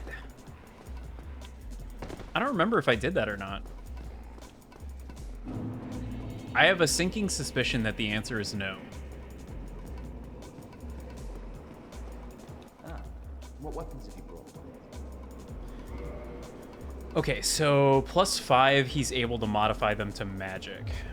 So I want to reinforce Painting Guardian Sword.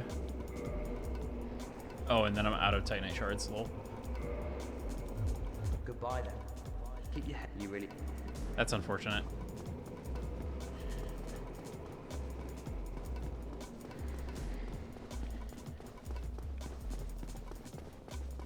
That's really unfortunate, actually.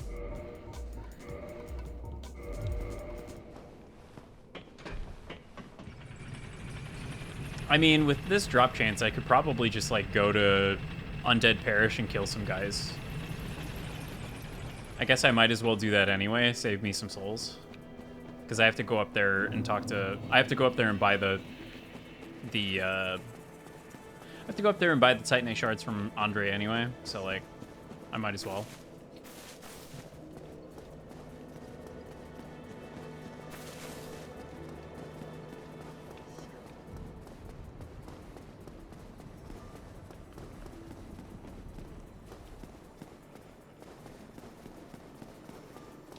I know you fought it. I don't remember if you killed it. I fought the Hydra in Ash Lake to negative success.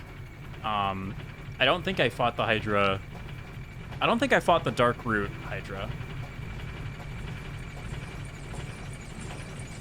Yeah, fighting the Hydra in Ash Lake did not go well. It turns out that when I was there, I did not have the damage output for it. I do quite a bit more damage now, though, so I feel like there's a decent chance that I could own zone that fucker.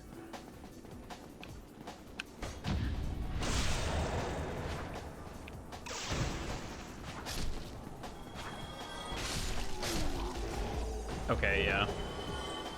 Damn near one-shot that one guy. Okay. And they're dropping shards like crazy.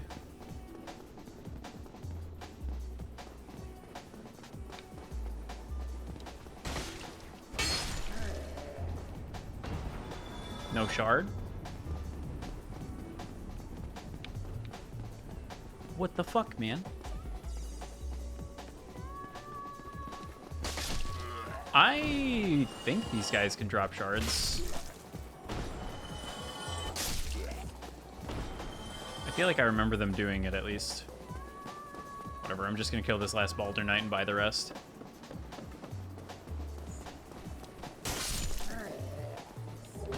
Thank you. So in order to get to +5, you need 9 shards. And I already used 1, so I need a total of 8. At the moment.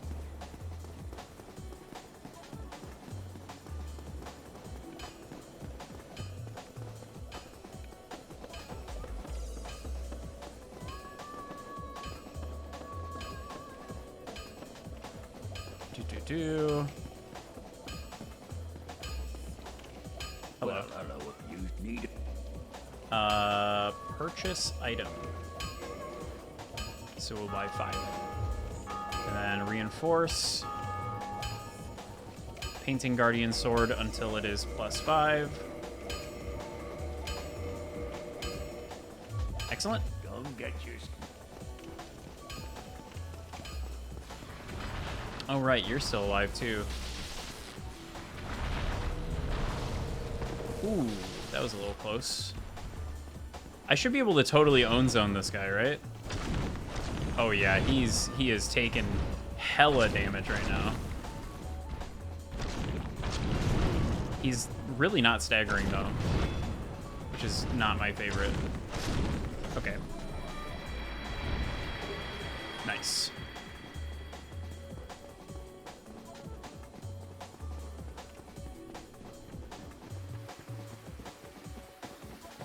I guess let's go ahead and give the Hydra a shot. Might as well. It'll save me a trip to Duke's Archives if I kind of take care of it all at once.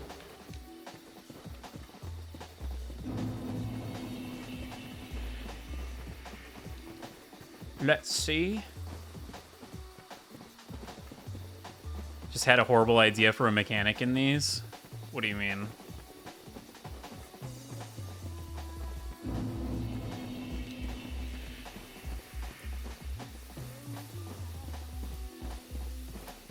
Oh, I never went to the...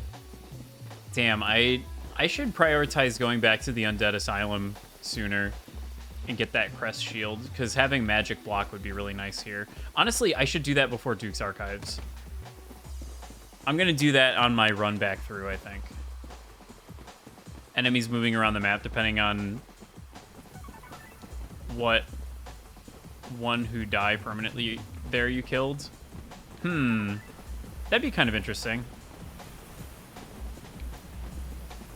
If you, like, killed certain enemies at certain points, it would, like, move them around. After you kill the Titanite Demon, the forest enemies start invading the Undead Parish. That would be kind of cool, actually. That'd be, like, a cool world-building thing. Ouch.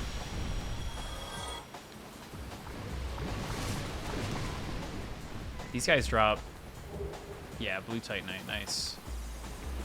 That's actually super helpful. I kind of actually need a ton of blue Titanite, so if you guys want to keep dropping those, that'd be awesome. Oh, god damn it.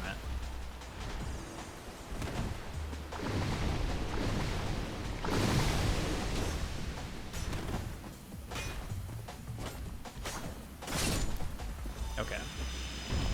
Yeah, I do significantly more damage than the last time I was here. Holy shit.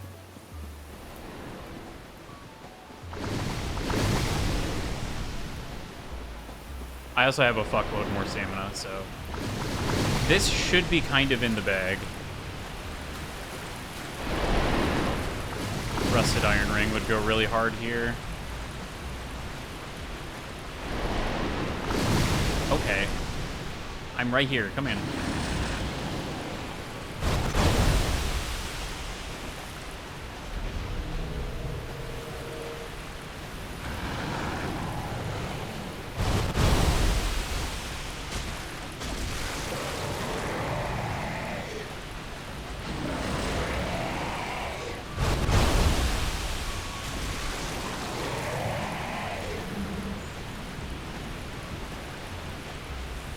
Why are you doing this?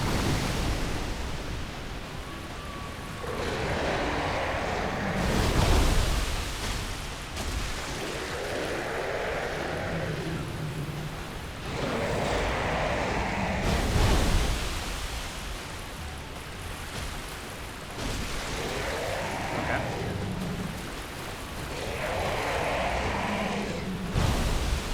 Sometimes the Hydra's a little piece of shit.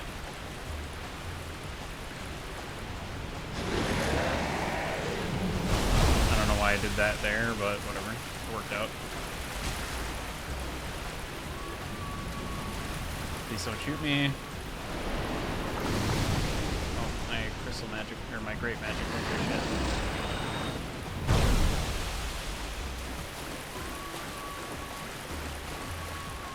Okay.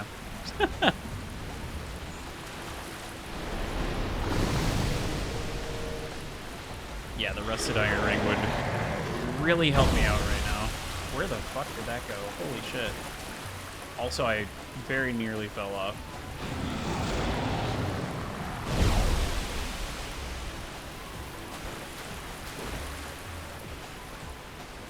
I think. No, the drop-off's right there. Hiya!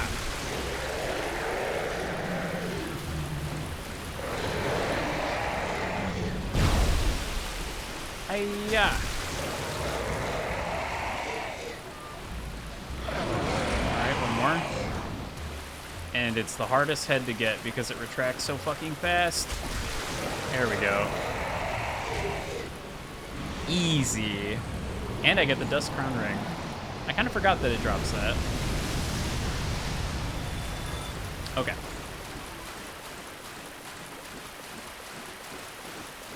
Nice. Oh, right. Dusk sells sorceries, too.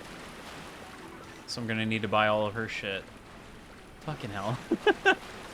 Wait. You have to quit game for this?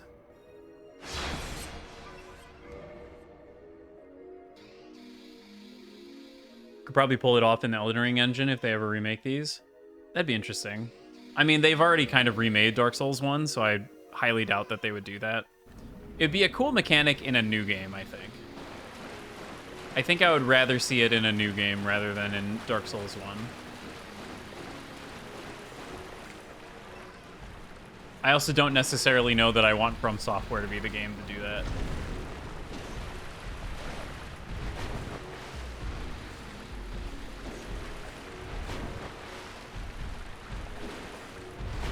I think another game on the scale of Elden Ring would probably kill me.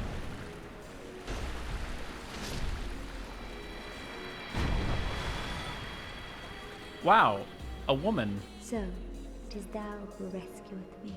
Most gracious, I am deeply obliged. I am Dusk of Ulyssil. I cometh from an age long before thine. I cannot stay here for long. So, before I disappear, allow me to ask one thing. My home, Ulyssil, is the home of ancient sorceries. My hope is to pass this profound knowledge to thee, with thine approval. Would this be of assistance to thee? Sure. My heartfelt thanks. I am pleased beyond words. Then I shout, engrave my signature. If thou art in need, pray summon me from my signature. It seems that my time is done. May the great flames guide thee.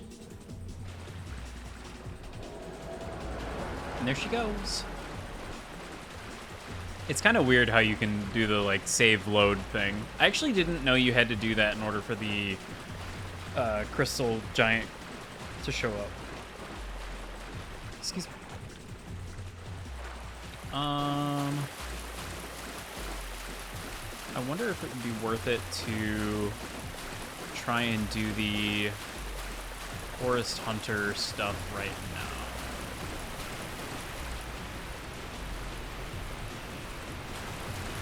I would get the Black Bow of Ferris, which is pretty awesome. Oh, you don't even have to save load for the sign to show up? I totally thought you had to save load for the sign to show up. Interesting.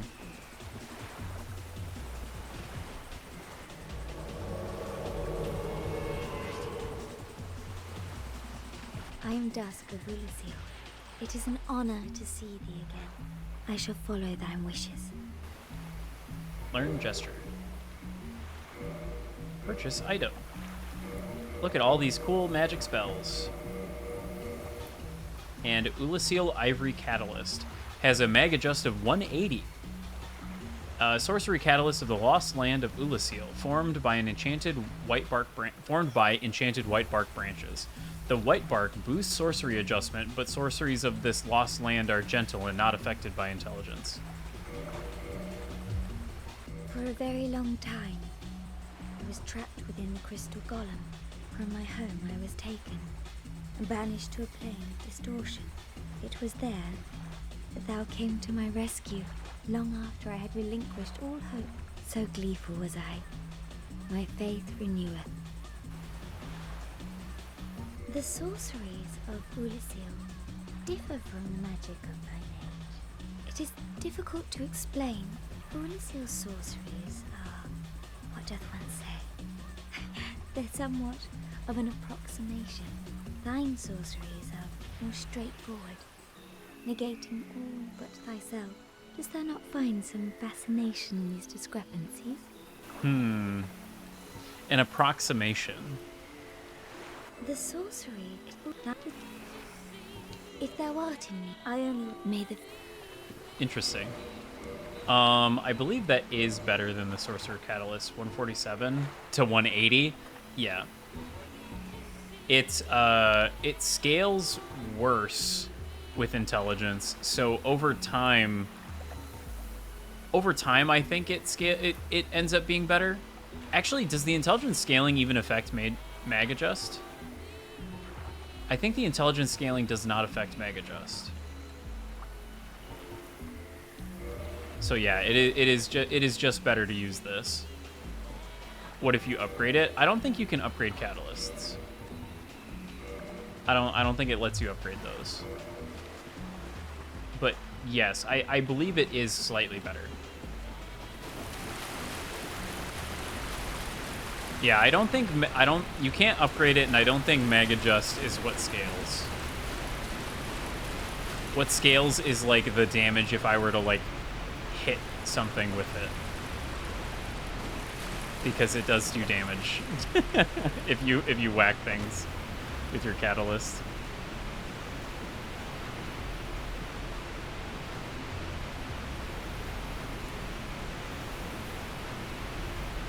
I wonder if it's worth... Sounds like a challenge run premise. That'd be very funny. The problem is that all of the like decent catalysts are like at the end of the game. You have the Sorcerer's Catalyst for so long. Like, I could have come here and unlocked Dusk and gotten the Ulysseal Catalyst a little bit sooner, but even then, I don't... It scales worse with Int, so... than the Sorcerer Catalyst. So I don't know how worth it would have been. This is, strictly speaking, not a good idea, by the way. What I'm doing right here.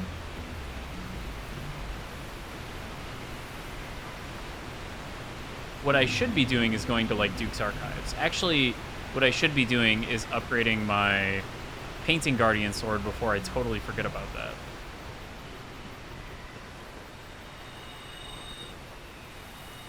I thought you could have more than that. I guess maybe that's a different soul mass. Where are the kitties? Hello, kitty. Ouch. That did not do a whole lot of damage to you. Ouch.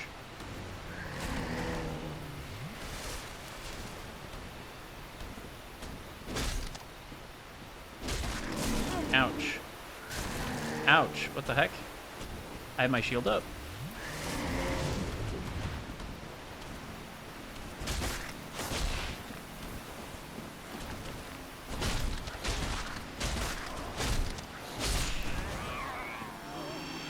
Okay. I don't know if these respawn. I want to say they do, but I'm not sure. Pet kitty, I wish. Yeah. Unfortunately, these kitties are not for pets. Sorry. Usually I mute for that.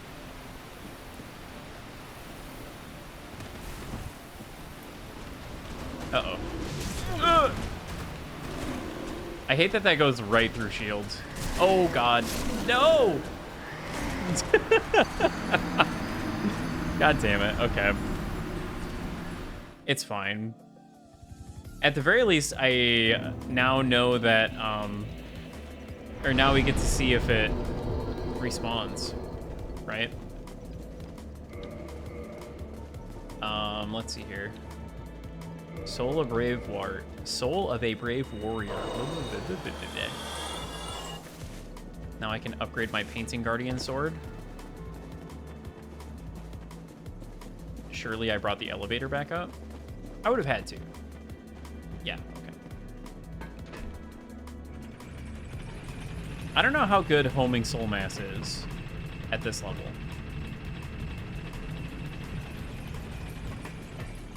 Yeah. Just scales worse, but it'd probably be better than the Sorcerer Catalyst for a while. I mean, like I said, I don't know if the Mag Adjust scales. I think it's just the damage when you whack stuff, which is not what you use a Catalyst for. Modify equipment, Painting Guardian Sword to Magic Painting Guardian Sword. Yeah, see, it gets a B rank scaling in Int for some reason. Unsure why that is, but it uses green Titanite at the moment, which I actually did not know that. So let's just keep upgrading that.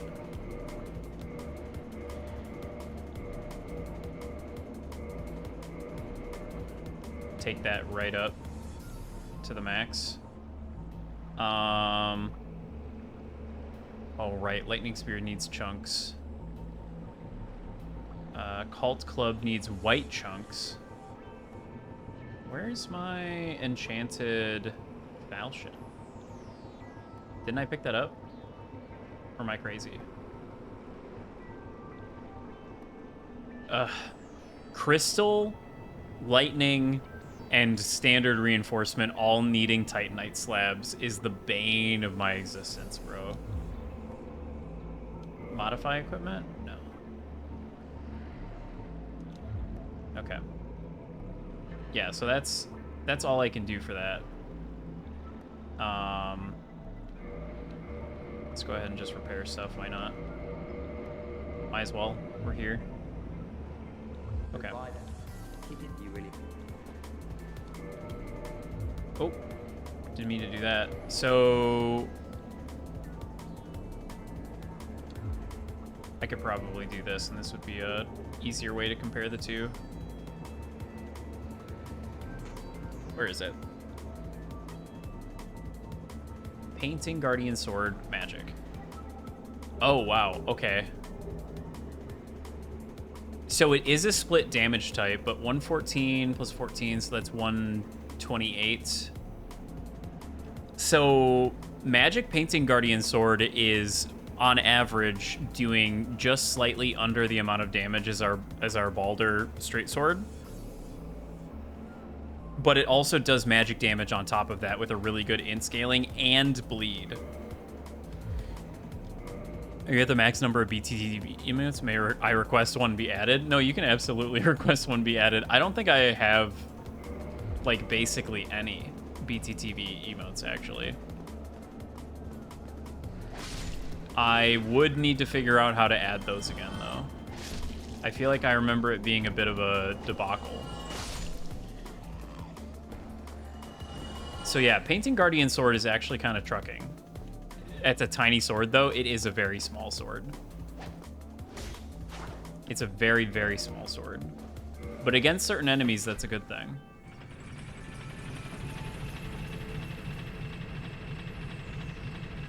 It's so little.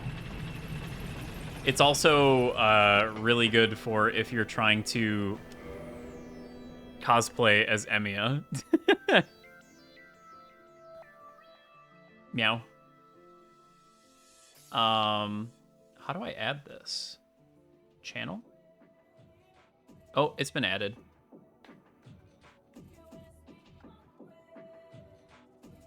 Wow, just like that. Thank you. No problem. I love how it's in like 4K. It's such a high resolution emote.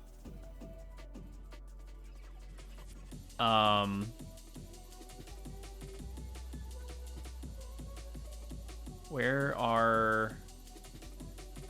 Am I able to see my emotes? Oh, these are my emotes.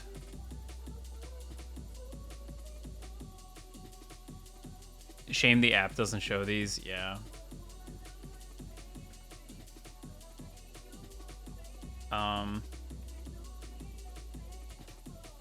Okay, yeah, we do have Estelle. Man, I never even think about my BTTV emotes.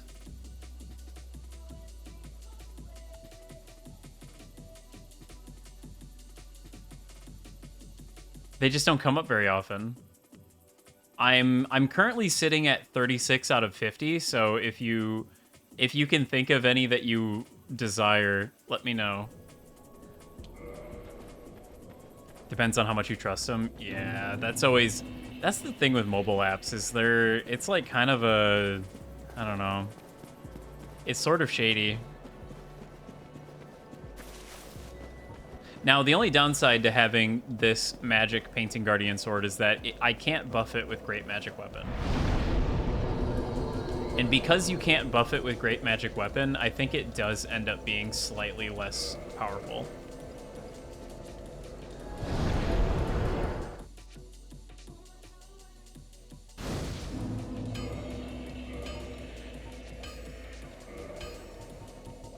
But that's why we just equip both, haha. Wherever it is, probably towards the top. Yeah, I guess I don't have that enchanted falchion yet. I could have sworn I did.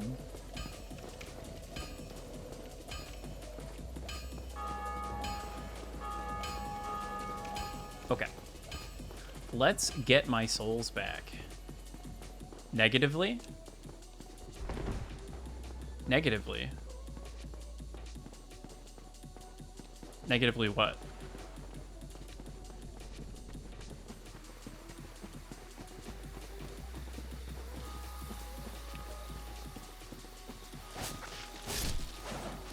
How I trust third-party apps? I see. Yeah. No, I'm kind of with you on that one.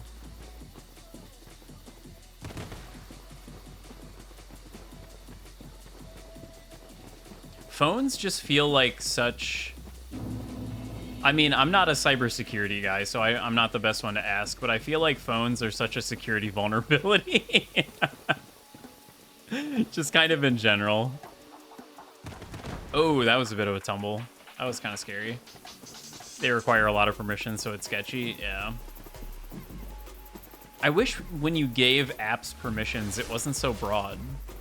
It's like, give you this app permission to use your camera always in every way.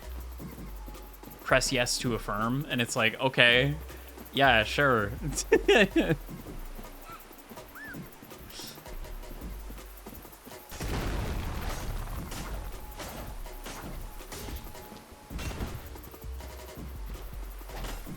Oh, doing the fancy spin move was not the play. Okay, yeah. Against these guys, definitely better to use the Balder Sword. Especially because I think they're a bit weaker to the stab. Oh, that was not good. I need to stop throwing. I need to stop throwing. Oh my god, I'm gonna lose my shit.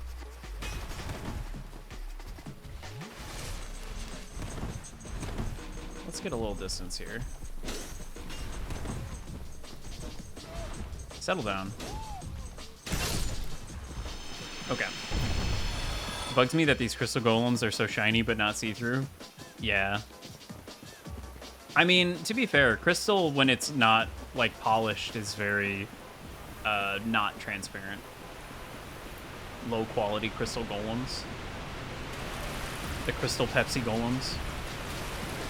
Knockoff.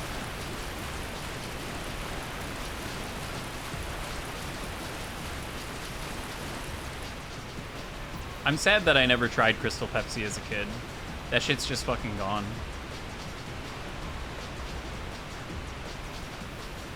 It's probably not even good, but I'll never know.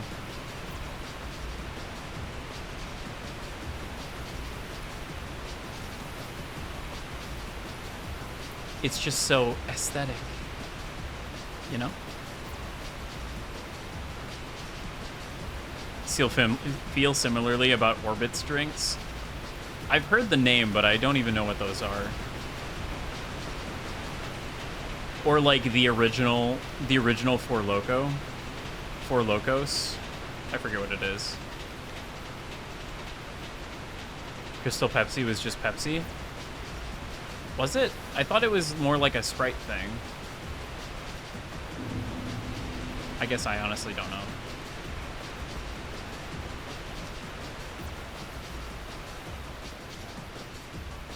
Weird. Was the selling point literally just that it had less dye in it?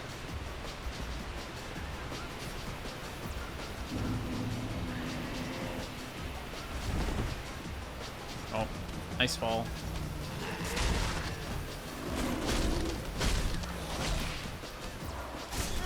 Ouch. Ouch. Oh! Come on, let me heal. Orbits have funky colored orbs floating in it. Sometimes did not look appetizing. That seems like some microplastic shit. Me when I warp to Undead Parish, but I don't rest at it. Boba tea before Bobo school? Okay.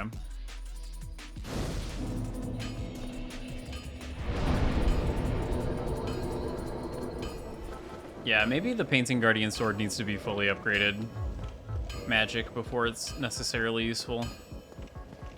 Orbs and orbits were jelly? I see. Interesting. I also probably could really use the wolf ring here, so that I'm not just getting knocked around by these guys. Honestly, the wolf ring giving you 40 poise is just crazy. It's actually just so good.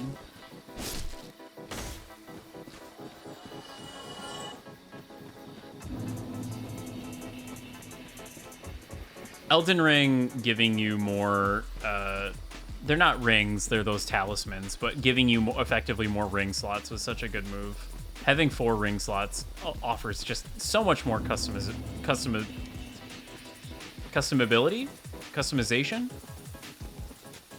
Either one. You know what I mean. There's just so much more you can do with it. Jesus Christ. I did not mean to jump there. My heart fucking stopped. Anyway. Realistically, you should have 20 ring slots. I mean, true? Someone get this man a true? Don't say that.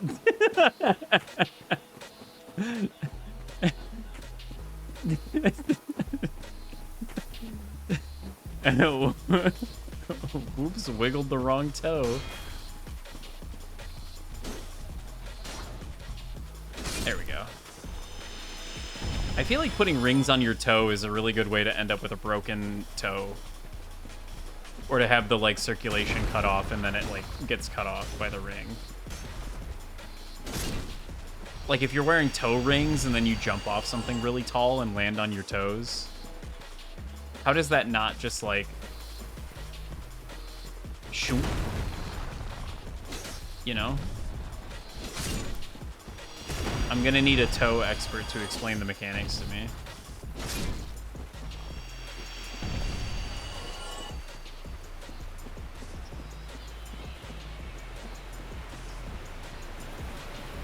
We should ask Miyazaki. He would know.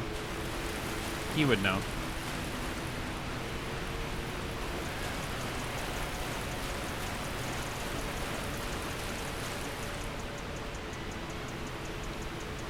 All right. Ugh. No more crisscross applesauce. I've heard it's like bad for your knees to do that. So I really should stop. I really need to police myself. That's how you end up with, like, fucked up knees when you're, I don't know, age older than me.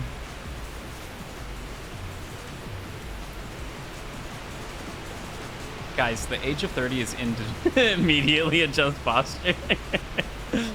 Yeah. The age of 30 is in demand, right, guys? I just gotta wake up and say my affirmations. How do you unlock knees that don't work DLC at 30? Sir, I am approaching 40. It's rough out here.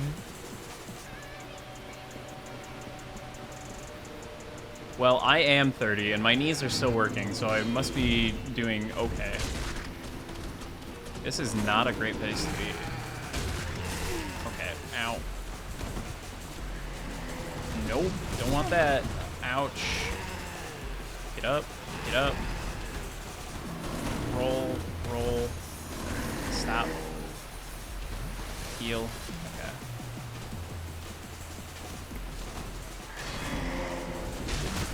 Fuck you.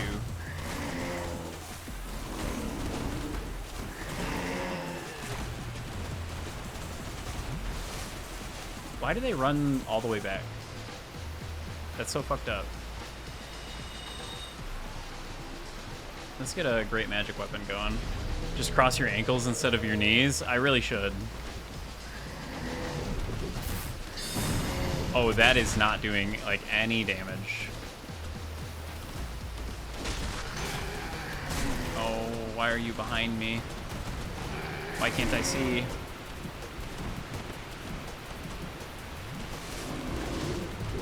Thankfully, they get stopped there by Blessed Invisible Wall. Chomp. Stab.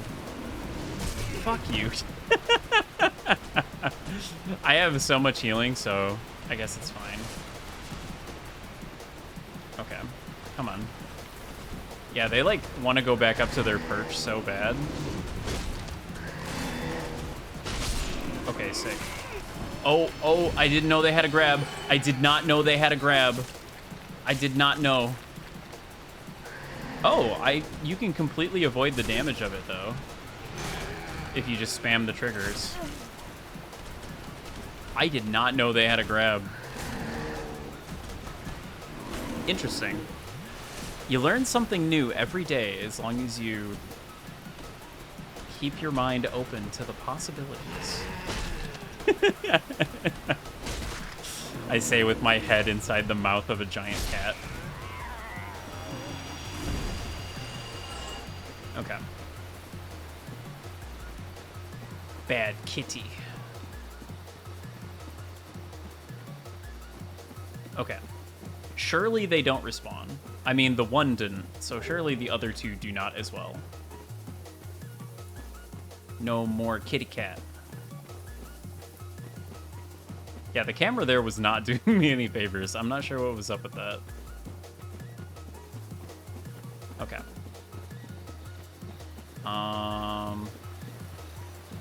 Now...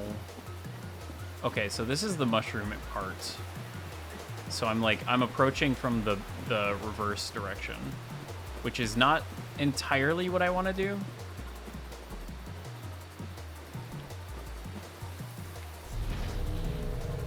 Surely these giant mushroom guys won't completely obliterate me. Oh, that was not it. Please never do that again. Oh, come on. One. Stab. 1, 2. 2. Stab. Stab. Oh, okay. Greedy, greedy. Greedy, greedy. Oh, I'm so big and greedy. Okay, it's fine. Wait. Give me that.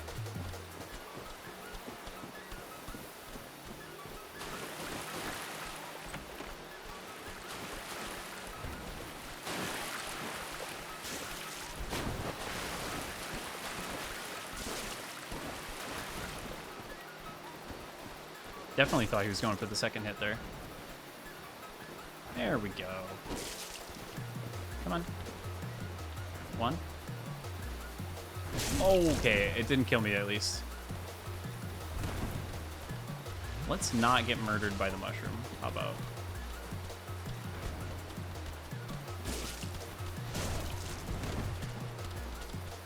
At least the little ones are not aggro here for some reason. They're just totally okay with me killing their parents. Give me that. Okay.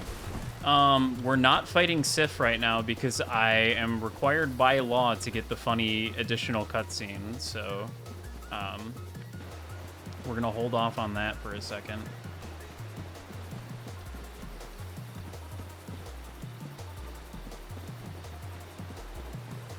But I think I thought there was like an item around here or something.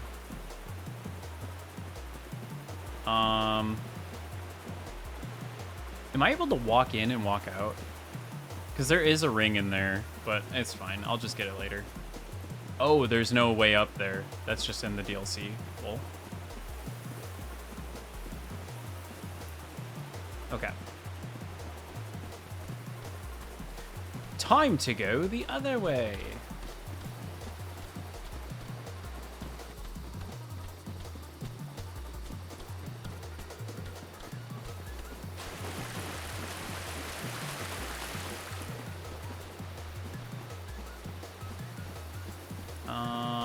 Let's see. If I remember right, there's hidden goodies around this corner. Aha! Goodies. Yummy. Okay. Oh, that's right. I have the covetous gold serpent ring. I should farm the stone giants.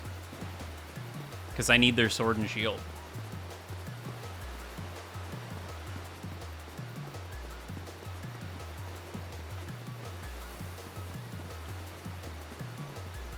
Let's see.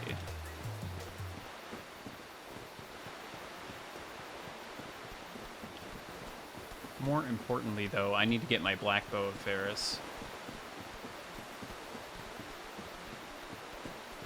At this point, my dexterity, I almost said agility, my dexterity is too high to be using this unupgraded longbow.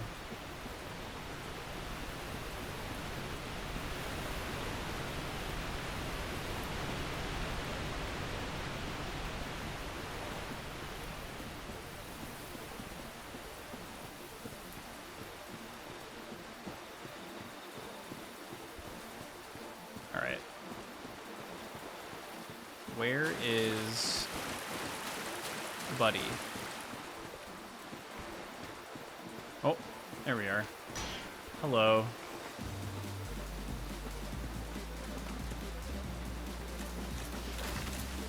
Hello. Stab.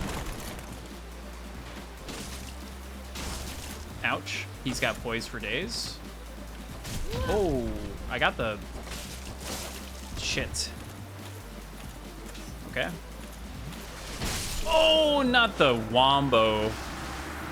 Not the triple hit with the fucking plant thing as well. Fuck. Okay. Okay. I wonder at what point it's faster to rest at the bonfire in that little cave. Probably a million years ago. Again, I don't know why I'm doing this right now. I could do literally anything else. Even though I guess I do have to do this. I have to do it at some point. I guess I'm doing it now. It'd probably just be a little faster if I did it later, because I would just like one-shot all these nerds. But I guess it's more exciting to do it this way. And then the harder areas will be easier, right?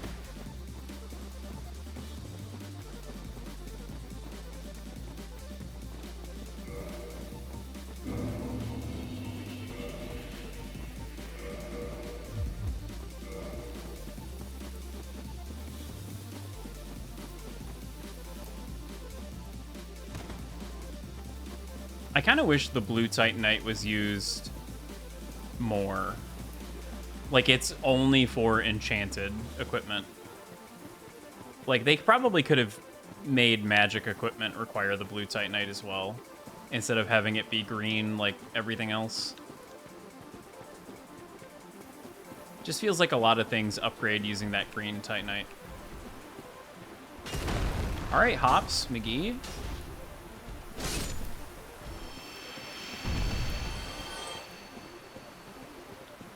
Oh, you know what I should totally do? I should attune the repair spell. That would be a really smart thing to do. What are we at? 113 out of 120? Okay, it's not too bad. Not nearly as dire as I thought it would be. Okay, pal. Settle down. Wait your turn.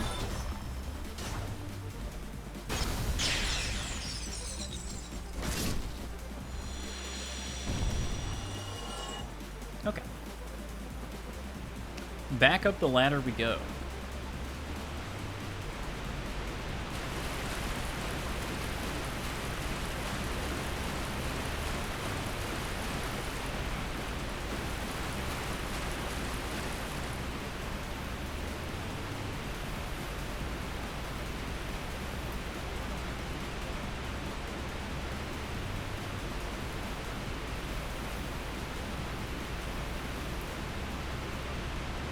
You know, I always forget that you can upgrade armor in this game. It actually isn't, like, as worthless as you would think. It just kind of sucks because Titanite is at a bit of a premium, and using a slab on a piece of armor is, like, really dumb. But it's probably worth it to upgrade it, at least until chunks. At least until it starts asking for chunks. You can probably squeeze a good amount of defense out of some stuff. I know I always upgrade the... I always like to upgrade the sack as much as possible, just because then it's giving me as much of the shitty defenses as it has. Alright, where's my souls? Give me those. Don't shoot me. Don't shoot me. There you are. Yep, there's that person. Okay, we're gonna... Interesting.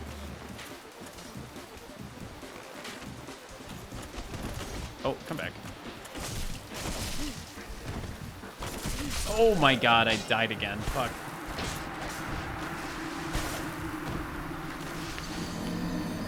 Man, where are those things that they keep seeing me and coming to get me? Now I gotta run all the way back again. I think my music ended too. Shit. There we go. Just immediately start part 2. Oh, I guess I did repair my sword not that long ago. Because I just repaired everything at Griggs. I think it's Griggs. I can never remember which one's Griggs and which one's Rickert. I'm pretty sure Griggs is the smith. Griggs just sounds like more of a smith name. Nice. Purple moss. Okay, you know what would be a lot faster, actually? Well, I don't have 20k souls, so I can't actually do that. What would be a lot faster is if I would just buy the fucking medallion and open up the door. Instead of having to run all the way down here, all the way through the water, up the ladder, up and around. Worst part is that I have the souls for it. They're just in the zone that I'm trying to get to. I could just use one of the funny rings. I think I have an extra one.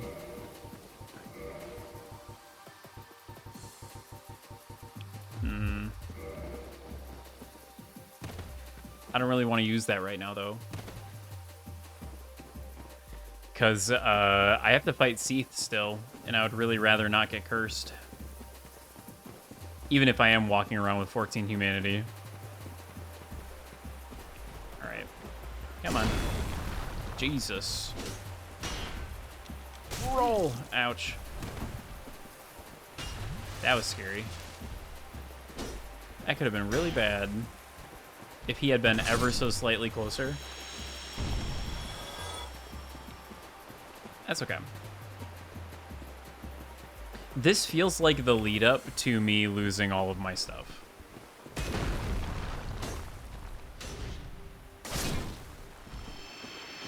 I feel like this exact scenario is, it's happened to me before in the past where I'm like stuck in a spot that I like don't even know why I'm here.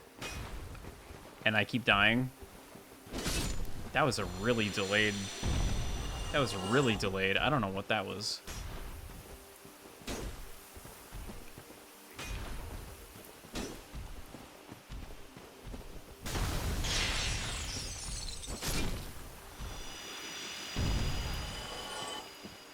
I like pressed the button and then there was like a full second and a half before it actually did the stab. I wasn't out of stamina or anything, I don't think. It's just a weird action queuing thing.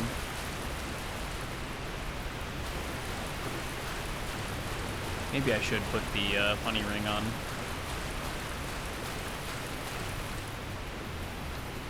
Why'd they get rid of Second Chance? Such a good spell.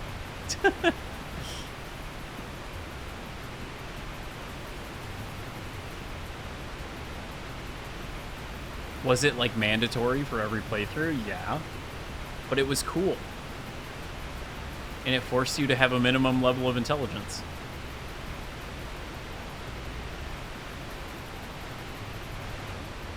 I don't even think it was that high. It was like 12, maybe 15. And I think you could kind of get around it by using a certain sword in the offhand.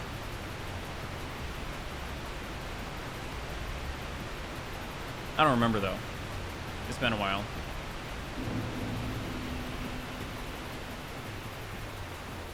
God, I really should replay Demon Souls.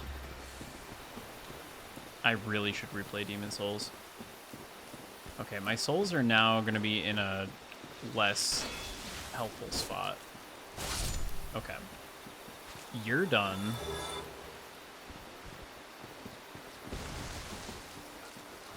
Oh, shit. How many motherfuckers? Oh, my God. A lot. A lot, it turns out. Oh, fuck me.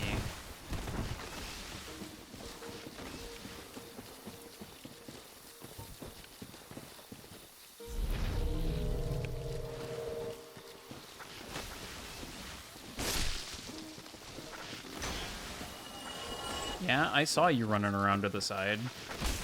Oh my... Well, that's a lot of humanity in like 50,000 souls.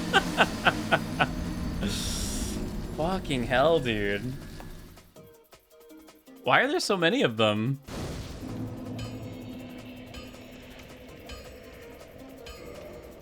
Wah, wah, wah. Oh well, it happens. Okay, I think maybe I leave the Dark Root Garden for later, and we go do something else instead. Let's see here. What are my options? I still have to get summoned for stuff. It's Lord Soul time. I should go back to the Asylum.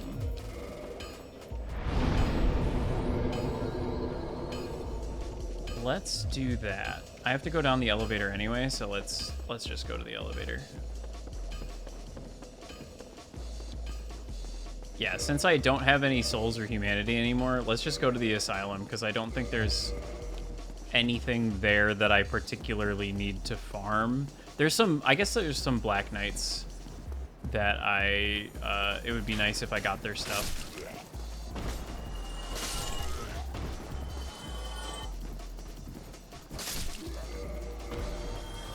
Yeah, let's just go ahead and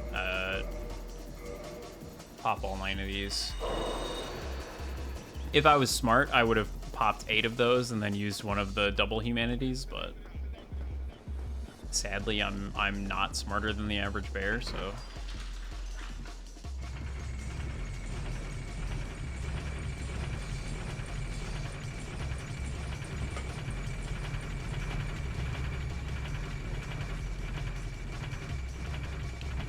Whoop. I did get those. I can never remember if you're able to just roll it or if you have to, okay. I can never remember if you're able to just roll it or if you have to run. Oh. Well, now I think I done goofed. Yeah, I'm pretty sure there's no recovering from this. That's pretty doomed. Okay, well. Womp womp. I can run back to the stairs anyway.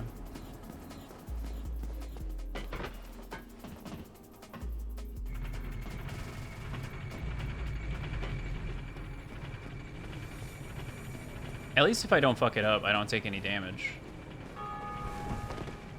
Yippee. Okay. Let's actually fall onto the roof here. And we get Undead Asylum F2 West Key.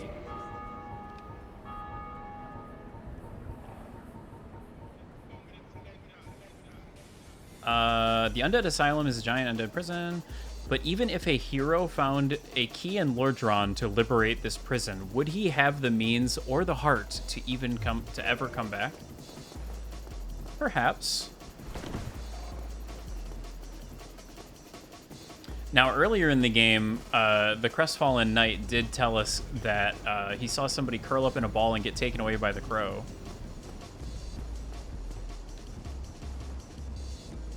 Waiting 20 in-game seconds. You actually can't do anything while you're here.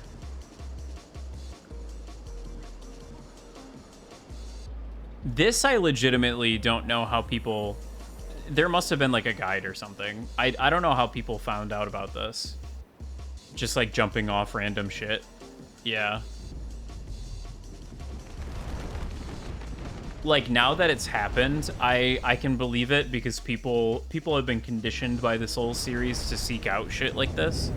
But like prior to this game, I don't think there really was anything like that. I mean, there was a couple things in Demon Souls that were a little similar, but not really. Not to that extent, certainly. I fed my rubbish to Frampt, and I really should not have done that.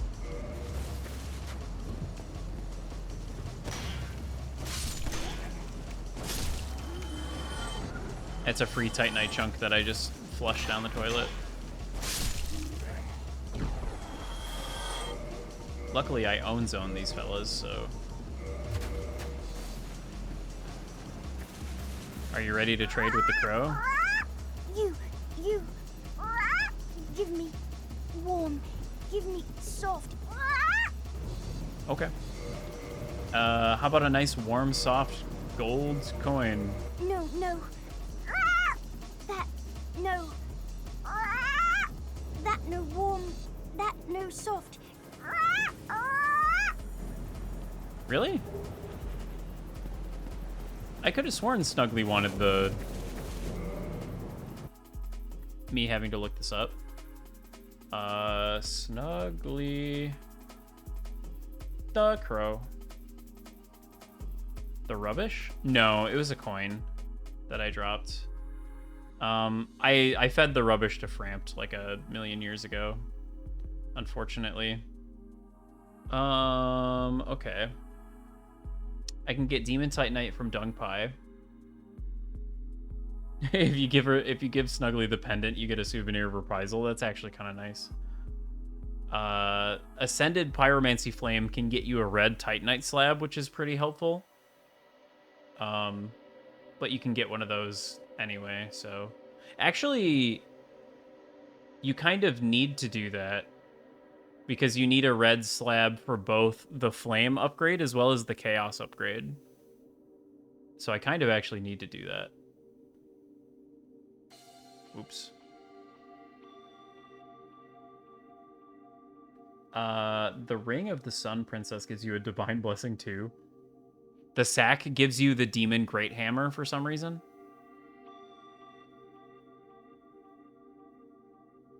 Oh, is this the only way to get Ring of Fog? Okay, no, it's gifted by Elvina for killing 3 targets, so we won't worry about that just yet. I gotta get the Sunlight Maggot for the Old Witch's Ring. Huh.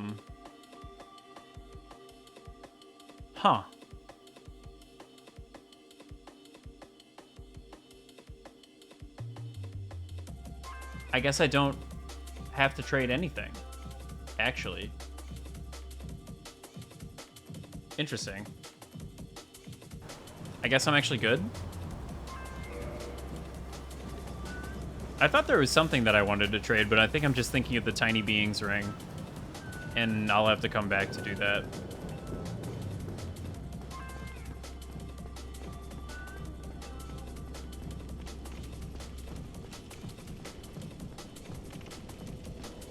Let's just go ahead and rest here so that we don't have to fuck around with trying to get back.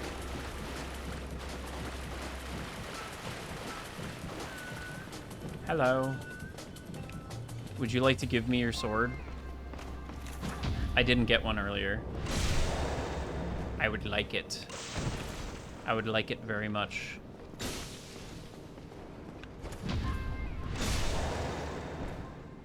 It's interesting that these guys are stronger than the Silver Knights. Thank you. Okay, that's 1 drop. Oh, hey, look, it's Oscar. You can see him. Hey, Oscar, buddy. How's it hanging? Oh, why are you attacking me?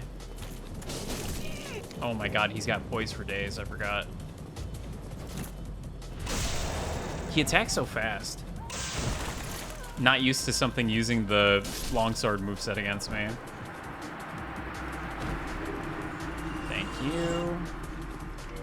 I believe we are at the crest shield part of the game. It's literally just it's the dragon crest shield, except swap the flame and magic defense. It's actually better than the dragon crest shield because the fire defense reduction isn't that bad, but it gives you a ton more magic. Yeah, minus 30 and plus 50. That's way better. That's like just a better shield in general. Of course, the ball has respawned because fuck you, I guess.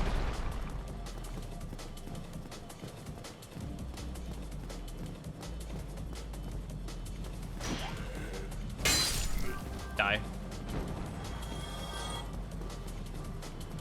Oh god, it's almost 4 a.m. Well, I say that, it's 3:21. Why are my inputs getting eaten? What's happening? Maybe it's just my controller. This was a pretty cheap controller, even if it is like Xbox branded. I think I got it for like 15 bucks.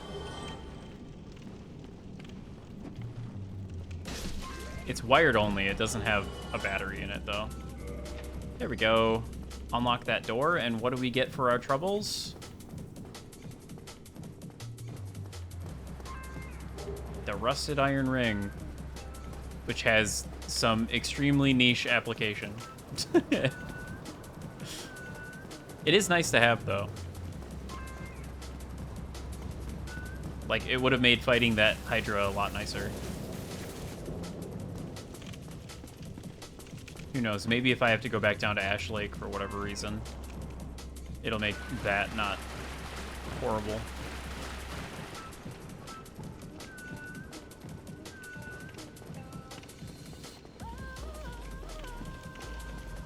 Hello, Mr. Black Knight. Oh, you're a regular sword one too. Huh. For some reason, I thought one of them was halberd. Black Knight. But I guess they're both swords. This one is weaker? Weird. And the peculiar doll.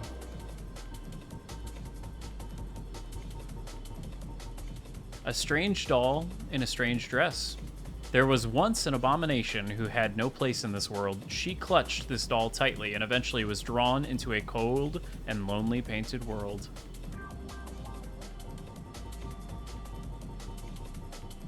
My favorite part of the game. The Lord Vessel bestowed upon the chosen undead who is destined to succeed Lord Gwyn. The chosen undead is granted the art of warping between bonfires. To open the final door, place this vessel on the Firelink altar and fill it with powerful souls. Oh, the Enchanted Ember is a vestige of the lost land of Ulasil. Interesting. I mean, that makes sense. All of the magic shit comes from Ulasil. At least the historical magic shit. The current magic shit comes from Vinheim. But Ulasil is like, oh man, what if we could turn into a pot? What if we could hide the weapon that we're holding? And Vinheim is like, what if I could shoot a really big magic missile? What if I could make thing explode with magic? It's like, okay.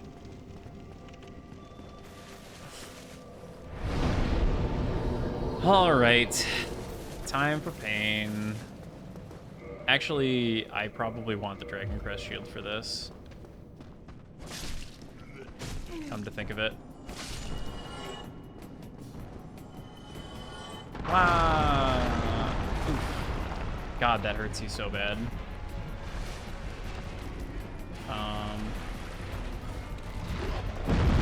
What if you didn't do that? I hate that it spawns behind you. Oh my god. Okay. Like, if the fire originated from the demon, it wouldn't be so bad, but it originates from, like, behind you. And that's fucked up. Whatever. I have my health back now. And I will not get got by this funny man.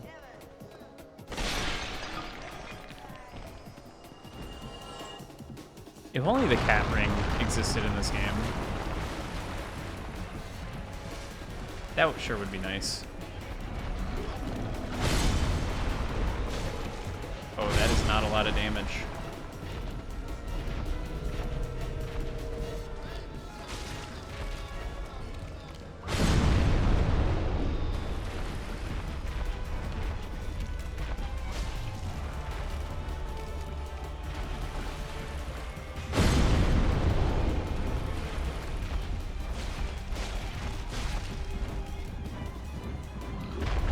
Please continue to do that attack forever.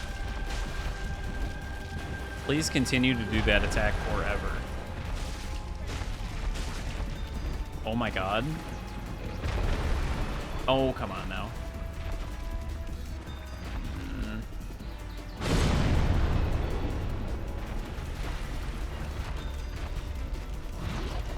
Motherfucker.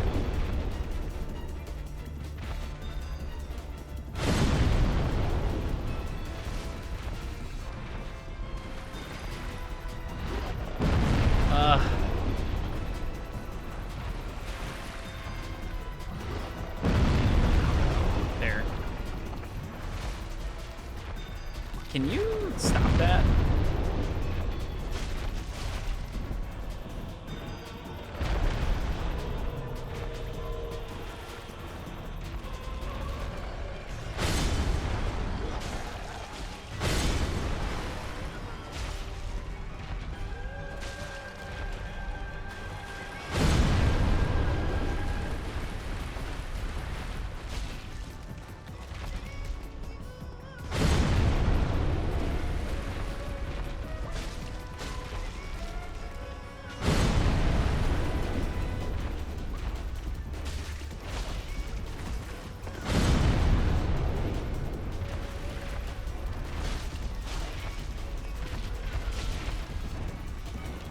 Thank you. I'm so big and greedy.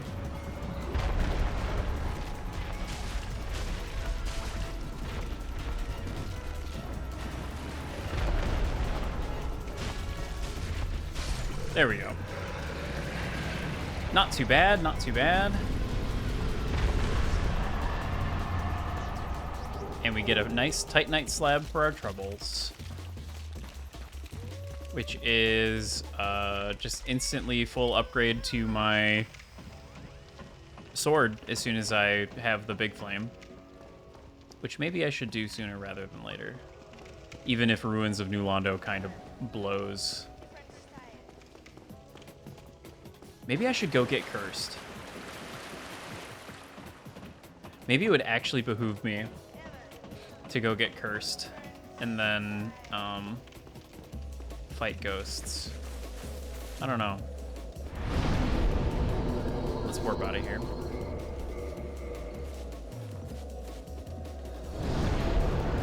I may need to decide what I want to do exactly.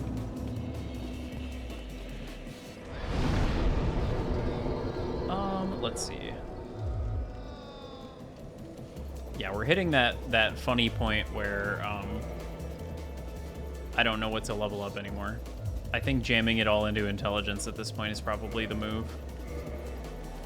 Let's go ahead and attune magic. Get rid of that, and we'll put repair on, just for safety.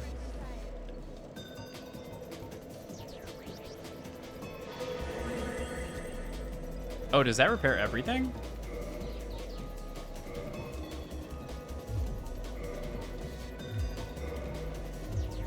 Oh. That repairs everything. I thought it was just the sword. That's really good. God damn. Okay. Hell yeah. All right. Yeah, I think that is it for today, however. think we shall end on that note, and perhaps continue the Dark Souls another time. Oh, why is that muted? There we go. I'm gonna restart it real quick because I want to hear it. Yeah, but thanks for watching at the fucking, you know, wee hours of the day. Sorry my schedule's so fucked. I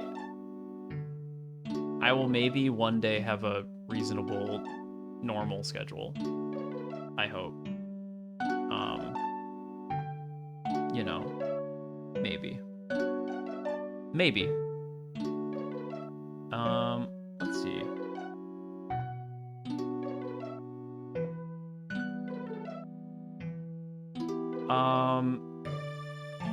It's pretty late.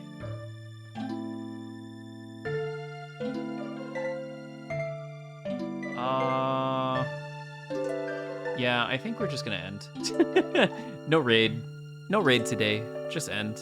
But yeah, thanks for coming out, and hopefully I will stream again sooner rather than later. As I said, my schedule is kind of opening up a little bit, so hopefully I can stream at like a more regular time. And also, I'm gonna try to stream something that isn't Dark Souls intermixed. I'm gonna try to actually do the funny thing where you play more than one video game at a time. We'll see what happens, and maybe stream a bit longer as well. But for now, thanks, and have a great rest.